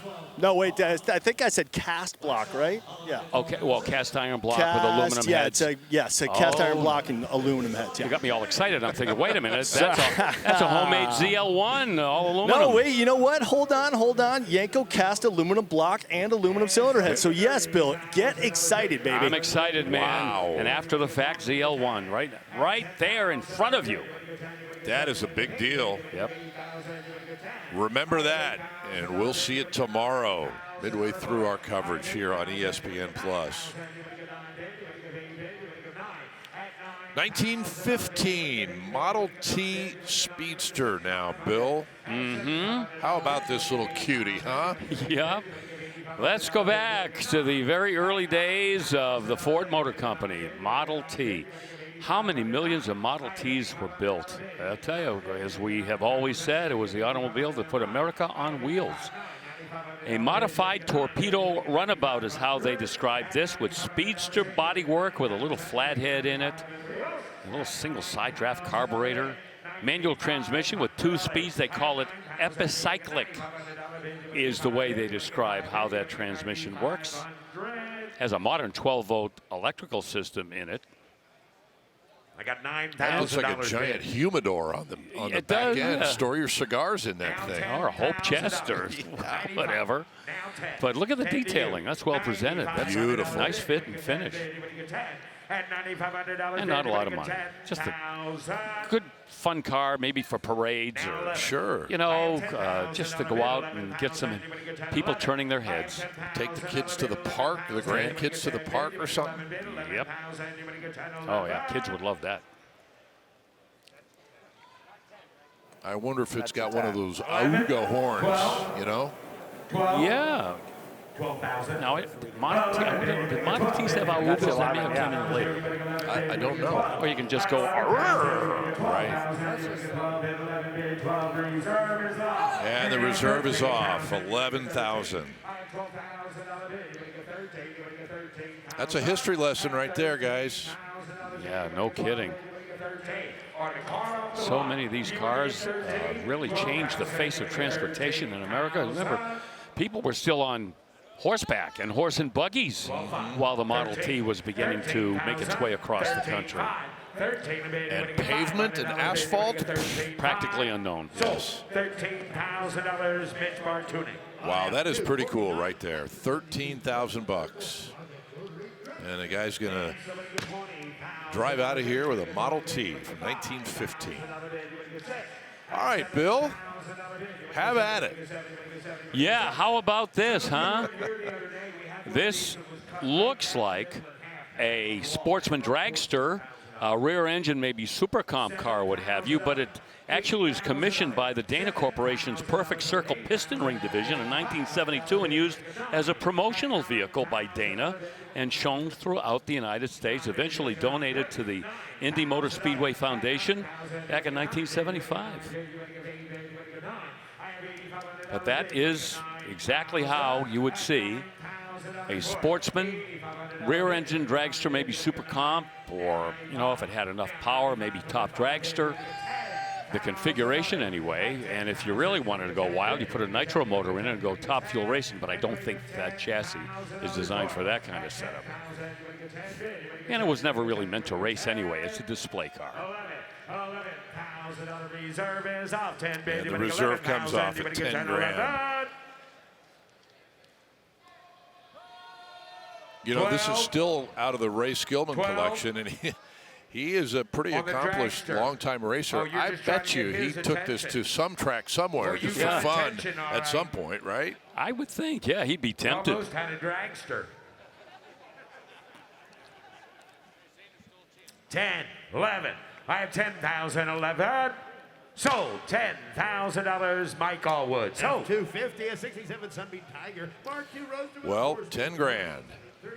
Somebody get 200,000, give 150,000, 150, give 100. New owner will no doubt try to figure out where he's going to put that. I just wonder how much work it would take to make it legal to go out and actually race it. I'm not sure what it has for safety equipment, what have you. Sure. But it looks the part. Sure does, man. That is super cool. 1967 Sunbeam Tiger Mark II on the block for us. Yeah, the story's been told 1,000 times about how the Sunbeam Tiger came to be with help from Carroll Shelby and Ken Miles and the Shelby boys. 633 of these Mark II Sunbeam Tigers were built. The Mark IIs indicate the 289 cubic inch V8. The Mark Is predominantly with 260s, although Mark I cars have been upgraded with 289s. And the 4-speed manual transmission coming up short at $85,000. And as that one hits, the bid goes on, we will hit the button that says head to break. More coming up. 20 minutes left with you today from Indy.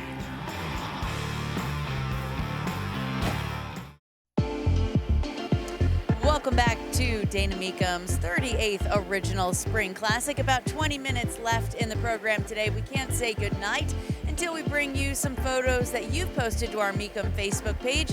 I call it Memory Lane. It's one of my favorite portions of the show, and congratulations to the happy couple back in September 1971. That's where we start on this edition of Memory Lane with Harlow J. Morgan Jr. and his beautiful bride in their getaway car, the Ford LTD. Married in the fall of 71. And note here, by the way, the LTD had a very long run. I hope it was a very long and successful marriage, as the car had a 21-year run with Ford. Eventually replaced by the Ford Taurus and the Crown Vic, also very popular for the Blue Oval. So thank you, Harlow, and best wishes and continued success. What a happy, beautiful couple there. Stephen Atanasi posted our next picture, says, I bought my 1972 Stingray brand new and still have it today. I love the split screen, Stephen. The car still looks great and you still look great. Both aging like fine wine. How about that?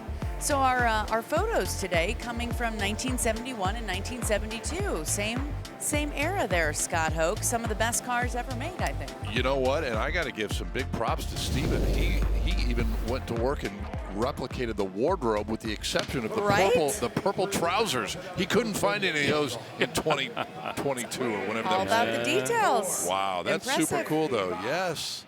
Very nice. Thank you, DT.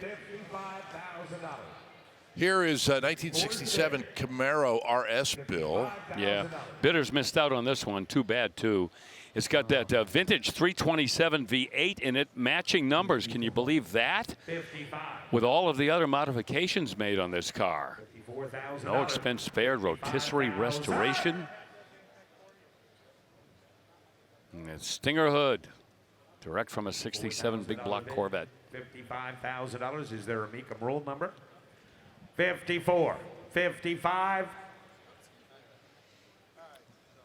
They're still working on it at 54. Okay, going to close the bid at $54,000. Appreciate your bid. Not quite enough. It's not a big jump. Yeah, it is, Doug. 57,000. Raise your bid to 57 and I'll sell it to you. Raise your bid to 57. No? Okay.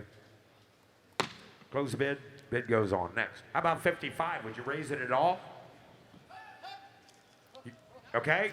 Somebody jumped in. 55. 56. Reserve is off. 55. 56. You want in now?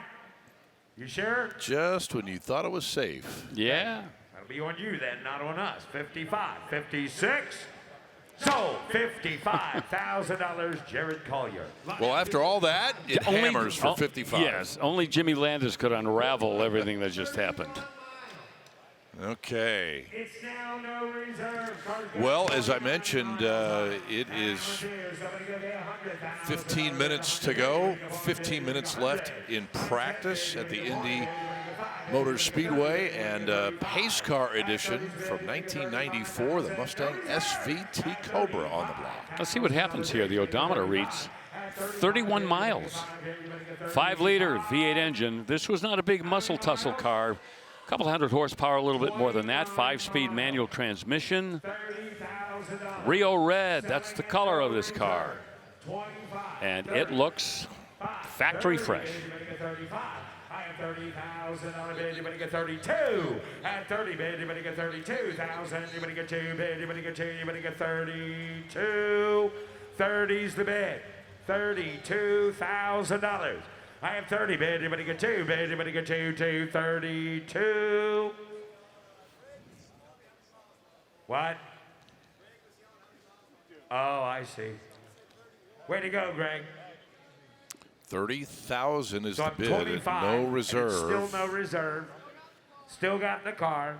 It still has 31 miles. That's it, 31 miles. Said 29 on the window. Gained 2. Getting in here. By the way, out at Indy today, $25,000. 16 drivers in excess of 231. Scott McLaughlin still has the top speed at 233.9. 30, baby, fast. 35. Very. About 32. By the way, just in case there are stat geeks out there, 240 horsepower, a couple hundred horsepower, whatever. But you know how I feel about factory rating when it comes to horsepower. 30, you can almost make up your own number.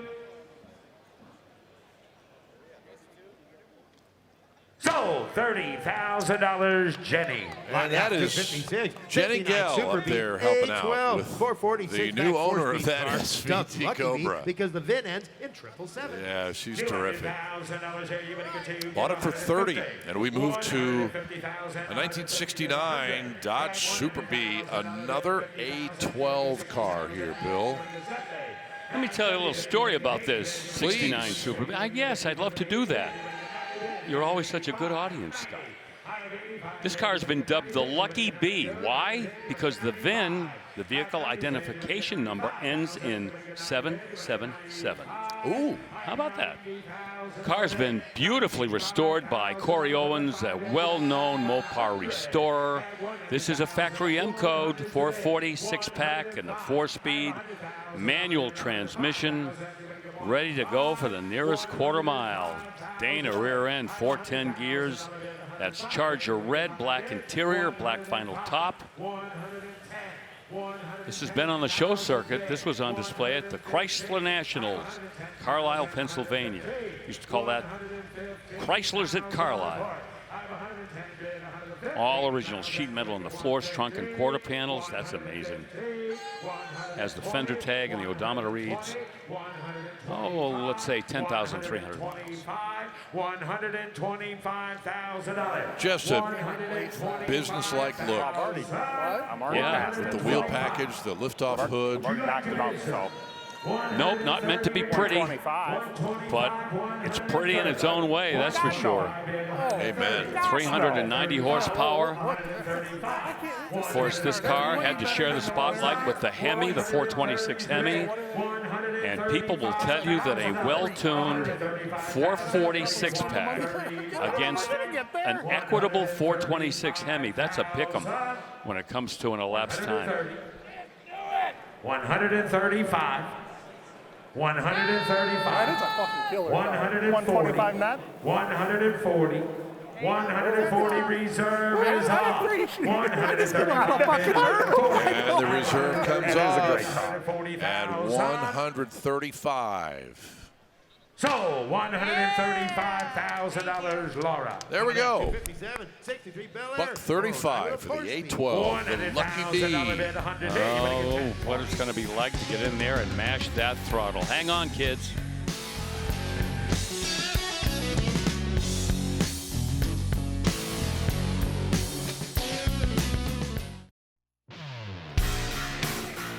We still have a few minutes left, time enough to run down our top sellers for this Friday. 2022 Ford GT Frozen White with that exclusive palette green dual painted stripes applied. That's a $17,000 plus option.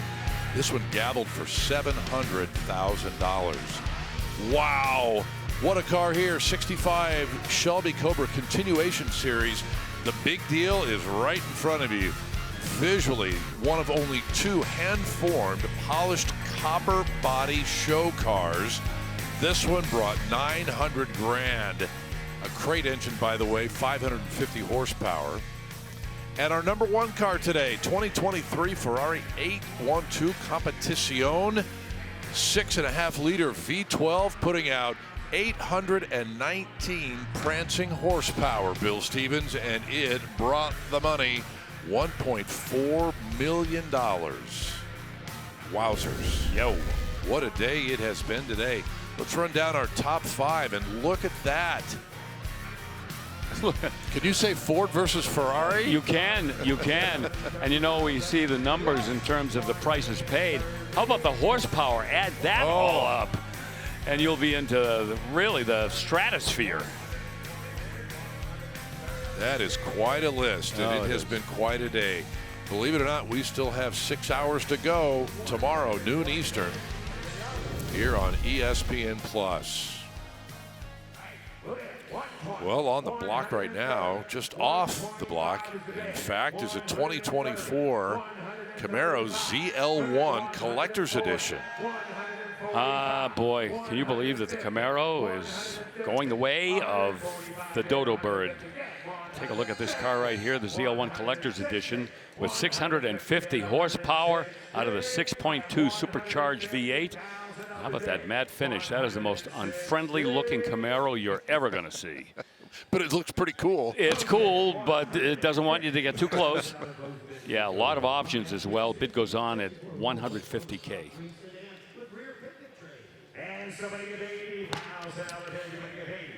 We have time for this 1964 Rolls-Royce Silver Cloud 3 four-door sedan. Living the life of luxury. Oh, boy. I can remember when all of the rock stars during the rock and roll era had to have one of these.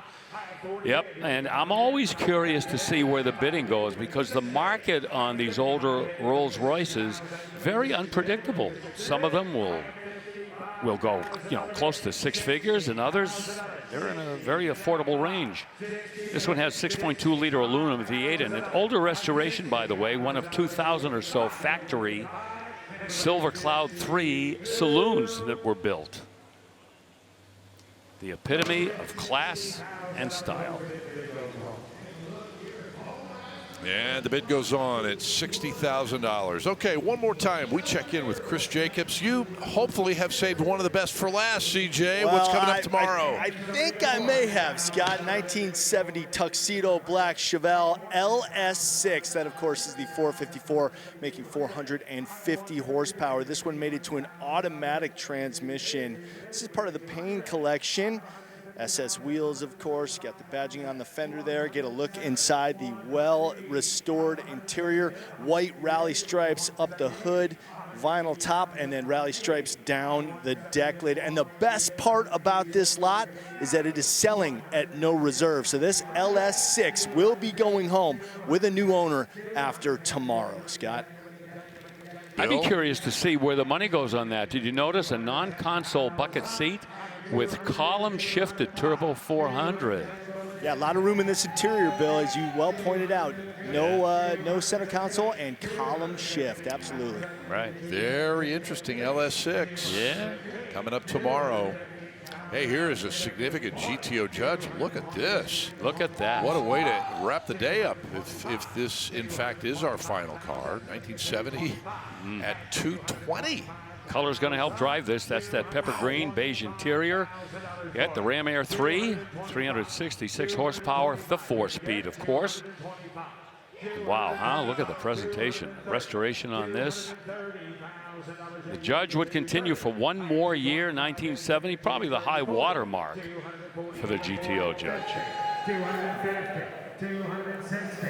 They are still working this one. Yeah, it's got factory air too. Let's not overlook that. That is going to help with the value.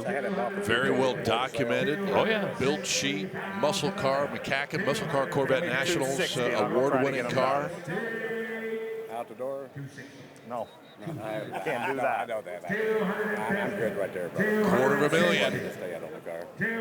Do 265 out the door. Optional hood tachometer. Ho! And air conditioning. 270, 270, 260 bid, 270. I'm not quite sure what Frank meant by that. 260 bid. 270, 260, 270, huh? the customer's not going to take 260, 270, 260 is the bid. $265,000. I'll do 240. Anybody else? 265. All right. Reserve is off. Excellent. Little powwow, little log rolling, and everybody got what they wanted. Indeed, and we get a terrific car to wrap up our program today. 260, are we done? So, yes, there it is, 260 grand to cap things off on a fabulous Friday. Well, you know what? As we do so, we have already logged 18 hours worth of cars and trucks here in Indianapolis, but we have another 6 hours to go. We'll be back tomorrow at noon Eastern, 9 a.m. out west to finish up our coverage of Dana Mecum's 38th original Spring Classic. For Bill and Chris and Danielle and Steve Matchett, I'm Scott Hoke. For the entire crew here at Indy, so long until tomorrow. Have a good night.